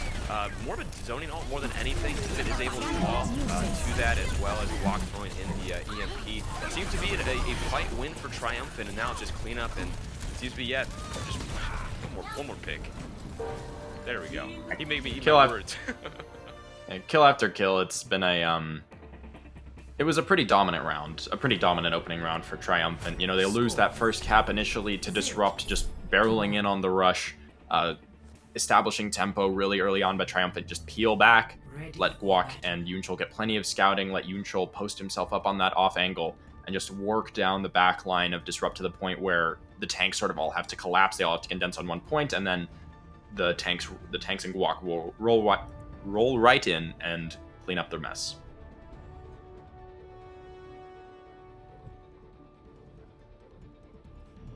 So, moving into this next round, the 6-man Ball D.Va dive opposition is going to show its head yet again. This has sort of been a recurring theme of the teams as they opt into these more dive-heavy, tempo-heavy, movement-heavy maps. Guac actually rotating around the side there. Tries to connect the manual hack. Doesn't quite find anything, has to translocate away as Edict is going to be looking for an opportunity to set up this pile driver engage, which has been such a cornerstone of how Triumphant normally want to play these maps. Bring in the shots from the quad cannons. Not quite committed. Going on hacked, unfortunately. Edict tries to make an advantage, engage, and Blackout is already 30% to this ult. It's going to be very important for him to have that as Wi-Fi is going to be continuing to look for an EMP. Edict is hacked again by Wi-Fi as Thompson falls and is demexed. Guac is also still trying to be aggressive in the backline, trying to make something happen. It is right now outpacing Wi-Fi for that EMP as Coconut Carl finds a take on Thompson. There seems to be a fight win so far for Triumphant. Throws in the pulse bomb, but as I say that, Wi-Fi being very aggressive, pushing in. Wi-Fi finds 2 picks, well plunging on Azu. And yeah, they're able to get a fight win and first ticks here. That's really well done. Triumphant did a really good job at managing the pressure, bouncing it from tank to tank and from support to support. But the problem with that in a matchup with a 6-man dive is that the closer Moira builds to Cole, if your players are all low health, you're just gonna get cleaved right through. Yeah, I mean, it can be a very aggressive tool as well as a good, healing tool. And Plunging Headbutt in his beat seemed to at least stave off that fight. Wi-Fi gets in. 3-man EMP. Edix just uses his bomb as well, just away from the fight. Guac is able to get Lilam as he falls, is able to get Pivot to fall, and now it's another fight win for Triumphant here. They are able to get the point back, more than likely once they're able to get things cleaned up off the point. Azu has a self-destruct ready as well, ready to throw it in, and yeah, Wi-Fi off the points, 45% to 1% on the control point. Yeah, Rally's still online. Guac is going to be looking to try to build this next EMP up as fast as possible, build up as much of a lead over Wi-Fi in that battle as he can, as that's going to be a really integral part of how these teams can actually take their engagements. I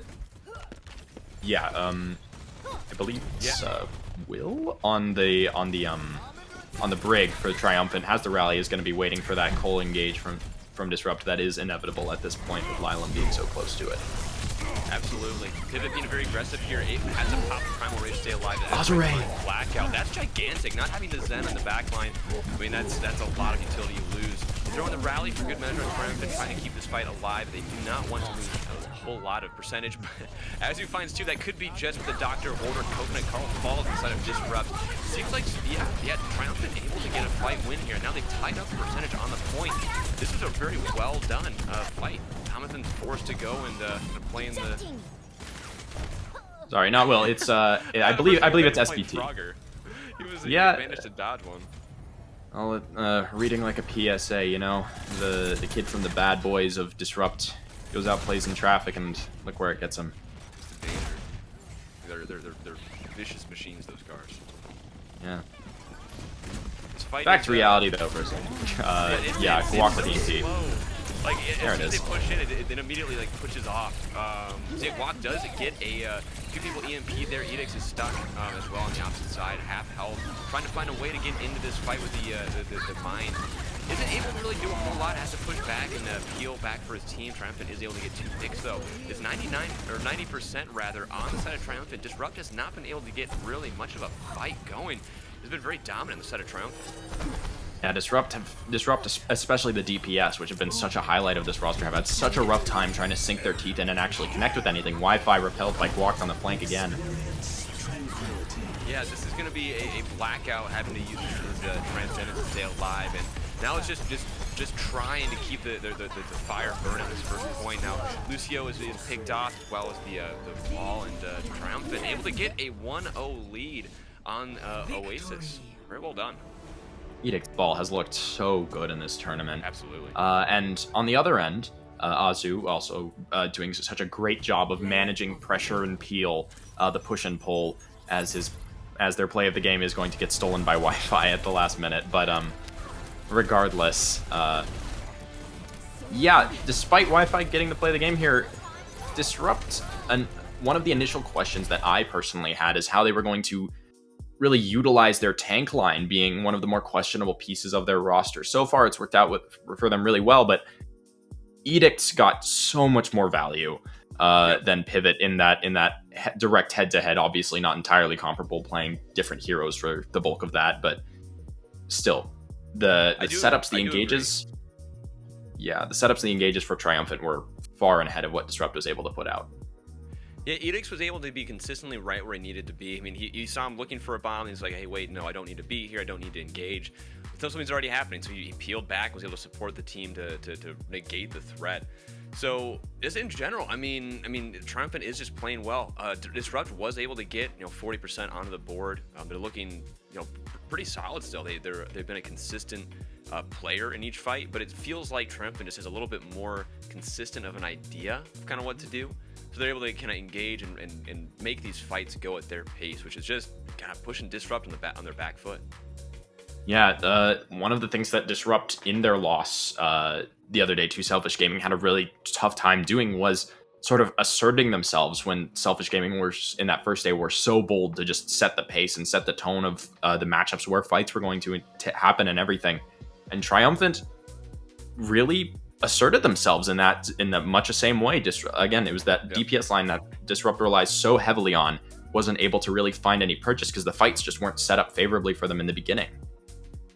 Yeah, it really is a testament. Yeah, these main tank plays. I mean, I think I mentioned actually, I think the last game we were casting, just looking at the main tanks and how integral that gameplay can be and making advantages for the other team. So yeah, looking at these tanks moving forward, I think Edicts does have a bit of an advantage, making Triumphant look a bit stronger. So I think Disrupt really needs to focus on finding a way to either pull Edicts back, make him again peel back, and kind of make him not as valuable, either with Sombra or just again being aggressive with their own engages. But one or the other, they really need to find an answer to Edicts and find it real quick, as we are already on series point with this 1-0 lead.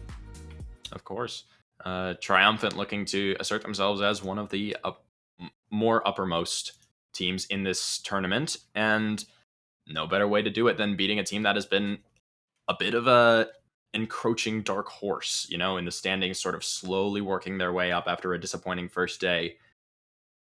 This is yeah, I agree. And we got new Bonnie coming up. I mean, I feel like that's been a map pick that I've been surprised by. I don't know why I wasn't thinking it wouldn't be as it would be less popular than it is, but it's popped up a lot this tournament. Yeah, Nambani has popped up a lot, specifically, I think, as an answer to the teams that either don't like to play Rush or are more afraid of their opponent's Rush. Because it's really been, this tournament has been dominated by Nambani and Eichenwald. Or it's not Eichenwald, sorry, Kings Row. Nambani and Kings Row have been the overwhelming tone of the second maps of this series. And it really just comes down to whether a team feels more comfortable opting into the rush battle or the dive battle. And here we are going to see. Now that you mentioned, I really want to see some Eichenwald. I think we saw some day one, I want to say, and then disappeared off the face of the earth after that.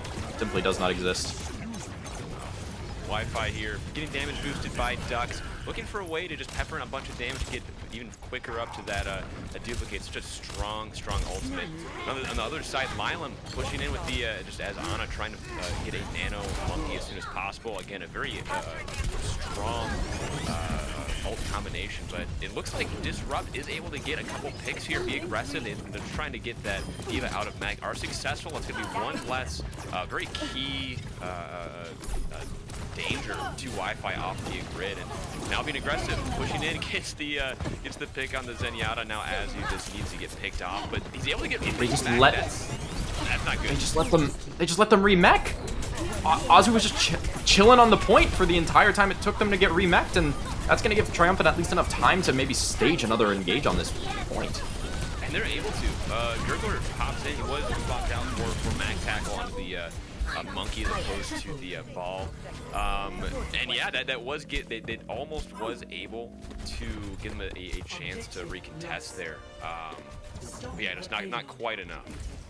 Gurg has done a pretty good job of being sort of the primary main tank for this team. Obviously, Pivot and himself were both sort of later round picks, and I think they've really definitely earned enough value in when you look at the tournament as a whole. They've really done their job as some of the more underrated later round picks for this team. Yeah, you're right. I realized I just did call in Mac Tackle. You're right. Pivot is the right name. Lilam is able to get a pick on the Tracer. It's going to be, something that might come back to bite them here. As now Disrupt looking real strong on the point. All set up for a dive with this Pulse Bomb. They're ready to get a pick off, and yeah, just looking for a way to get Tell me something, Lily. Throws it in. Isn't able to get anyone with that. That's unfortunate. That was not the something I wanted to see, Lily. Either way, Utroll is just happy to engage with this duplicate here, throwing the duplicate as self-destruct up. Doesn't quite connect on anything. Yeah, and Wi-Fi now. There's 2 tracers on the side of Disrupt there.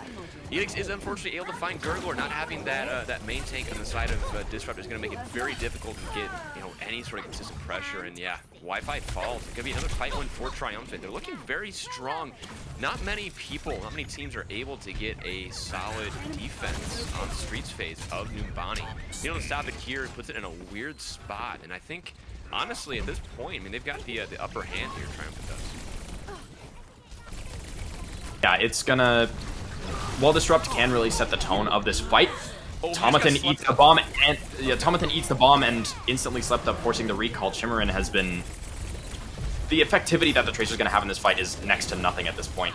Gurgler's super deep with the Primal, will be cleaned up in the end, and that's a bit of a interesting engage from the main tank of Disrupt. Yeah, and this Tracer is just being a menace, able to just put the pressure where they needs to. Another pick by the Echo to equalize this fight, and it's another fight win for Triumphant. Yeah, they are playing this very, very well, making it very hard for them to engage. I mean, having Rafa on Brig, it's tough for them to do much, and Yunshul has been very aggressive too, keeping Ezra at bay with that just kind of Tracer matchup. Doing really, really well.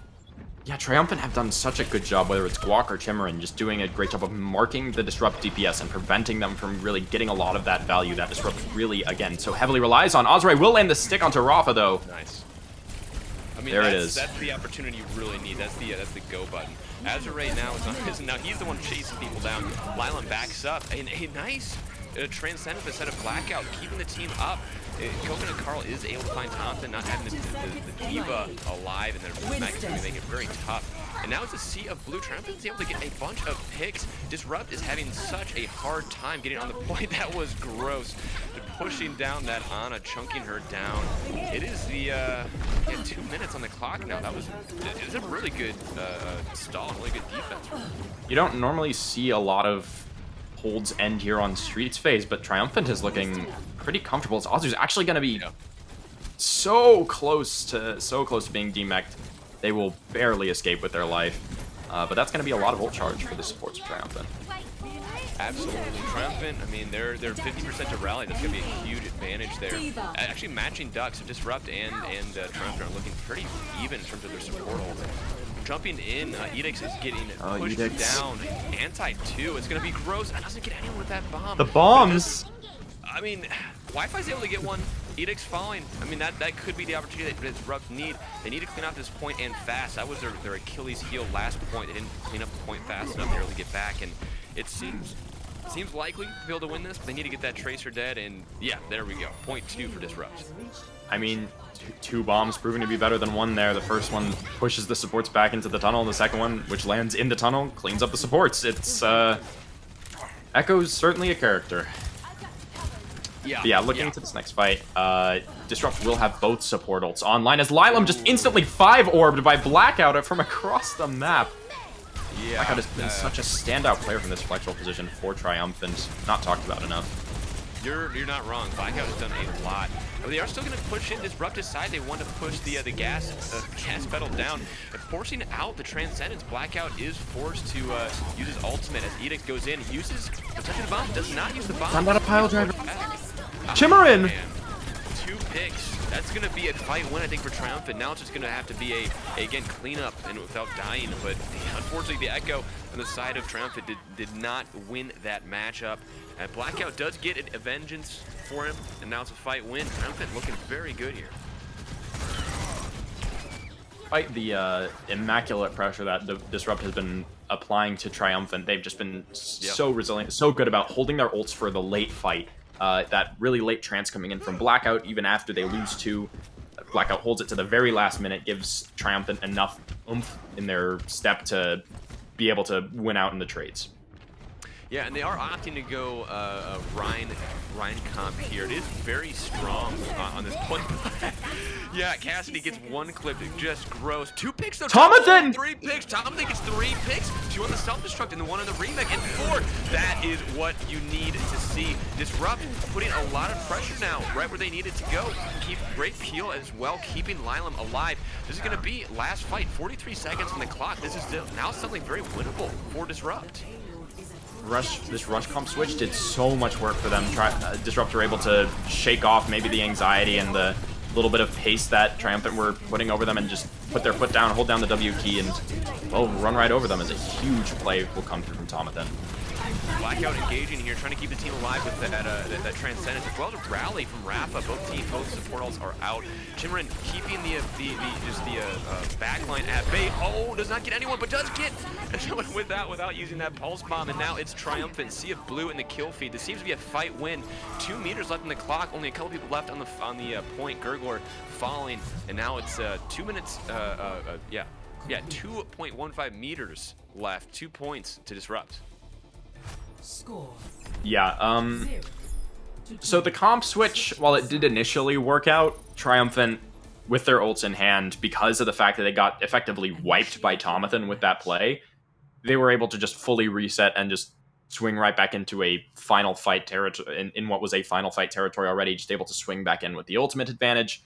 The comp switch, if it was going to come out from Disrupt, I would have liked to see it maybe a little bit earlier, but of course that's all in hindsight. Now, I really would like to see what Disrupt choose to run on their defense here, where they tried to opt into the Monkey, which was having mixed results, or if they try to maybe play a little bit more bunker like we've seen on some of these defense, and it looks like that's just going to be the case. Pretty standard Orisa D.Va bunker comp with the Ashe Tracer. Azure on the hit scan has been phenomenal, but pretty effectively marked by Chimeren, who's been able to get in a word or two of his own. This DPS line for Disrupt is really going to have to start playing head and shoulders above what even the standard they hold themselves to. Yeah, you're definitely not wrong. The dive from Triumphant has just been so consistent. They've been able to put the pressure on the right person and follow up consistently. Because you can jump on at anyone, and that's a great, good dive, but the person doesn't dive because you guys are splitting focus. It doesn't really matter. And Triumphant has been just consistently able to follow up on these things. Edix, man, like you said at the beginning, he has just been a great ball player in this tournament. Yeah, people definitely haven't realized the full potential of Edix. A very, very intelligent, very positive player, and well, I mean, the results are speaking for themselves. Triumphant looking pretty solid with the Yasuo Edix tank line. Absolutely, but as you say that, Chimeren able to find a pick. Wi-Fi is out of the fight, sent back to spawn. This D.Va is going to try and be very aggressive, trying to get some sort of pressure on this Echo that is being pocketed by Rafa. Going to Carl, pushing a lot of damage in on the shield. Nothing doing, though, as Edix drops in. They are able to get the D.Va off the high ground, as Baptiste also falls. It's looking like a fight win for Triumphant already. A very great dive, again, like we were just talking about. Able to find the right target, able to put the pressure on and get everyone to that point to be able to, get the pick that they need. Yeah, and it's, again, this immaculate spacing from Triumphant, knowing exactly when to push certain parts of a team comp, when to prod at certain extremities. It's just such well thought out setup for a team that just came together so recently and has so little pre-existing synergy. Yeah, you're absolutely right. Edix is looking very aggressive here, has a bomb or a set of mines at the ready. So when Carl finds Thompson, there's no main take now. Edix is able to kind of just do whatever he wants, even more so. Edix has the mines ready as Hogan and Carl duplicate ends. Or as I say that, no, he's able to use that again somehow. Remake, excuse me. Is able to get a fights pick. a kill onto Lily anyways. I mean, Cassie falls. This is looking very rough for Disrupt here. Lily and Wi-Fi have been having a very rough game, considering the masterclass in DPS carry they put on in their previous match. It's pretty night and day for Disrupt here, as Chimeren and Yunchel have been more than happy to take full advantage of it. Yeah, and I don't even know how best to even kind of stop the bleed, as it were. I mean, they have people on Disrupt that should be able to peel and keep the other team at bay with these crazy dives. But as I say that, throwing in the bomb doesn't get anyone. Is able to still get a pick on Tomathan, just kind of through the left click as Blackout gets the Transcendence on the point. Rafa also has used their Mercy ult, just trying to stay alive. Lila has used the window, didn't get a whole lot, and now it's just another Sea of Blue. Triumphant is looking dominant here, pushing it right into point 2, and Wi-Fi trying to be the equalizer, throws in a immortality field with that duplicate, and now pushing it in. It is 2-2 with 5 minutes on the clock for Triumphant. That was such a good bomb engage from Azu. It forces out the Immo, that you know that the Orisa's not going to have a shield to counterplay, and Disrupt is scrambling for answers. They're making the switch over to the Rush comp, and while it worked for them initially last time, it's going to have to work for a lot longer this time around. Triumphant, not really with a lot of ults in the bank. They will have Edict's minefield to work with, but doesn't look like that's going to be the game plan for this fight anyways, as Edict takes the slam and those mines. Originally really liked that. That was such a cool engage, but it doesn't even matter because, I mean, Triumphant had Edicts again in the backline, right where he needed to be. Was able to go in, push people back, use their mines, and now it's last fight territory with 4 minutes and 20 seconds. A good 4:20 on the clock for Triumphant. This is looking like a potential series ender here. These pile drivers from Edict specifically have been pushing Disrupt so much further and further into their own grave. It's really quite incredible how synergistic this tank line from Triumphant has looked in such a short time, especially considering where they started off this tournament. Absolutely. Azu throws in a bomb, doesn't get anyone. Donut Carl is able to find the Gurgler. There is now no main tank on the side of Disrupt. It's going to be a tough fight to win. Pushing in 2 meters left on the payload. He reports, kind of gets the fight win. Shimmer.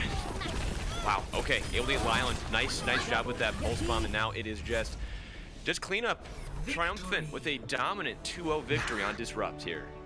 That was a read to end all reads from Jimmerin. They're so ready for the teleport back. I was like not ready. I was like for a second I thought he was just throwing it on there. I didn't know. I was like, why is he? Surely it was just. I mean, but it was like it had to have been a read because he got so much damage onto the thing already. He could have. I'm pretty sure he could have just meleeed it and it would have broken it. Yeah, it must have been a read. That would well, whatever the case. He'll say it is 100% intentional and deliberate. All according to plan. All according to plan, indeed. And speaking of the plan, Triumphant 3-1 in the Swift stage here. Yeah. They've soundly secured themselves a spot in bracket tomorrow. I'm short of something disastrous, but nothing like that has ever happened in BPL. Never. It's always, everything's gone according to plan for every team every time. That's the magic of BPL. It's always it's all scripted. Oh, it's all scripted. Yeah, exactly. There's a reason why we have signups for writers every season. But yeah, no, that was all again like dominant victory. Edicts has been looking just dangerous on the wrecking ball, and it should have been a little bit tougher for him to get as much value. They had Cassidy, they had Brig, felt like they had a lot of self peel. They had they had the Diva. It just wasn't really enough to keep Edicts at bay, and I think that really was their Achilles heel. At the end of the day, if you're getting booped around, thrown around, there's just nothing you can do except, just try and stop being booped around. That's really the only solution that you really got. Yeah, the series as a whole was definitely the Edicts show. But on an individual map basis, I feel like Blackout had a really good Numbani, and then specifically Chimerin on Numbani did a great job of not only marking the DPS for Disrupt, who weren't really doing that in return, sort of giving him a lot more free reign to work with, but again, coming up with kills when it mattered, being present in those team fights. He wasn't only controlling the flanks, he was helping Edicts and Azu control the pace of the fights themselves. Absolutely, and that's always been the kind of the name of the game since I've been playing. If you can control the pace of the fight, you typically will win the fight, because you're deciding when to use ult, you're deciding when to push in, you're deciding when people will take damage, which again pushes stress on the support line. It just has this domino effect of just kind of leading to a fight win. So in general, I mean, Triumphant looking good, they're looking dominant. They are going to the playoff bracket. I mean, how deep do you think they're going to be able to go here? I mean, Triumph has been pretty consistently improving throughout the entirety of their showings here in Sub Tourney 5. Like every single game I see from them, they're doing something better or doing something differently. That's just, they're clearly so sound in their macro play that they can focus on the micro, they can focus on this stuff. And a team in a position like that, I think, is really scary to make a deep run. Absolutely. Well, that does end it here for at least this match. We got more Overwatch. I think at least one more round. Definitely have some on the A stream. I think one more on the B stream at least. So stick around. I think we'll have some more Overwatch coming your way. And have a good rest of your day, guys.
goes a little. Just gonna walk right in. So oh my god, this is painful. This This is just tough to watch. I mean, you're held at the spawn doors. You just need something to click right now, and let's hope Pigmania can figure that one out as soon as they can. I mean, this is not looking great. And you never really see spawn camps like on this map as much as opposed to like Rialto and what's another one? Dorado is another great one to spawn hold on. But yeah, it's just like, I don't know, it feels just as good. Just run right at him. The doors are like so weird. Lol. Yeah, Jack, I mean, establishing a little bit of dominance there, able to land a fat shatter onto a dive comp, playing Reinhardt. I mean, you know what, power to him. But definitely, and now, they are able to finally get around this corner. This is massive progress here from the side of Pigmania. Sun trying to deal with this ball, but Juice is able to roll away. And now, yeah, Chasey get a nice eat. Yeah, nice eat from Chasey there, and ROFLCOPTER still coming out on top here on this defense. Lamp for Paracelsus just to keep himself nice and alive. Clap on his tail. Going to be able to brush him off as now Mine's also being invested from Juice as they really want to win this, especially with Paracelsus down. Means that Pigmania have the healing advantage for the time being with Clap going down. Stratocaster going to invest the beat, and the high noon from Stunned should just push Pigmania back for the now. I don't know if you really need the beat there, but I get why, you know, Paracelsus is gone. You don't want your team to die. But I think you probably could have saved it, especially because Pigmania, they have the dupe here and the... Oh my god, I was about to say the trance, but Mahir instantly goes down. Yeah, just barely unable to get that off. That is an amazing punch. Yeah, it's going to deny all that value, but Navino will get the Reinhardt off, so it doesn't really matter. Looks like Pigmania going to be fighting for this one. Fighting for this card. It's still either team's... Yeah, it's still either team's objective at this rate, and it looks like ROFLCOPTER will opt to back off a little bit, considering their spawns are just so much further away. Stunned is 2 HP. Okay, there you go. Yeah, Clap is doing so much work on this Tracer. It is so hard to... you can just tell the ROFLCOPTER players are just having so much trouble trying to deal with him in their backline, but... are we just going to look at Juice Ice here? Are you going to... Oh, Luminous almost gets the shatter. Almost bashed him out of another one, but Juice Ice going to be taking out on that Doomfist there. Paracelsus is the next one to fall at the hands of Navino, as looks like Pigmania finally going to be cracking that defense, and ROFLCOPTER will have to go back to spawn. I mean, at long last. We're heading... Yeah, no, they definitely capped it. It looks like some of the ROFLCOPTER players are already trying to take the high ground. And Clap is... Clap has been noticed. Clap will be chased, but it doesn't really matter. You are playing Tracer, you will just blink away. It looks like ROFLCOPTER has swapped Paracelsus over to the Moira, trying to really get in there. And Jack does get the pin onto Clap. Pretty nice. Very and great. Mara very instantly good goes pin. down. Yeah, I mean, Flash Fan does that to a man, you know? Get stunned by stunned. I've been wanting to say that all match. I'm just going to say. Get stunned by stunned. Yeah, stunned with the stun. So, what happens? Flash Fan. Everyone's favorite. Does get the pulse bomb off, but it won't get much value, and Chasey will get healed up. Mara in the backline trying to get this hack off. I don't think anyone's going to happen. Stun goes for the stun. Does miss it. Gets the headshot of the Clap. Stunned. Yeah, hits the 180. By the beat. Yeah, saved by the beat there, and ROFLCOPTER again. They figured it out. They're just locking down this point. Maybe they're gonna go to spawn. No. Yeah, ROFLCOPTER are just holding the spawn right now, just staggering Navino even longer. They already only have a minute 40 left on the clock, and this is looking really rough here for not Pigmania. Or yeah, Pigmania. Sorry, they're having so much trouble trying to just push this cart forward.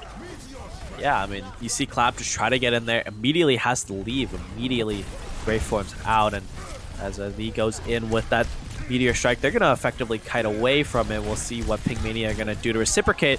Great punch, Illuminous going to go down early, and Juice Ice also. So Jack coming up with 2, and it's just, things really just aren't looking good. Yeah, the doors haven't even closed yet. They're getting no progress. Jack wants to go for a sneaky little shatter, I think. He wants it. Are they going to notice? They're looking. They're looking. The Reinhardt He might be able to get it team, off. Where's the Reinhardt? Oh, it Oh, will catch Chasey's Chasey on the ready. ground. Paracelsus hacked up as well. Not Chasey, catches Navino. Wrong Diva. However, both Coalescence is going out now. Paracelsus is going to be bopping his shortly after Chasey gets the bomb kill onto Navino, but I think you're going to need a little more than that when you're down 2-3 of your players here. Pink Mania finally opting for the Rush Mirror. And yeah.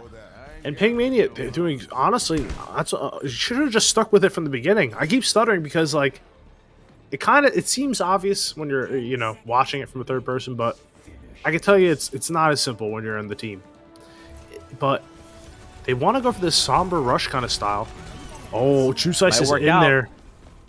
The High Noon? Yeah, stunned. Doesn't get anything. Oh, yeah, that is a good evasion of that High Noon there. Ping Mania investing the beat as well, especially after Juice Ice goes down. The EMP straight onto Cart, catches onto, I believe that's all 6 of ROFLCOPTER. The bomb now coming in from Navino, not really going to get any value. Same goes for Claps. Death Blossom there. Jack does go down though, so things are still looking winnable for Ping Mania, especially as all the squishies continue to fall.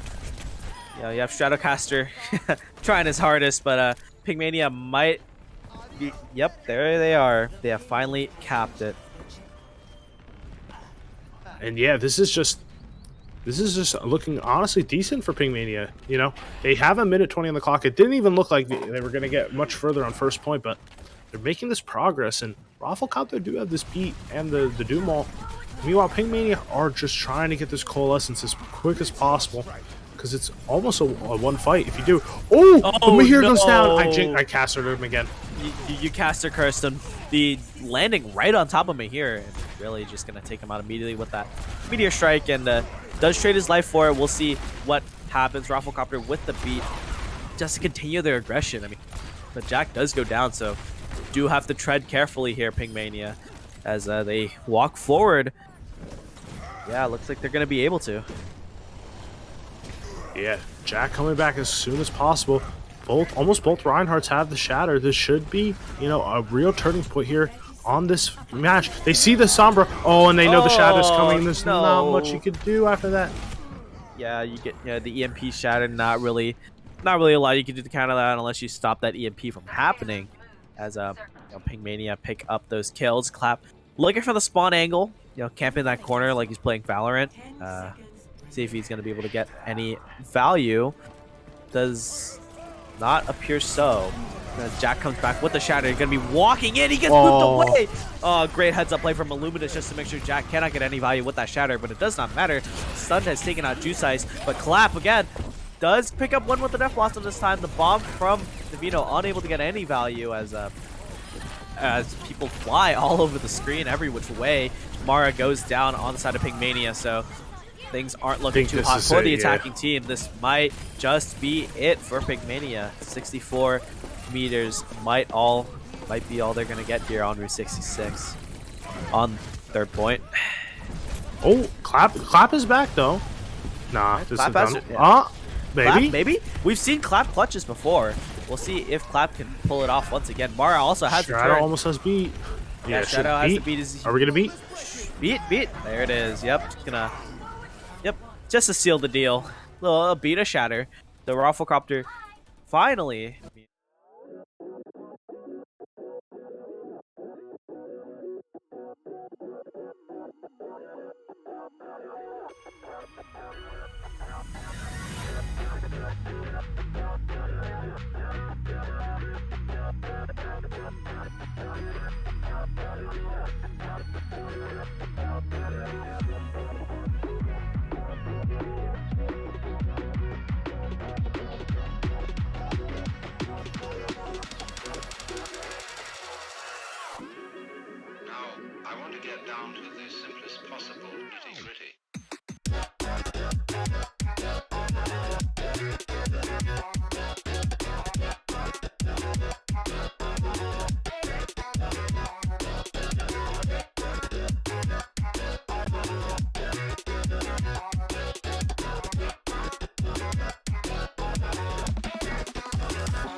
All right, hello and welcome back. We have quite the game going on, of course, on the C stream, since both of these teams have already been seen on the main Avast stream. But we have the top two teams currently both 3-0 blue screen going up against Fadeless, the battle of Donk and Joshin's teams. And of course, continuing the marathon roses here with me. How are you holding up?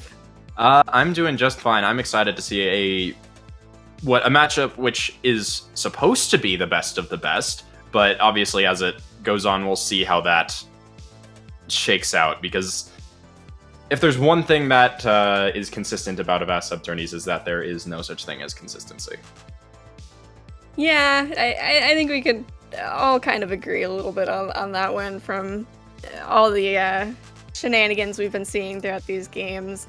And especially since, again, this is a Donk and Joshin team battle with both of whom are kind of their own characters and kind of well known in a lot of aspects. So, I mean, I don't honestly know what to expect from either of these teams. I think the only consistencies I can think of and to expect is that Joshin will be in and they'll probably play King's Row. Yeah. I mean, to be fair, every single match that I can recall has gone to either Numbani or Kings for its second. There is no third map in the pool. It doesn't exist. Oh, no, the third map does not exist. Speaking of third maps, though,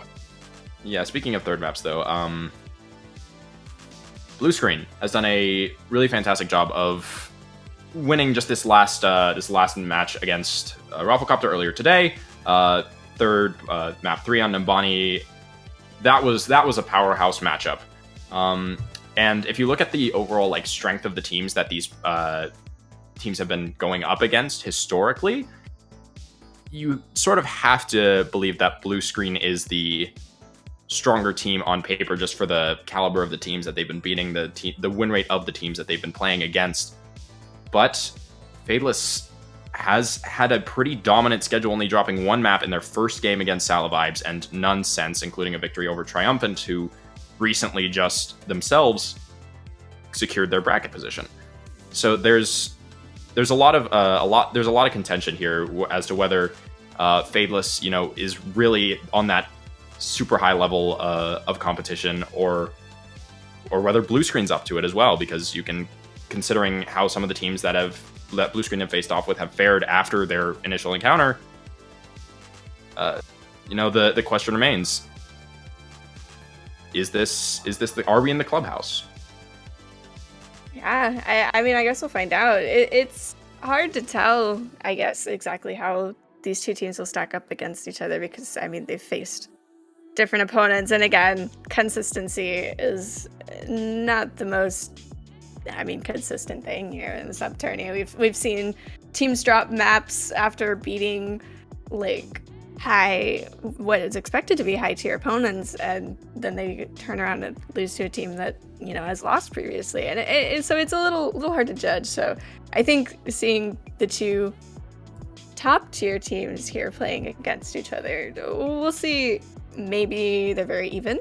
Maybe one is just, a step above the other, and the other one drops the spaghetti. Who knows? Yeah, the pressure is definitely high for both these teams to sort of assert themselves at the top of the standings. And just looking at both of these rosters, pound for pound, there's so much to look at and pick apart. Blue Screen tends to be, I believe it's one of the few teams who can actually run 6 GMs on all roles at one point, which is interesting to look at. You gotta think about how Limeade and Butters and Bonesaw and Dust, just how stacked this lineup is. And on the other side, Fadeless has a lot of players who have really historically been extremely valuable in tournaments, and maybe a little bit outsizing their draft position just a smidge, like Optical Basket, Gavin, even one of the icons of BPL. There will never be another off tank like you, Gavin the Slim. And then you've got people like Meester and Paul Swords around there as well, both well-known names. Meester likes to say he's mid, but he's still a very, very solid player, of course. And both teams have such recognizable names, and both teams have done so well. I think just about the only thing you could reach for if you're trying to find a difference between these two teams before you see them play each other is that Blue Screen dropped a map to ROFLCOPTER, who have been doing relatively well, whereas Fadeless dropped a map not to Triumphant, but to Salavibes, who just got done with quite the game, to say the least. So, I mean, if you're really reaching for something, that's about the best you could do. But honestly, I think it's just kind of a wait and see how these two teams perform against each other. Obviously, like if you're looking at how the Swiss format has panned out, every previous match that these two teams have played have sort of led up to this moment where they have sort of defined themselves as at least ahead of most of the teams in this tournament. But now how do they match up against each other? And going into Nepal for our first map, this is a map that both teams have a pretty positive record on. Fadeless dropped it to Salavibes in, again, their first series, but then won it against Selfish, who have been doing pretty well for themselves as this tournament has bore on. And Blue Screen themselves also have a winning record on this map against Monkey Flop. So coming out the gate, the Bonesaw Bastion is there. Yeah, what more is there to say? I was surprised for a moment, and then I remembered who we had playing, and yep. Already set up on the point, that TP getting them there fast. The Maywall just trying to protect the rotation of Fadeless, and seems to be working. Gavin finding two right off the bat. Dust and Limeade both down. They're down their main tank. Blue Screen, I think, just kind of have to back out and give up this initial fight. They're just kind of gonna get run over. The downside to the Bastion strat is it gets you on the point fast, but Fadeless is running that rush with the Mei and the Hanzo, so they've got that big damage and they've got that speed, and if they just run on that, and especially if you catch out the main tank of Blue Screen, they're just gonna get run over. Yeah, the wall thrown in from Josh and was so effective at isolating Dust super early on, so Gavin can get hyper aggressive. Basket's actually built up an entire ant matrix off of that charge, and Gavin hits the slam as soon as they drop down. Huge for the Rhino Fadeless. Yeah, and they just immediately have to reset again. They do manage to take out Gavin, but I mean, it's not going to matter much. Blue Screen are off that sim, so they're not going to get back particularly faster. They might get there a little sooner, just now that they have... Oh no, our Ryan died after a 6-man team wipe. It's, it happens. Sometimes you lose someone because you're more focused on cleaning up what was left, and Blue Screen's still trying to find a way onto this point. Oh, and the return shatter from Dust! They do get that shatter off. Basket having to drop that Immort early, and he's going to go down as well. Dust does die, but that is both Optical and Basket down for Fadeless. They're down that main support and down that Hanzo, the main source of damage on their team. They're still holding on, and Meester's going to invest the beat into that. Josh and investing the Blizzard too, and the beat coming out from Blue Screen as well to kind of help them survive that Blizzard. Bonesaw getting Josh and Gavin going down. Looks like Blue Screen, they managed to weather that storm, and they just bring it back. Despite Fadeless losing their BAP early, they made a little bit of a fight out of it, but yeah, Meester did you just can't sustain if you don't have a BAP against a team that does. Meester did so well to hold on to that beat for as long as humanly possible, but Wadit was also with a beat in hand, was just more than ready to give the later beat, and Blue Screen with the numbers and the beat advantage just blood onto what's left of Fadeless at that point. Bonesaw actually forced to use the ult to get out of there in a bad isolation. Yeah, another good wall, and a massive shatter again from Gavin! Oh, I was just gonna say, he does miss the pin, so he's a little off in Narnia now, but it doesn't matter. Limeade and Bonesaw both down on the side of Blue Screen, so they're down their DPS. Wadit going down. They're now down half their support line. They are getting some good damage out on Fadeless, but ultimately, I mean, you're down half your team. You kind of just have to crumble at that point. They find that advantage there. And even though Gavin misses that pin, that shatter was still massive, and all they needed to get that. The setup there was immaculate from Fadeless. You can hear the call come out that either Gavin says, "Hey, I want to slam on this. I want to slam as this wall comes down," or what? The bomb engage actually is going to be coming through. Net Wadit. gonna be troubling for blue screen. Oh, and another big shatter as well, gonna take out the Mecha Fall Swords. Like, blue screen's just down some people here. That early pickoff onto Wada was a really nice combo from Joshin and from his D.Va player to wall them off so they couldn't run away from the bomb. And now just, they're trying to keep everybody alive on the side of Fadeless, but another shatter coming down! How does his man have shatter again? He just had it. And they're just going back and forth. Bonesaw does find a pick onto Optical, but Bonesaw immediately perishes for it. Of course, Riptide coming back on the ball, but the Blizzard couldn't force him off of there, and he's just gonna get caught out. Fadeless just have this total point control here. Dust is trying. The beat comes out from Wada. Dust is just getting CC knocked around, frozen. He's not being allowed to play the game, but he does find Optical. Gavin falls, Basket falls. It seems like blue screen managed to turn this around. Blue screen maybe a little bit more sweating already than they were planning to start off having to do. But it is some heroics from Dust and the supports of blue screen in keeping Dust alive to just maintain so much of that point presence in that Reinhardt. And coming into this next fight, the setup here is going to be extremely important. How they empower Bonesaw to be able to take these fights.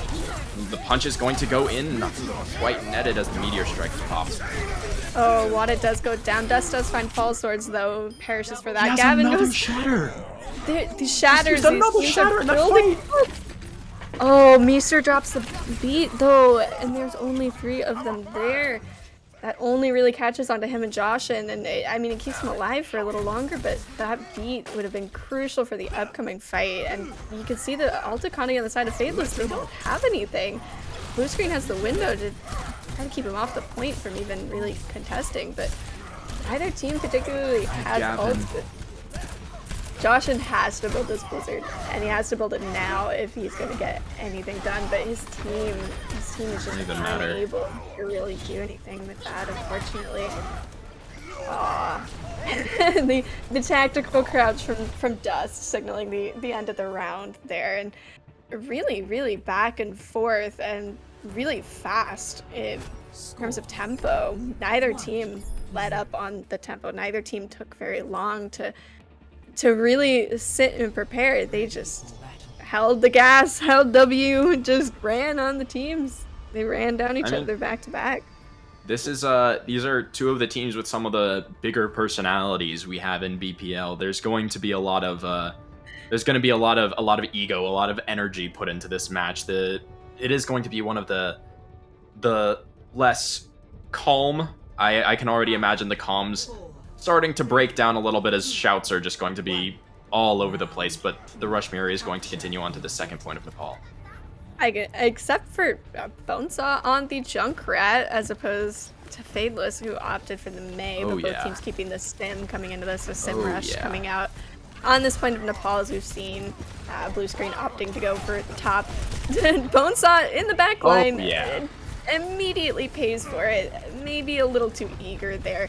Butter's going down again as well, and then Josh is going to be able to just TP on them. And yeah, they're really going to not be able to contest this early, so Fadeless get early point control. Losing Butters early just kind of means you can't do anything. You just have to wait for your BAP to come back before you can actually try to contest this. Blue screen are doing a really good job of maintaining that space, so they never actually gave up their high ground control, so Fadeless are still going to be effectively taking this fight on point. Oh, Dust with the engage, dropping down. Bonesaw finding 2! Oh, he finds 3! He gets Gavin as well, and that Dust does go down, but Fadeless are already halfway gone, and Bonesaw's still alive here. Limeade finds Optical, and they're able to just immediately clean that up. Dust going with the distraction tactic. Everyone look at the Rhine, don't look at the Junkrat. And Bonesaw just immediately punishes them for not looking at him. Junkrat will eternally be one of those hero picks that you're never prepped for, and you're always punished for not being prepped for. There's a certain hypocrisy to that character that really is extremely difficult to manage. As the wall engage is good at isolating the players off from their players of blue screen from their teleport, but rotation seems to be good as Blue Screen is just more than content to break the teleporter and just bunker down on point. Tire is going to be available. The TP tire coming in. Will it find anything? It does find the lamp for Butters, but Butters does go down. Optical is down on the side of Fadeless, but Blue Screen are now down both their Junkrat and the Baptiste. Fadeless does lose their Rhine. But Dust is waiting with the Shatter, though. I know, Dust is waiting in the wings with the Shatter. The beat comes out, and that's his sign to go forward. He's no longer struggling for HP. He's able to walk forward now. Despite being down people there, he drops the Shatter. He finally drops it. He does go down to basket. And Gavin does get riptide. And a little bit of a mouse keyboard disconnect, something with Limeade there. A fire alarm. Huh. Oh. Well, certainly hope that there's not an actual fire. Right, so if I had a nickel for every time a game I was casting, either my caster got interrupted or the game itself got interrupted by a fire alarm, I would have 3 nickels, which, you know, isn't a lot, but it's happened 3 times, and I haven't casted that much. I don't know. Yeah, that's it's not a lot of nickels, but it's certainly a lot in the context of how many times that's happened.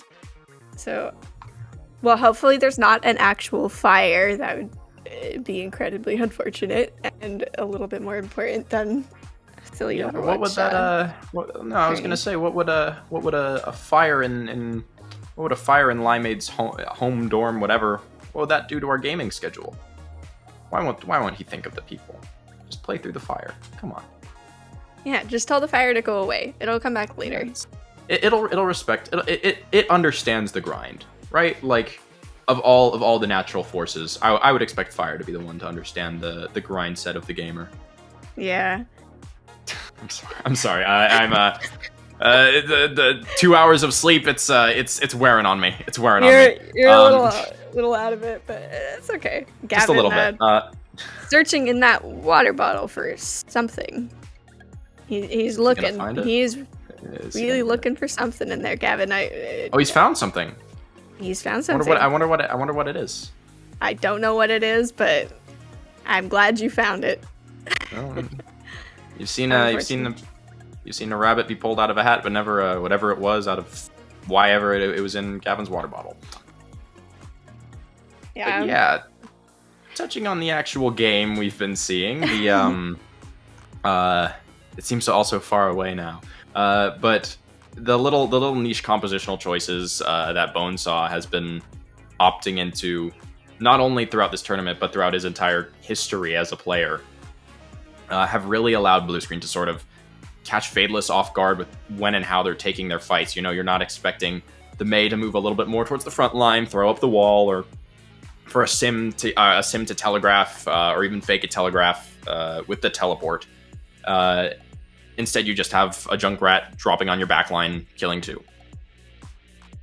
Yeah. And, yeah. The thing about Junkrat is it's almost feast or famine in a way, in that if you have the element of surprise, you can get a lot off. If they know where you are, it's very difficult to do your job. So, I mean, props to Bonesaw for being able to pull things like that off, and Dust with the big distraction technique there. You know, I don't think it was particularly intended as a distraction technique, but, you know, whatever works. Sometimes you just gotta be a distraction. Yeah, speaking of distractions, we are still without word on what's going on with the Limeade situation. Apparently, the fire alarm went off, from what the other players in his voice channel could tell, and Limeade disappeared into the night. So, here we are, staring at, well, a blue screen, the blue screen of Blue Screen and Fadeless, staring into the ether as Bonesaw, Wadit, Butters, Gavin, Joshin, as they all stare back. Yeah. Hopefully, there is no actual fire. I know back when I lived in a house for like a year or 2 that there were so many fire alarms, but for some reason they just chose to repeatedly have their batteries die at a very fun interval that meant every time we fixed one, there would be another one a month later going off. So Fantastic. Hopefully it's a little something more like that and not an actual fire. Hopefully everything's okay. But I am hoping that we see a round 3 on Nepal here with these teams. I enjoy that third map very much, and I enjoy watching that third map very much. So I'm hoping we get to see that one as well. I want to see what both teams pull out for that one, but that's just my hope. I'd like to see what they do. Because Russia's a little less favored in that one, I think. Yeah, no, I'm inclined to agree, or at least there's a bit more flexibility. It actually looks like Limeade should be coming back. The client's player icon popping back in, but I'm inclined to agree. Where I think the first 2 points definitely facilitate Rush a lot more, and the third doesn't necessarily empower it in the same way. Where there is the possibility to run a little bit more of a dive or a bunker style setup without those crossfires for your long range poke DPS just across that point. However, given what these two teams like to run and what they've been opting into thus far on this map, if we do see a round 3, I'm not imagining that there will be too much of a deviation from what we've already seen in these first 2 rounds. Okay, Dust is animated. Isn't he always? He is. Yeah. No, I mean, especially since we kind of know we're probably going to King's Row after this. It's just the hope in me that we will get a third round so we can potentially see something a little different, not Rush related. I mean, I'm sure everyone loves a good Rush, everyone loves a good Reinhardt, but I like variety. I'm a variety person. I like seeing variety of things. We get a little variety with Bonesaw. Average lots of comps fan. Oh, and it seems the teams are playing Scriblio. This is great. Oh, I wonder what is being drawn. Among Us. I'm sorry. I need help. Something desperate. Nice little gender thrown out in chat. Meeple. Sad with 4 Oh, letters. those are some bright red shoes right there. Shoes, Christmas shoes. That's a joke for all the pirate spies Santa. in the chat. I do not think this is Santa. Yeah, I mean, clearly these players, lots of brain in the server, but outside of it, they can't even seem to quite count the letters right. Oh, Paper Cycle has guessed the word correctly. Oh, let's go. Capt also guessed it. Oh my god. Seems like people are finally getting it. Why does he have whole legs? Wait, why does he have whole legs? Why does he have whole legs and arms? I do appreciate. I appreciate the shading done on that. Yeah. The shading, yeah. You can see the lighting of where the lighting. I appreciate the shading. Why does he have a body? Why does Kirby have a body? It looked like he had whiskers for a moment, but upon further consideration, I feel like that's just his. The suck. Yeah. If only there were a better way. I'm good to just watch the. We're casting the Scriblio. Yeah. Yeah. Yeah, that shouldn't take too long. Oh, it's a cat. Oh. Right. Surely, is it cat of the day? It's neutral cat emoticon. I love that team. Oh. Is it Vincent with the cat themes? Speaking of Vincent, since we have a minute to just chat here while the players try and fail to guess a word, big shout out to Vincent. Really good guy. He said in an interview with yours truly that this is probably going to be the last event he captained. So if you talk with him, just and you've appreciated some of the stuff he's done for the BPL community, some of the teams he's made, some just the general positive figure he is, go show him some love. Guy definitely deserves it. Really great captain. It's unfortunate that cat of the day couldn't share in some of the same level of success that a lot of Vincent's teams have. But yeah, that's my little rant. Back to the confusion. Oh, it was a mirror. That's an interesting mirror. People are getting it now. He's not even looking the right way. Oh, what will Capt draw? Well, but here's the thing. Here's the thing about mirrors, right? How do you know that when you're not looking at your mirror reflection, that it's not looking at you? Well, see, the confusion was that his back was to the mirror. Well, that's what I'm saying. Then like in general. Oh, Cap just too good. Cap just OP at drawing. Cap's Look insane. This is already guessing it. This is the kind of technique, the kind of drawing ability, the kind of intellectual application of your knowledge that that'll get you into OWL. Draw a smiley face on it for no reason at all. Just draw a smiley face. Troll it, Cap. Can Cap hear us? I don't think Cap. I don't think he can. Brad, tell Cap to troll the draw.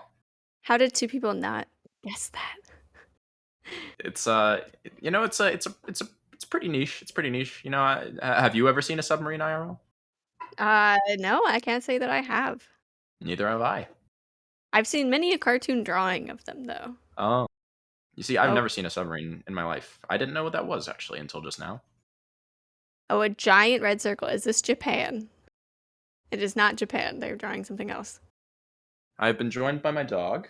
Oh, dog yeah, moment. Hold on. I definitely... hold on. If we have time, I guess I could just... never mind, she already ran out. I was going to say I can set up my webcam for the first time. But that's not gonna be an issue. The dog just came to say hello. Yeah, the dog just came to say hello, check in on Limeade. Remind you that they existed, and then back to their life. Remind me that there is a world outside, that I'm not just eternally bound to this chair and this casting desk. Okay, it's the gurgler. Holy shit! What is this drawing? People are guessing it. Yeah. Okay, so Krebs Cycle guessed it. They just misspelled it. Budger. So true. Interesting drawing and choice of colors. This is a really impressive technique coming out from whoever it is. It's that kind of mouse control, that kind of movement, that kind of aim that we expect to see reflected in this match. You know, because these are... Go ahead. I was going to say, these are the two highest rated teams in the Avast Sub Tourney 5 presently. Isn't that crazy? I do like that they drew some like black ears or horns or something on it, and then made the background black. They also did everything except the booger. Even though the actual word was booger, they drew the entire face and a little bit of the background before they even started on the word. Oh, we are voting to kick this person, for they are not drawing anything. Multiple people just spamming words. Well, I have y'all. I want to share my theory on Donk's wife that the media has been trying to suppress. They have been trying to suppress it for so long. Oh no. Here's the thing. We never, at the so-called funeral for Charlene, we never saw a body. Not once. There's not a single picture of Charlene's body. And combine that with the rumors of her appearance in Siberia, you know, you have to think there's a chance. I'm just putting it out there.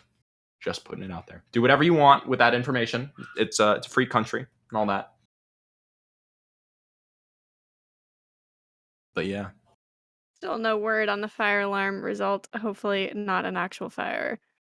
I'm more invested in figuring out if there is a fire. Hopefully there isn't.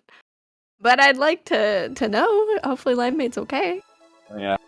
Well, that's the hope, right? Because it would seem pretty insensitive if Limeade was actually in a serious situation right now. But the players seem to be all in high spirits. Waddit giving us a little smile. Same with Fall Swords. So, yeah, no update on the situation just quite yet. I believe Brad has given them a time limit before Pirate Spy will be stepping in for Limeade. So we're just waiting to see whether Limeade will get back in time, or if Pirate Spy will be coming in on the DPS. I've seen him on support. I've seen him on tank, and I guess today's the day that I'm maybe going to see the Pirate Spy Cassidy. What can't he do? What can't Pirate Spy do? Flex God Pirate Spy, my favorite person from the country he lives in. I dare not say it for fear that I would invoke the wrath of other people from that same country. Oh, it looks like Limeade is good and will be coming back and is bolting back to the desk to make it before they have to sub in Pirate Spy. So it looks can we put that screenshot up on the stream? Like that's a short story right there, especially given all the context we have. I'll do a little reading of it if it ever makes its way up onto the stream.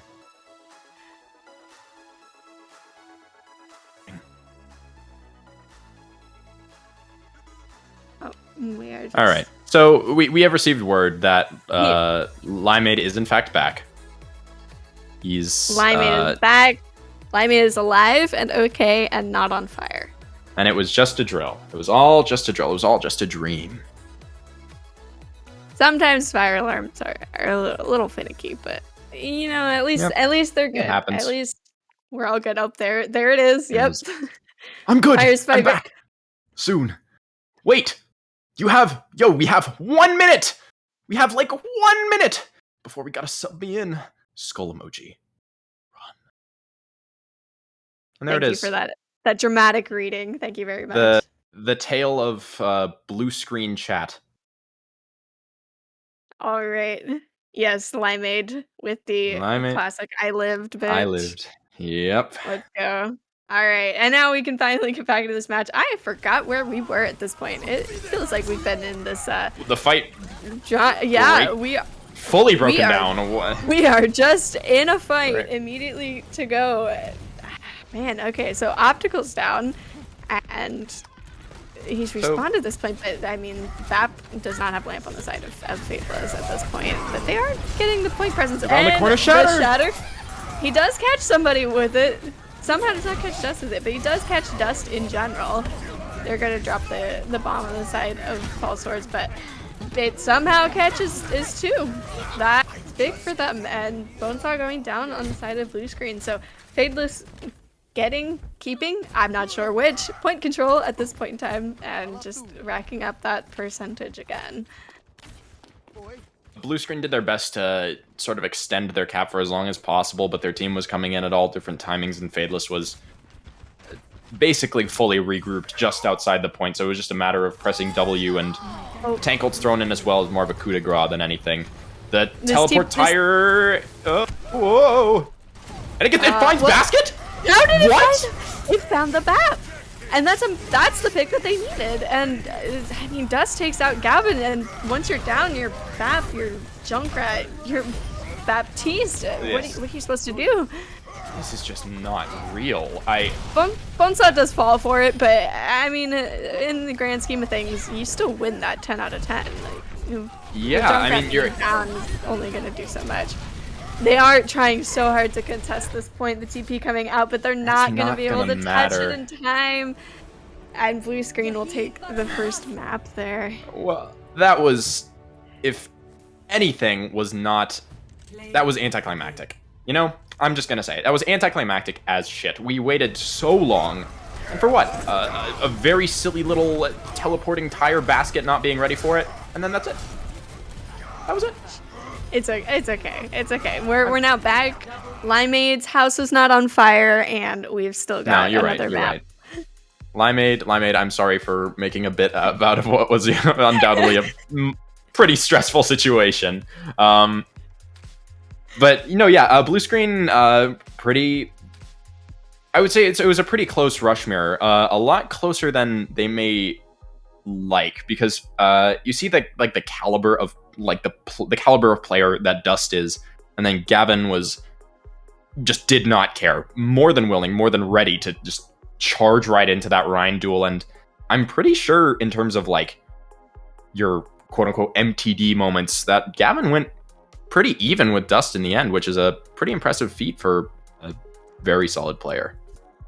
Yeah, it's undeniably fun watching Ryan duels. I mean, the one shining spot for me with Rush is just watching the Ryan duel. Watching those shatters get traded back and forth, and, you know, really watch for that classic MTD Ryan moment. So, I mean, that all around, despite it being, you know, both rounds going over to blue screen, and we did not get the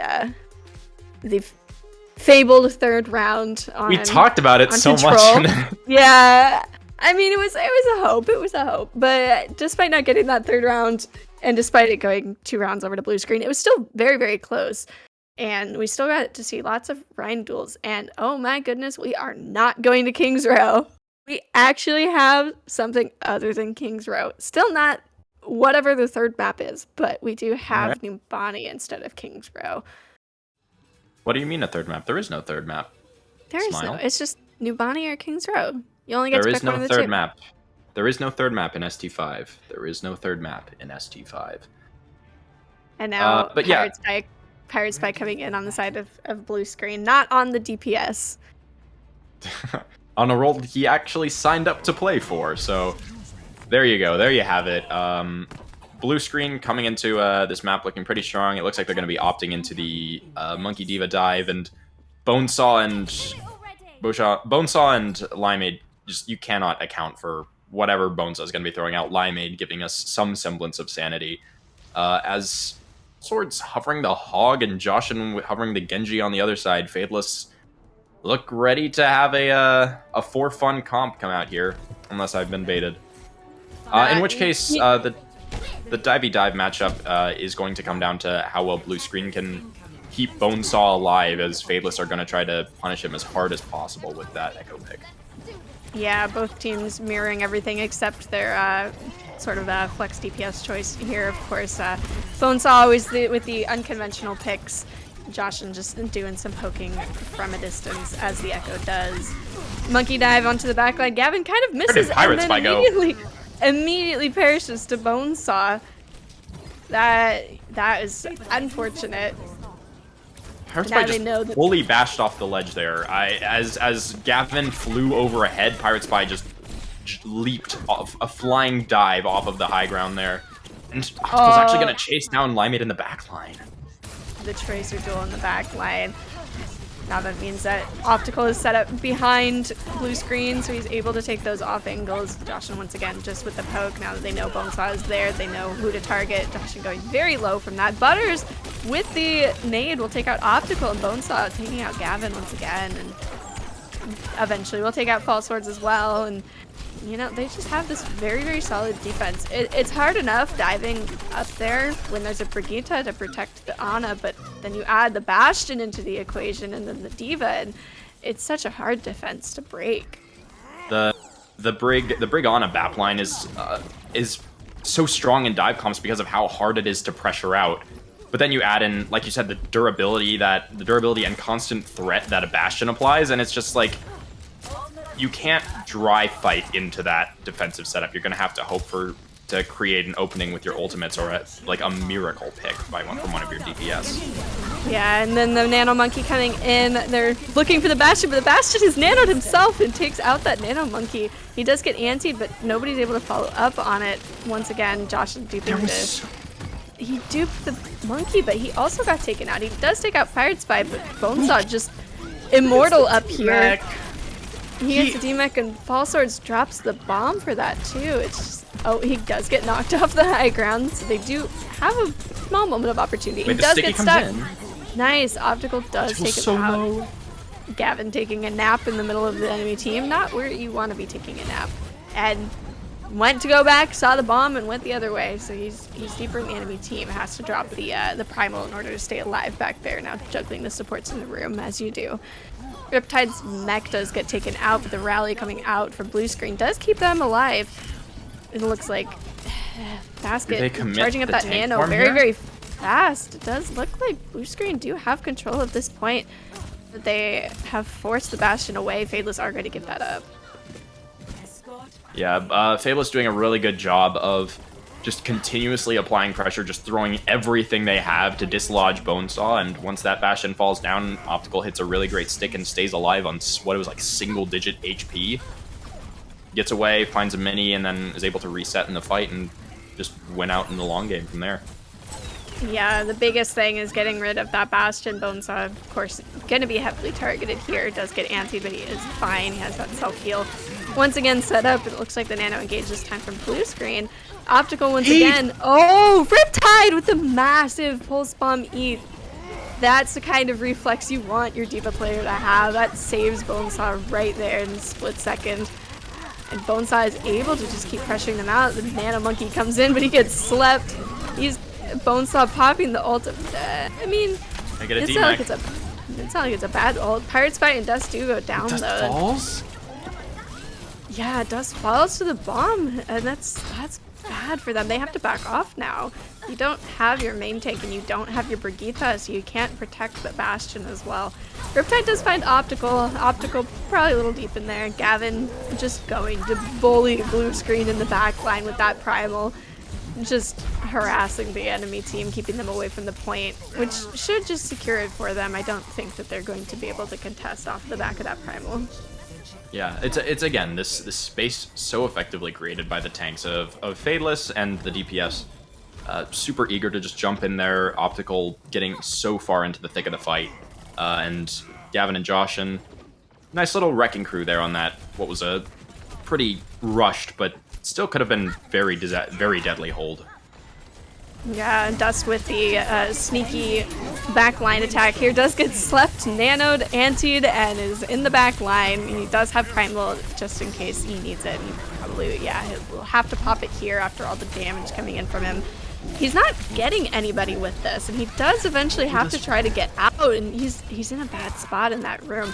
Optical will take him out, unfortunately. That massive anti coming in. That is a massive anti from Butters.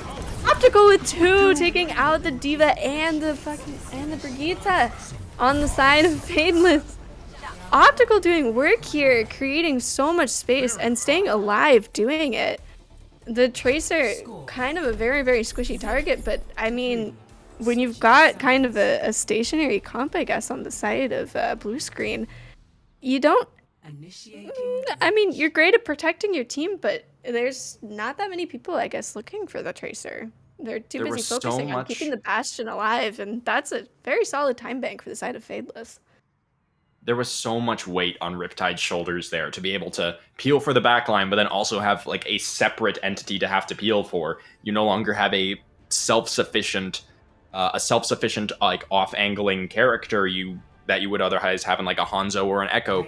You have to put so much into getting as much value as possible for Bonesaw on that Bastion pick that really when you can't set yourselves back up in an advantageous position, you're not going to be able to reestablish that comp, and it's just going to keep snowballing out of control. As we can see, 2 minutes 42 on the time bank for Fadeless.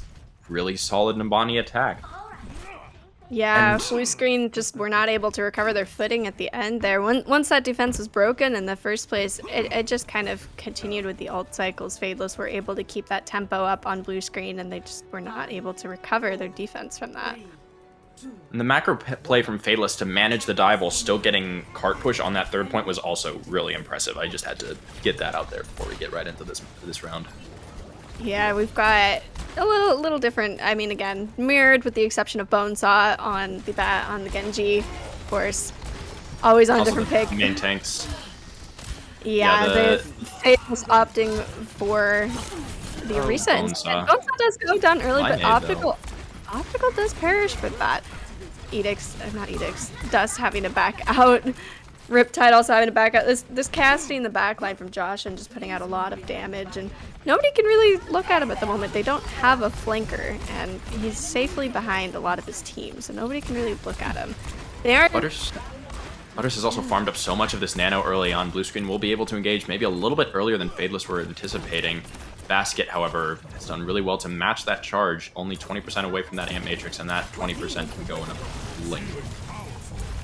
And the immediate dive denial coming out on Dust. Yes, the dive denial from Gavin, denying him that. Riptide is out of mech though, and Butters is down to that high noon.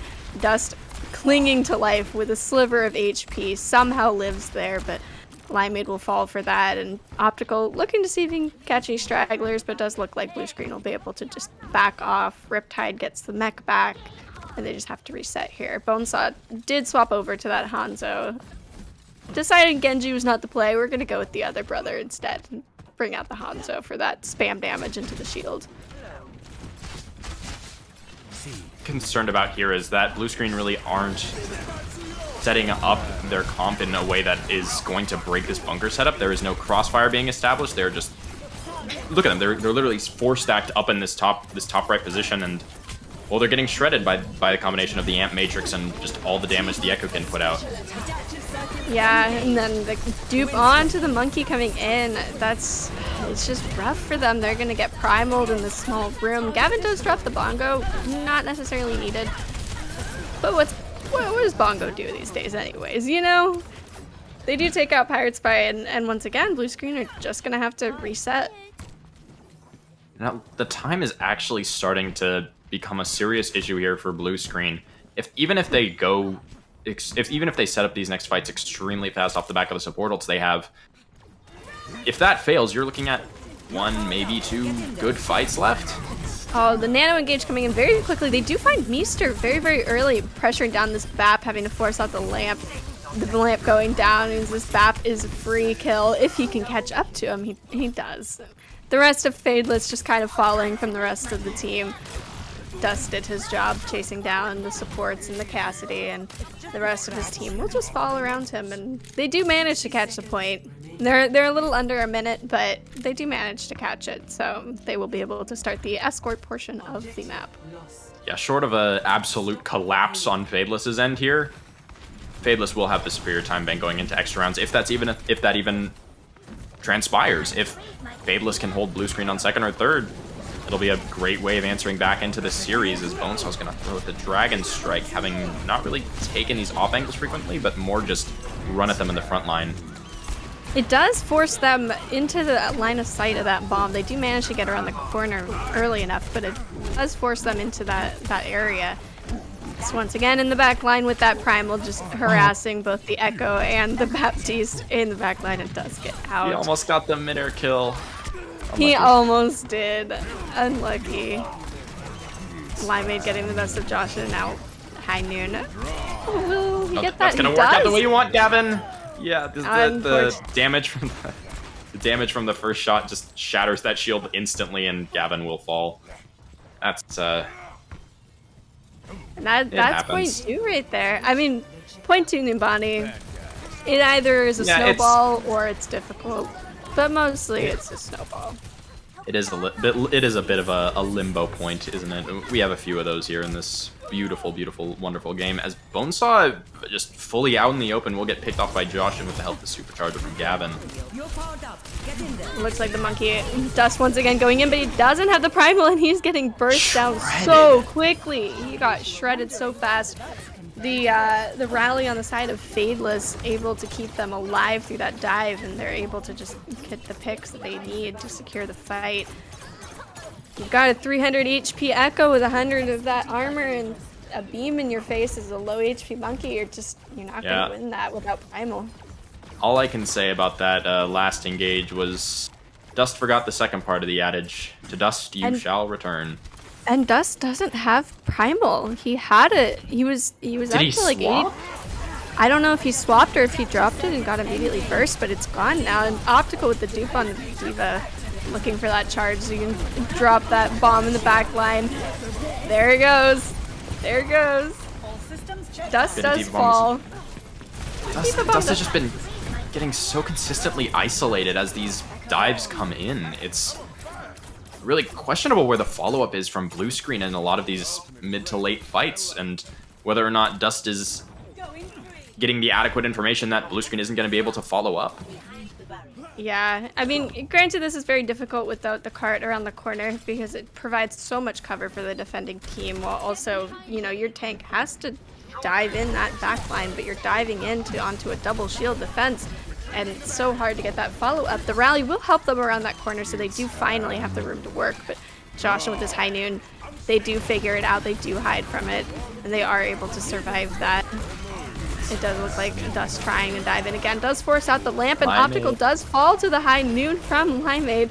That's Riptide taking out False Swords, and it looks like they finally found that momentum that they needed. That rally was enough to push them through that point, and they were able to finish that. So a lesser time bank, but still definitely, they found their footing relatively quickly. It just took them a minute to get that rally. That rally, thankfully, what they needed to get through that point. That extra armor helps so much when you're stuck in a position like that where you can't move forward. Yeah, that was that last point really did come down to, like you mentioned, Blue Screen being able to effectively leverage their ultimates.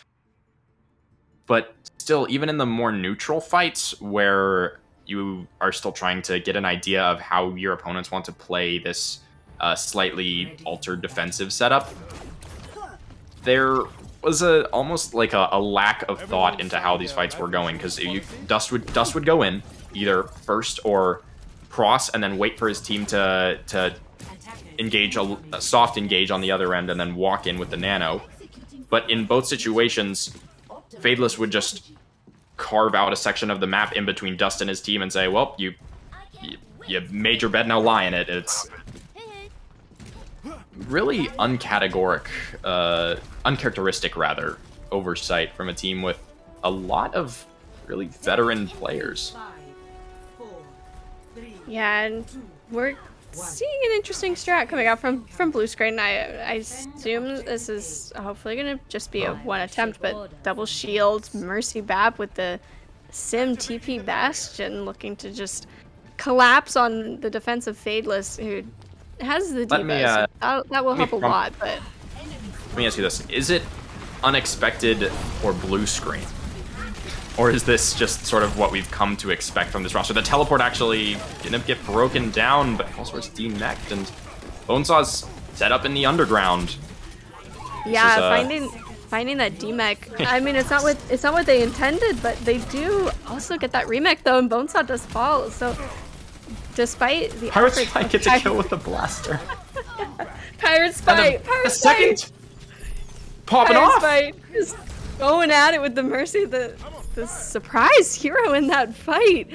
Getting the res off on Riptide, of course, helped, but then getting the blaster and the melee kill, that just, yeah, Pirate Spy kind of a goat there. Holy mother of surprising amount of damage. It's been a while since I felt the need to say that one. And in that case, Bonesaw was the distraction. They were so busy looking at him, they didn't look at the rest of the team. The real threat. Pirate Spy Mercy. Bonesaw, of course, posted up on the point now. That's a super early DMAC. He can just pop the tank form. Yeah, and he's going in with that tank form, and he's just putting out that damage, trying to get that mid-air shot on the Optical. Not really going to hit it. Does get really, really low and forced back, but it's an OT now. His team cannot leave the point, but they are getting those picks that they need, so they should be uncontested for the time being. He does find the Tracer in the back line. Joshin is caught out, and he's going to have to back away and try again in a moment once they forget about him back there. But the rest of his team, Fadeless setting up at the front. Looks like Optic going for a flank to try to get some picks as well. They're looking to collapse on both sides to try to pincer them off here, but that shredded again. That D.Va mech just falls so quickly to the Bastion, and looks like Bonesaw getting those picks off. Once again, False Sword's down, Meester down to Butters. The duplicate does come out, and Optical does copy the Orisa to try to get some point pressure here, but it's just going to get shredded. It's just not going to live very long when you don't have that backline to keep you alive. Now look at the ultimates that are online for Blue Screen. They will have Valkyrie to sustain that initial bit of aggression from Fadeless. That'll, assuming they can get the DMAC onto False Swords, Bonesaw will have another free tank form. Riptide with the Flux in hand can make something really, really profound happen here. And what started out as a weaker time bank has turned into an extremely impressive overtime push. Joshin throwing the pulse bomb does get the Immort out of Butters. False Swords has to hit a big bomb here. Pirate Spy does get the res onto Dust after him falling, but they get off the point. Pirate Spy unable to touch the point, and ult, and Limeade gets off, and they're just unable to touch the point. Okay. Well, you know what every good pirate must do. Every good pirate goes down with his ship. The Mercy of Pirate Spy being the last one on the cart. As Bone saw the spearhead and the main frontal cannon of the boat just fully missing in action, just going around for a flank that doesn't really net anything in the end. And it was just a nice setup from Fadeless off the back of a pretty standard pulse bomb to force out some damage and an immortality field from Optical Crash. Ready for battle. Yeah, it looks like they're coming out with a very interesting defense strategy here. We've got a Bald Diva, Ana Mercy, and Farah Cassidy. I mean, sans the ball, this looks like my plat lobbies here, you know, with the back line and then the random Farah Mercy duo you find everywhere in plat, you know. All right. It kind of looks like my lobbies, but yeah, the rando support always locks Mercy, which means that you're kind of sitting there going, well, do I go Ana or do I troll? It's always the Ana. You always go the Ana. Yeah, is Optical rolling out on? He is rolling out on this Reaper. Coming out on Rush, yeah. Nope, he's immediately going to change. He sees where the enemy team is running and says, "Nope, not today." So they're gonna go ahead. And Fadeless are gonna be fully doubling back. A complete comp swap.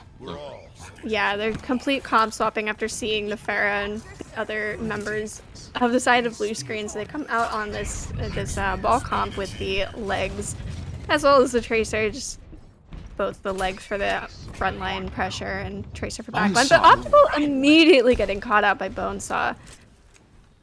Just an immediate, unfortunate rocket to the face, most likely. Just a one shot taps him with that damage boost from the Mercy. Tracer, unfortunately, very, very fragile in that sense. Yeah, and that's the thing with a setup like this from blue screen. If you don't have protocols in place to deal with a Pharmacy playing here, you're gonna have to be scrambling for answers in a situation where you don't have that much time to actually match the distance that blue screen went. Yeah, Bonesaw getting heavily pressured. Butter's able to keep his Mercy alive, but not able to keep his Farah alive, and he's getting so low back there. It seems like they did find the opening that they needed, especially with Butter so low. They are gonna fall. It seems like the DPS line for Fadeless were able to just find those picks that they needed. That good dive from Gavin onto the back line, getting both Butters and the Cassidy super, super low and allowing them to stay out of the fight. The rest of the team had to fall because the Mercy was so low.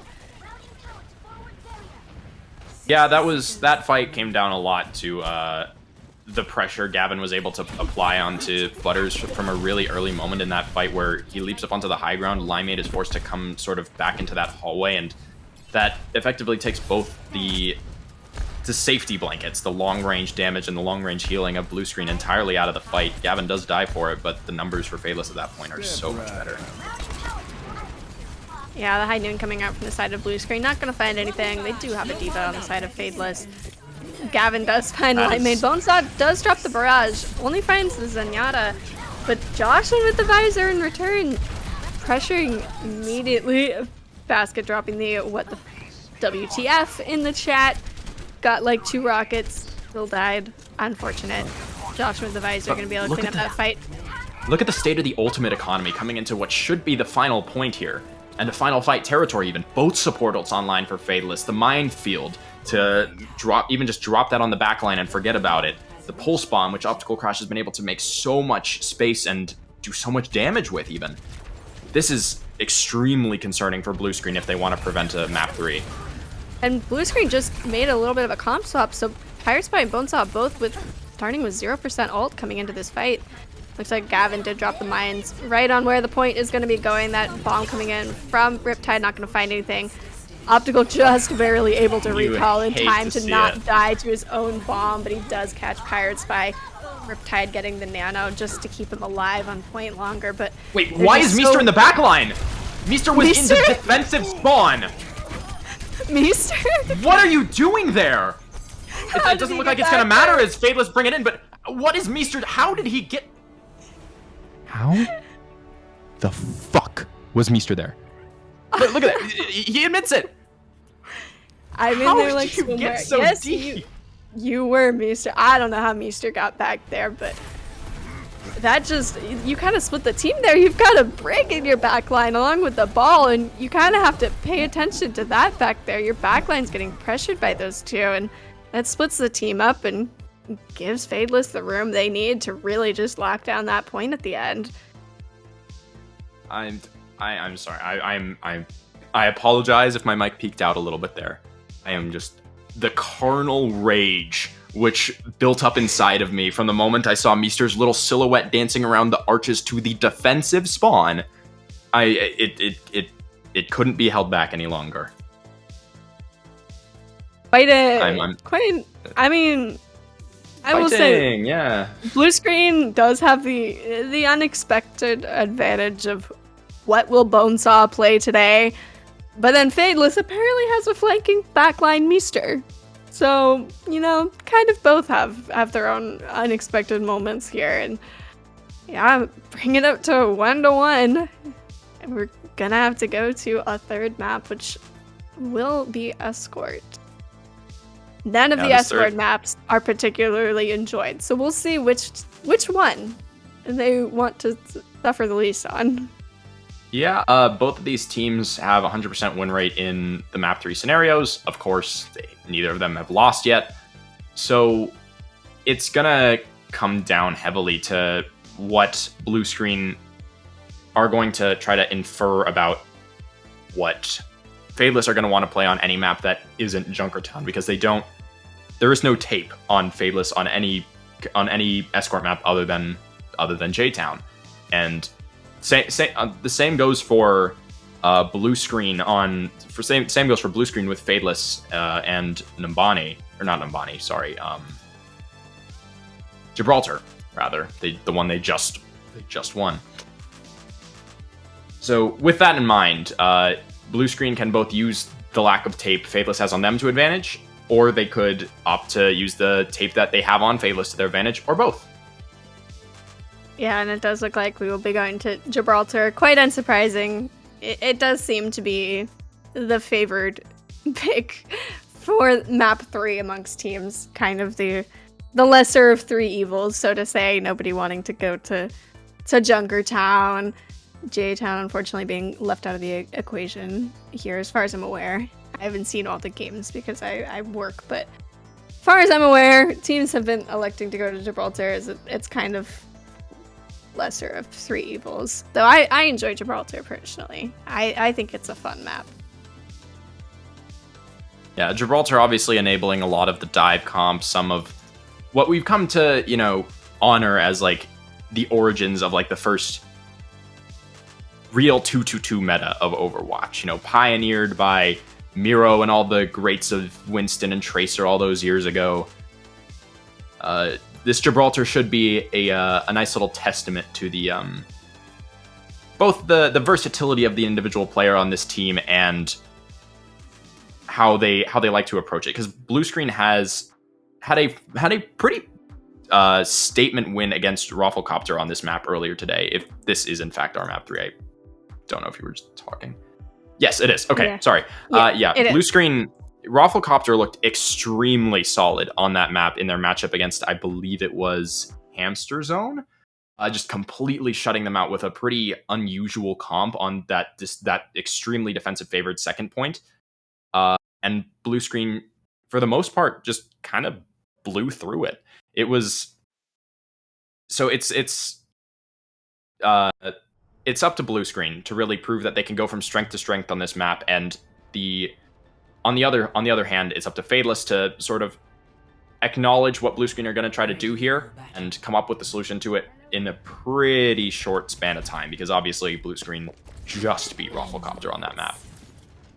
Yeah, I mean, it's a pretty standard dive map, of course, but we've seen a little bit of creativity. We saw Grim Coven running the Rush Sim the other day on this map, so I mean, we've seen some creativity, but for the most part, it's a pretty standard monkey dive map. You've got your on a break backline, you've got your diva monkey, and then whatever DPS you really feel like running. Flyers work well on first point, not so much on second point, but it does look like we are gonna have an interesting mix. We've got Tracer and Widow on the side of Fadeless, those long sight lines working well, of course, with Widow, and then we've got a Genji, at least for the time being, on the side of blue screen along with Cassidy, and immediately gonna get blown up in the face by False Swords. So here he comes, there he goes. Now you see Bonesaw, now you don't. Instantly deleted by Fadeless, as blue screen are gonna get some card push regardless. yeah, it looks like he's not gonna switch out that Genji. It does look like he's gonna stick with it. They are doing a good job at pressuring Gavin up there, but he's still got his support, so he's able to stay alive. They're just really pressuring up there while they can and getting cart pressure. It does look nice like anti. Dust is gonna get antied, and that's gonna take him out. That's kind of the go signal for Fadeless to be able to push on the rest of the team and stop the push from blue screen, at least for the moment. And Fadeless already have so many ults in the bank. They will have both support ultimates, both tank ultimates. Joshin will be nearly out of pulse bomb.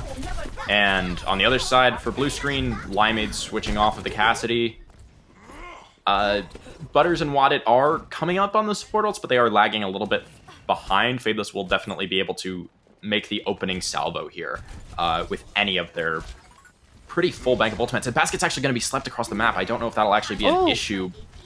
Gavin yeah, immediately taken out. And that's a big anti on the high ground.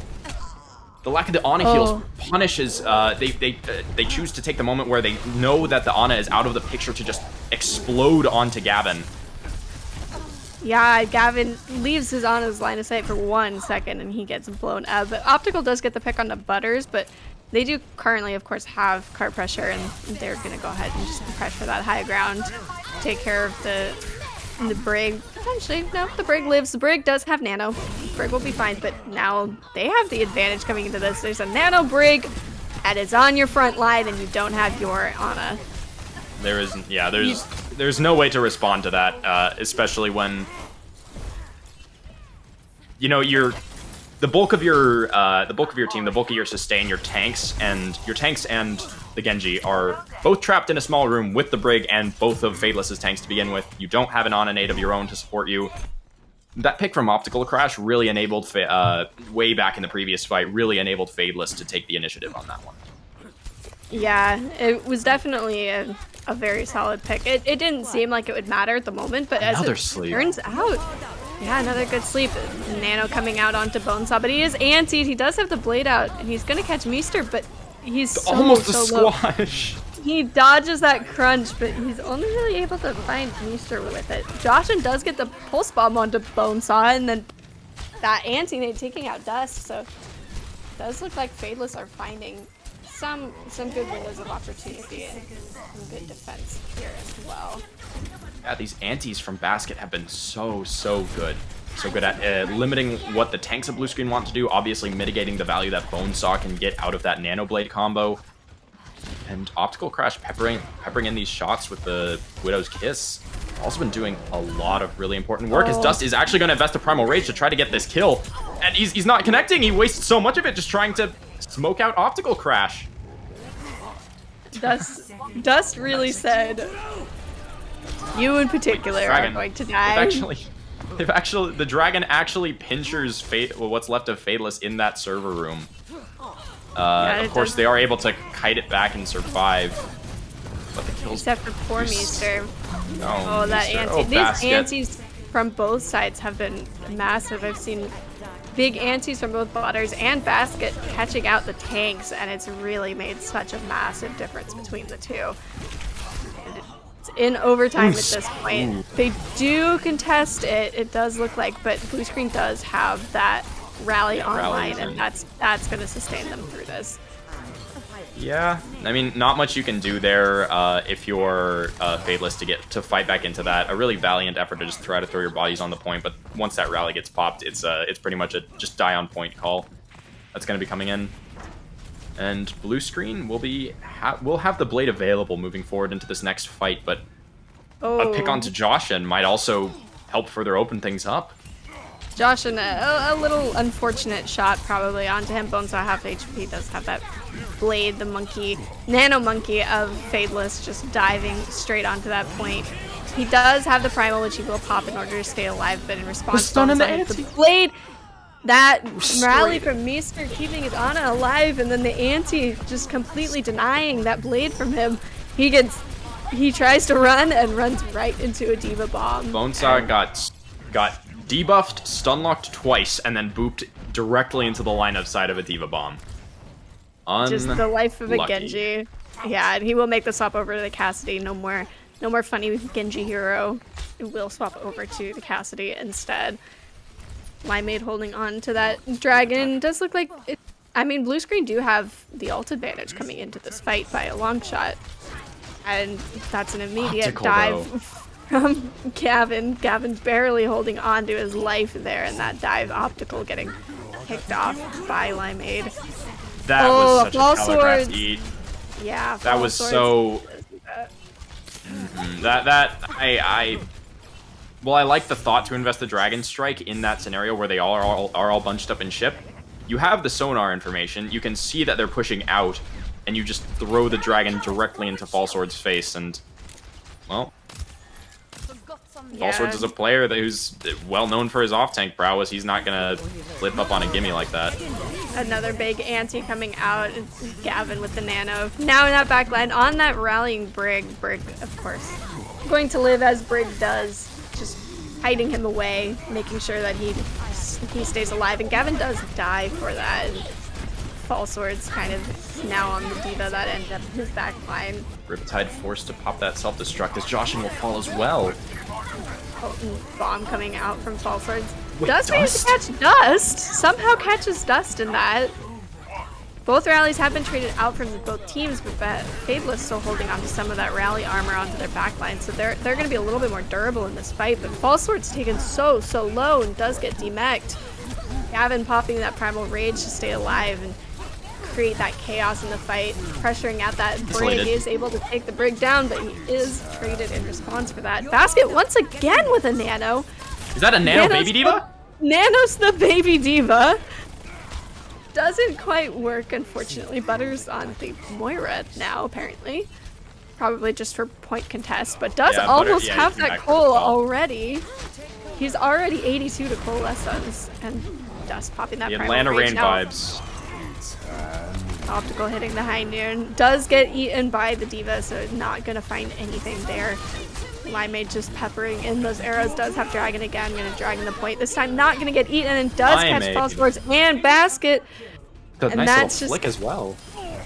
Yeah. Optical does take out Limeade with that stun, but it's not gonna matter. They do have the man advantage there, and they are able to cap the point.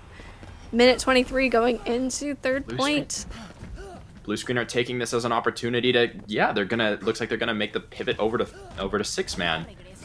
Maybe considering this from the moment they were in that overtime scenario, and Butters had to make that swap onto the the Moira, and it is gonna be a pause coming through.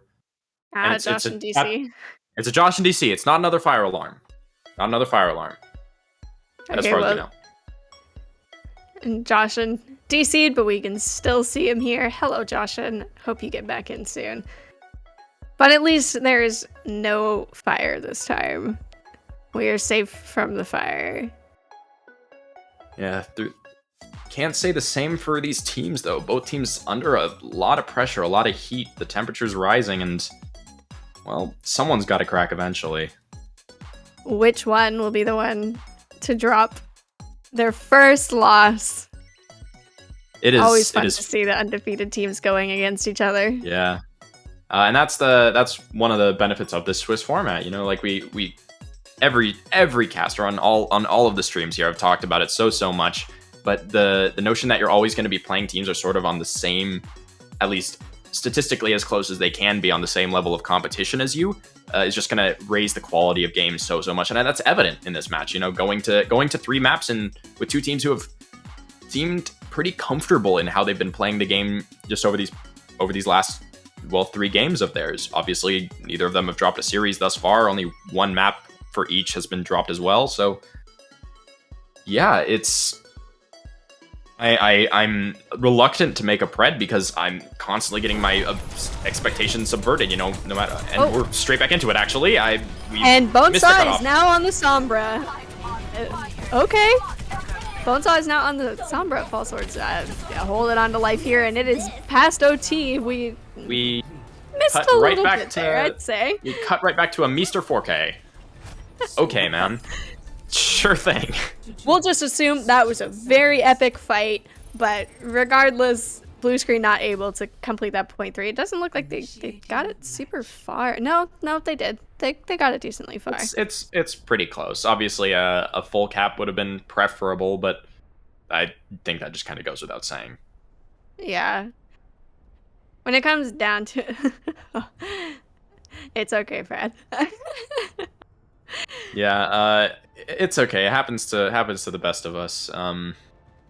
But yeah, no, it's a nice little moment in time to shout out our fantastic prod staff. We love you guys. You guys do so much work for us. Shout out to Cap, who's spectating this match. Gonna be hopefully not leaving us, but joining the Owl ranks. We're proud of you, man. Anyways, blue screen hovering the Bastion, but we know better than to believe anything that Bonesaw's. Oh, they're on defense. Yep, they're on defense. It is an forgot. actual Bastion. They are actually running the Bastion again, unsurprising. Bastion with that, dive. That very, very cheeky placement back there makes him kind of hard to spot. Would be a little harder to spot if he wasn't Lego Bastion, but you know, I respect the skin requirement. Gotta use that skin. Why would you hide? Why would you hide? You know you're gonna be getting kills. And actually, Fadeless seemed to be ready for this, coming out with the double projectile. Optical Crash is gonna be looking to dash straight into those bunker setups. Try to farm as much of that blade charge up as early as possible, get the nano blade going. I actually really like this approach from Fadeless. I think both teams are just desperately trying to make the Genji work. They want the Genji to work so badly. Yeah, I mean, you need your Twitter clips, right? That's like it's mandatory in esports. You gotta have your Twitter clips, because without your Twitter clips, are you really even a team? Gavin diving onto that Bastion, but Bonesaw just kind of walks away. He does pick up 2 despite being antied, and Bonesaw does go down. He does take out Joshin with him, but you know, all things considered, the teams are even. They're 3-3, but Fall Swords and Meester holding down that point presence. You've got a Diva and a Brig on the point, along with the Ana. Kind of difficult for a solo monkey to try to contest. Tries, but he didn't really get it. That's a massive. Really nice anti. No immo to bail out Meester if he gets punished, but Wadit looks like he's gonna be the one falling instead. Yeah, that was such an emphatic engagement there from Fadeless as they clean up the rest of blue screen off this point. They get the cart to the exact right point where Basket and Meester can support from the low ground, and blue screen have to make a choice as to where they're going to take the fight. The anti comes in, the tanks are instantly there, forcing the supports off that high ground, and it's just a pretty standard, clean blue box engagement. You know, you can't. If it ain't broke, don't fix it. Yeah, a good sleep out for Basket, but unfortunately the monkey does get woken up, and it's just an attempt here. Does try to get out, does manage to get out. That rally coming out will keep him alive. He doesn't nano the Genji blade, but nanos the monkey. I feel like it's a little bit more of a safe bet. The nano soldier coming out in response, trying to keep him away, trying to burn him down, does actually put in some good damage, and Gavin kind of forced to run back a little bit. And on the side of that, blue screen had plenty of space to run at the rest of the team, and it does look like they were able to clean that up. Holding our breath to see if Gavin will manage to throw the nanoed Bonesaw off the ledge. Blue screen just fully re-engage onto Fadeless's backline, spam out the backline, and the rest of the offense sort of falls apart. And this is the point at which, if you're on the defense, you really need to make a statement as to how you approach this second point hold, because it can either be a lockdown or it can be a shutout. And well, that's a great way to start with a nice little 3K from Limeade. Yeah, massive high noon from Limeade. Nice boop from the side of blue screen with Wadit, booping away Gavin, who's trying to dive on that high ground. A nice Brig whip shot just keeps him off of that point, and also denies his bubble really from protecting his team. He tried to use the bubble to dive up top, but then that high noon from Limeade was just free for the rest of Fadeless. Does look like the bomb coming out to try to force them off of that high ground. Does force them off, and now Joshin is in your back line. Just with 2 though. Able to take out that Brigitte, which is a major part of your survivability. Blue Screen does drop that rally in that fight, so the backline is very, very reinforced here, but yeah, they're just... You know, I thought we were going to see this many Gibraltars in a day as we have, and not a single Primal Blade, but Dust gives us the closest thing to that we've seen thus far in this tournament, and oh, I only wish we could have seen his perspective for that. Yeah, maybe he did monkey things and found the kills, and Yep. that's what they needed. And the rally keeping the backline of his team alive. Looks like a little bit of a soft engage there, trying to get that card presence now. Nanoing the blade this Blade's time in. as Optical And the comes backline's in. gone! It disappeared! Yeah, he does get stunned up, but he's still able to find both the backline there. The Brig Bash not enough, unfortunately. Okay, They are not Optical. able to get out in time. Riptide just trying to contest this, but just getting bullied in the corner by Primal and Gavin. Nice little proactive peel back from the supports of Blue Screen, but Optical Crash just far too fast with it. Gets right back in there, takes out Wadit, and then follows it up onto Butters. Oh, but Gavin immediately deleted. Kind of walks right into the face of the entire enemy team. Limeade taking out Basket. Gonna make this very difficult for Fadeless here, as both their supports are now down, and it kind of just has to be a reset here. Optical doing his best to contest the point, but you know, you just kind of back out. You got a minute 30 left still. You have time to regroup and go at it again. Yeah, you can, if you're Fadeless here, you can rely on having another Nano Blade fight. It is an option for you, but given the dearth of ultimates that Fadeless have right now, other than a soon-to-be Blade, a Pulse Bomb, and a Self-Destruct, how they take this fight here, whether it's going to be dry or not, is going to be extremely important, and they're already investing the Self-Destruct.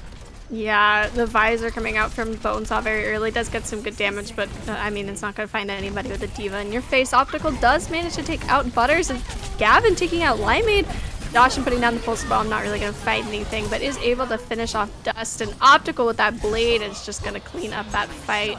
They are going to be able to cap the second point. We've got 2 minutes and 10 seconds just to get it about, you know, good 80% of the way there.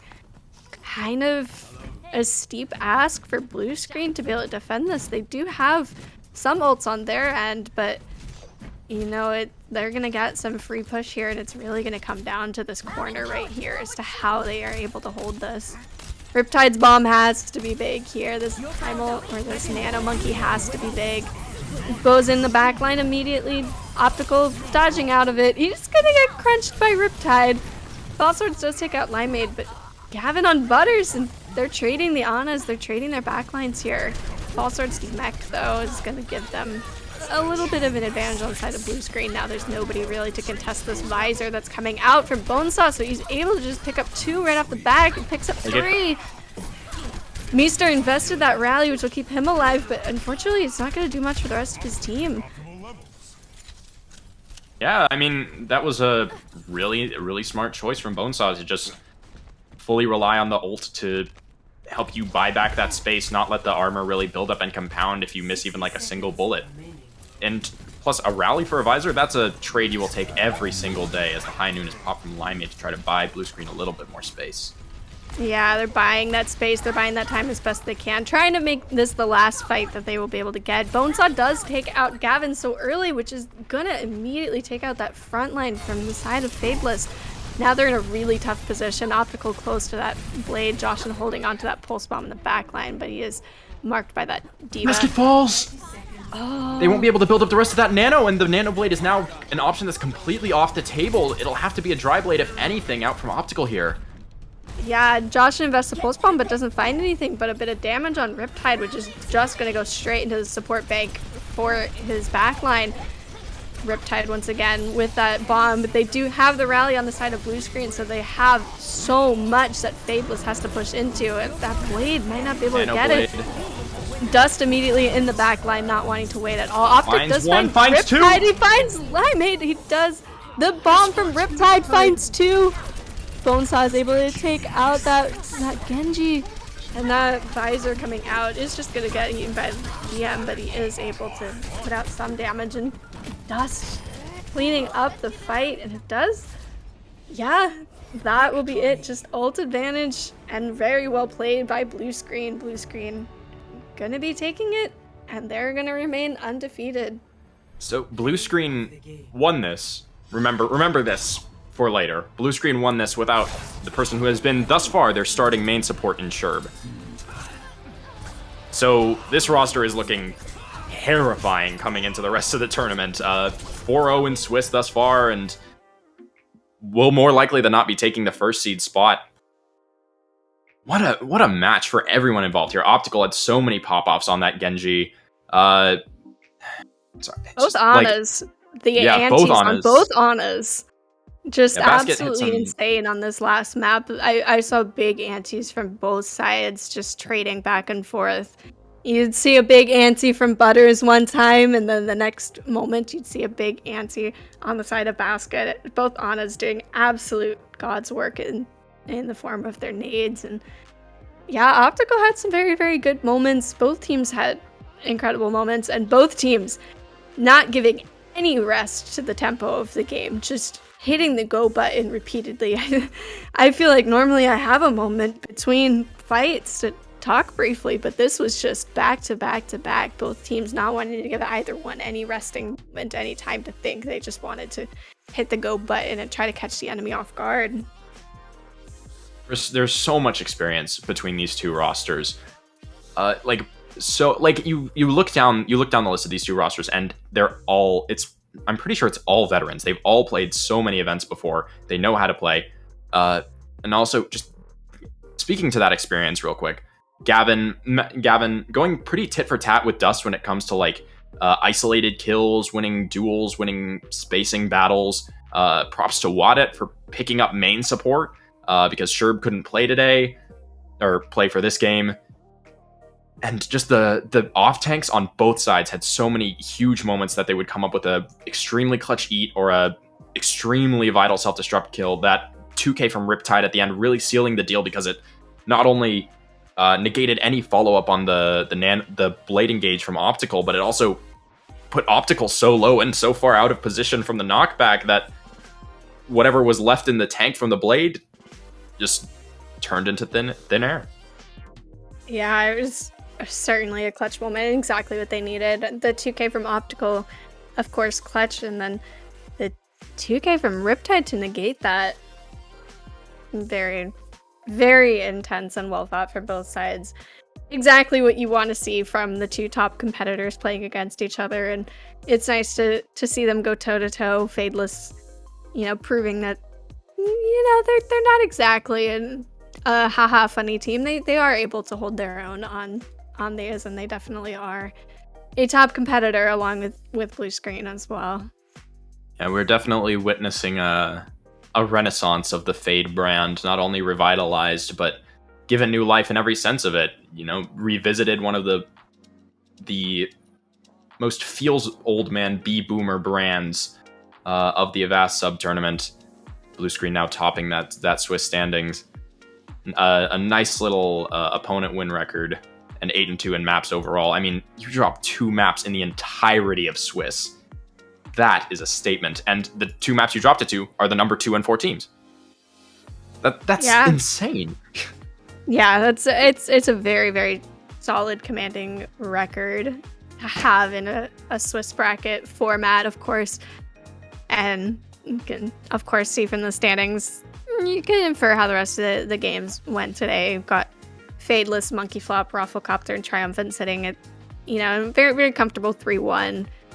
Fadeless and Monkey Flop with a little better map win percentage, but otherwise, we'd have a general solid top 5 visible in the bracket now. I think a few of these come as surprises, at least to me personally, because you look at like Blue Screen and ROFLCOPTER, and with how far ahead they were in the draft voting and just the initial impressions based off of the community, you figured those two were going to be hovering around this area. But then Triumphant was one where the expectations were sort of mixed. The community wasn't quite sure on whether or not they've been able to deliver. They have looked so clean.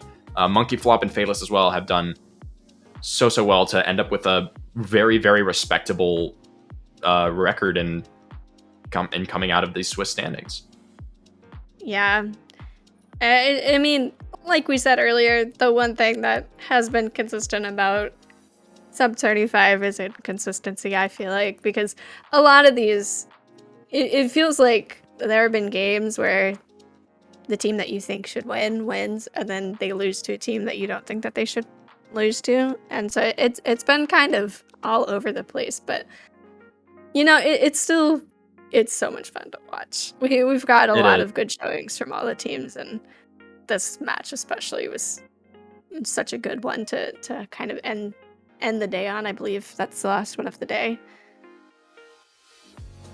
I pray to whatever god there is or isn't that it is the last one of the day.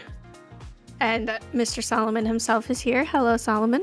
Hello, BPL2 viewers and also BPL viewers, because this feed will be on both. Oh, enjoy that. Nice. Bradley will be here soon. Hey, Brad, get in here. I hope you guys have enjoyed the Swiss system in ST5. It's been very different. I've enjoyed it a lot.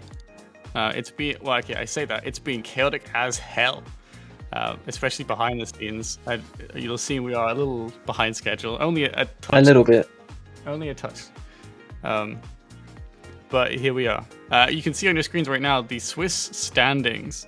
To explain how this works, you can see the different things on there. That is the match win rate of a team, and then the opponent match win rate, which is all of your opponent's averaged win rate, and then a team's maps. It's just the map win and loss there. Mm-hmm. And so this is how it ends, but it's not. Why is it not updated? Why is the tire not broken? You wanna leave? Do I need to cut? This is the eternal Swiss stage. You cannot leave. You wanna break that tire and just refresh the Swiss page, Brad? Alright, hold on. It's it's getting there. I believe in you. Go on. Go click. It's okay. I just got a 7 ad break on BPL stream, so I feel like Oh yeah, I got we 6. have a moment. It has not updated. Oh, I just refreshed it. Not sure what's going on then. It's okay on the website though. It is okay on the website. It's okay for me. Well, you know, that's a Bradley differential. Is it just that tie? Really, it's fine, isn't it? Yeah, it looks fine to me. Anyway, these are the standings. The tie between ROFLCOPTER and Triumphant is ROFLCOPTER 4 and Triumphant 5, because at the very end we'll use map wins. But the way it's sorted is by your match div, so 4-0-3-1-2-2, and then your opponent's match win rate, and then your map div. So what that means is if you've played teams that are good and you've beaten them, you get more points. Kind of. That's not really how it works. But Solomon, for those of us who don't know and who don't remember the graphic, not me, but they're out there. What is playoffs tomorrow going to look like? Good question. I can put in the things. We can watch it happen live. You want me to put it in live? Wow. Okay. Well, these are all happening. It starts at 2 p.m. Eastern tomorrow. So these first matches, all of the first round will be at 2 Eastern. 2 of them will one stream, 2 of them won't. The current number 1 standings in Sub 25, if my website doesn't break, is Blue Screen.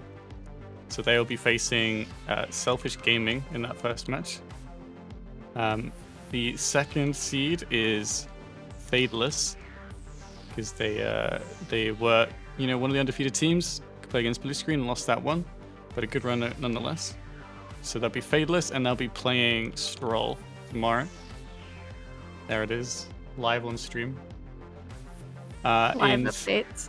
It's crazy. Monkey Flop is the 3rd position, and they'll play against Ping Mania to start the bracket, and then it will be ROFLCOPTER versus Triumphant in that second match, seeds 4 and 5. So this is your bracket. So commiserations to the teams that didn't make it in. Including those. I think it was, I don't know which one stream it was on, either this one or the other one. The 0-3 match between Paradise and Sally Vibes. They had a good time in the final match. together. Paradise came out on top on that one, but it was an interesting time nonetheless. I'm subbing Let Me Into the Bracket now, says Georgie. Sorry, Georgie. It's unfortunate. But that's how the bracket will start tomorrow. I'm sure you can all ping me saying it's bad. And let me in. Smudge deserve in playoffs. Smudge, I didn't make it in. Smudge. But that's how it goes. The tiebreaks are always going to be a little sticky, but it means that the teams that have played good teams have their matches rated a bit more highly. And you should be able to see yourself if a team has. You can look and see who they've won and lost against, and they should be right in the middle of people who they've won and lost against. So that's how it be. You have 9 ads. Unfucking fortunate. You can't even see me say unfortunate. It's thanks. okay. I already told him L. Yeah, well, unfortunate. Well, you can watch it on the BPL2 channel, and then 20 seconds later. No, is that how it works? No, it's not. A few seconds later, you can watch on the BPL channel. So you can watch both. Just simply be subbed. You know? True. Be subbed. Just simply be subbed, and then you won't get ads. Yeah. So there we go. That is the bracket stage. That'll be starting tomorrow. We'll do the whole thing tomorrow. So 2 p.m. is the round 1 games. Then we'll dive down into the lower bracket at 3 p.m. for those lower bracket round 1 games. And then we'll dive back up to the semi-finals. See who is heading up to our upper finals. That'll be at 4 p.m. I'm just counting up numbers here. We'll head back down. We'll head back down. Excuse me. We'll do stream upper goes final. down, but the main stream will do stays. one of the lower bracket round 2 games. And mainstream will then do an upper finals match, and then we'll do lower round 3, lower finals and grands, all on mainstream. It's all going to be great. So start time at 2 p.m. Grand finals about 8 p.m. Eastern. More Overwatch. We've already had plenty, but there's another 14 matches left to do to crown our Sub Tourney champions. I want to give a big shout out to everyone who's been working behind the scenes today. There is a staff overlay you should have there. Yes, I am just. Here we go. These are the names of everyone who has been even slightly related to the event so far. This is people who have casted, observed, produced, done the lobby admin, desk host, anything. So big thanks to all of them. Today has been really tricky, actually, for behind the scenes, partly because half of you who cast also play the game, because we don't know when the games are going to be playing. We don't know which teams are playing where. The scheduling is impossible to do other than like every time we have a new round. But also it was just kind of rough in the morning. Swiss system has been a pain in the ass, but I hope the teams have enjoyed it. That's kind of what matters more. But huge thanks to everyone. Today was chaotic, but tomorrow should be a little more relaxed. Really excited for that. Huge thanks to all the teams who have been kind of sticking with us through this. It's been a long day. We are perfectly on time. Of course, it wouldn't be a BPL stream unless we kept exactly to time. So we're back tomorrow, 2 p.m. Eastern, for some more amazing Overwatch. We've had some crazy games. Hold on, I want to take a look at the Switch stage because it just looks crazy. Look at those. It's so hectic. Yeah, Look at all those colors. I can see me. You want to see something fun? I can highlight certain teams. What do we see stream? Oh. Are we gonna strobe it? No, I'm not gonna strobe it. Gonna make it a dance floor. What team should we look at? Look, I can highlight Fadeless, and we can see how they won almost every game, but not that last one. We can have a look at Blue Screen, who did win every single game. Look at that, they won against Chismus Club, Monkey Flop, ROFLCOPTER, Fadeless. Only Fadeless could have a really close game against the bottom team and the top team. Only Fadeless. Actually, yeah. Only Fadeless. Anyway, thanks so much, everybody. I'm sure we've just lost half our teams, just like that. Unfortunate, but it'd be like that. I hope you guys have enjoyed. If you think of the amount of matches that were guaranteed, say like Sub Tourney 1, it was just 8 teams single elim, and now look at a 16-team 4-round Swiss stage into an 8-team double elim bracket. What are we doing? Crazy stuff. In 3 days. In 3 days, and it's going mostly fine.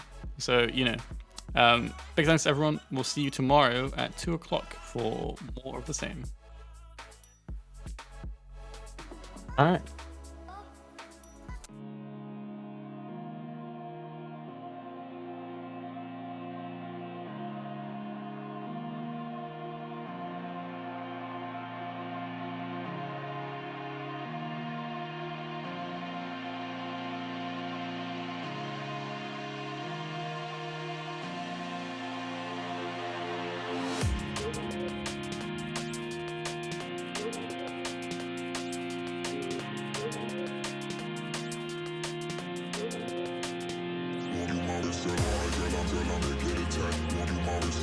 Girl, I'm mistaken for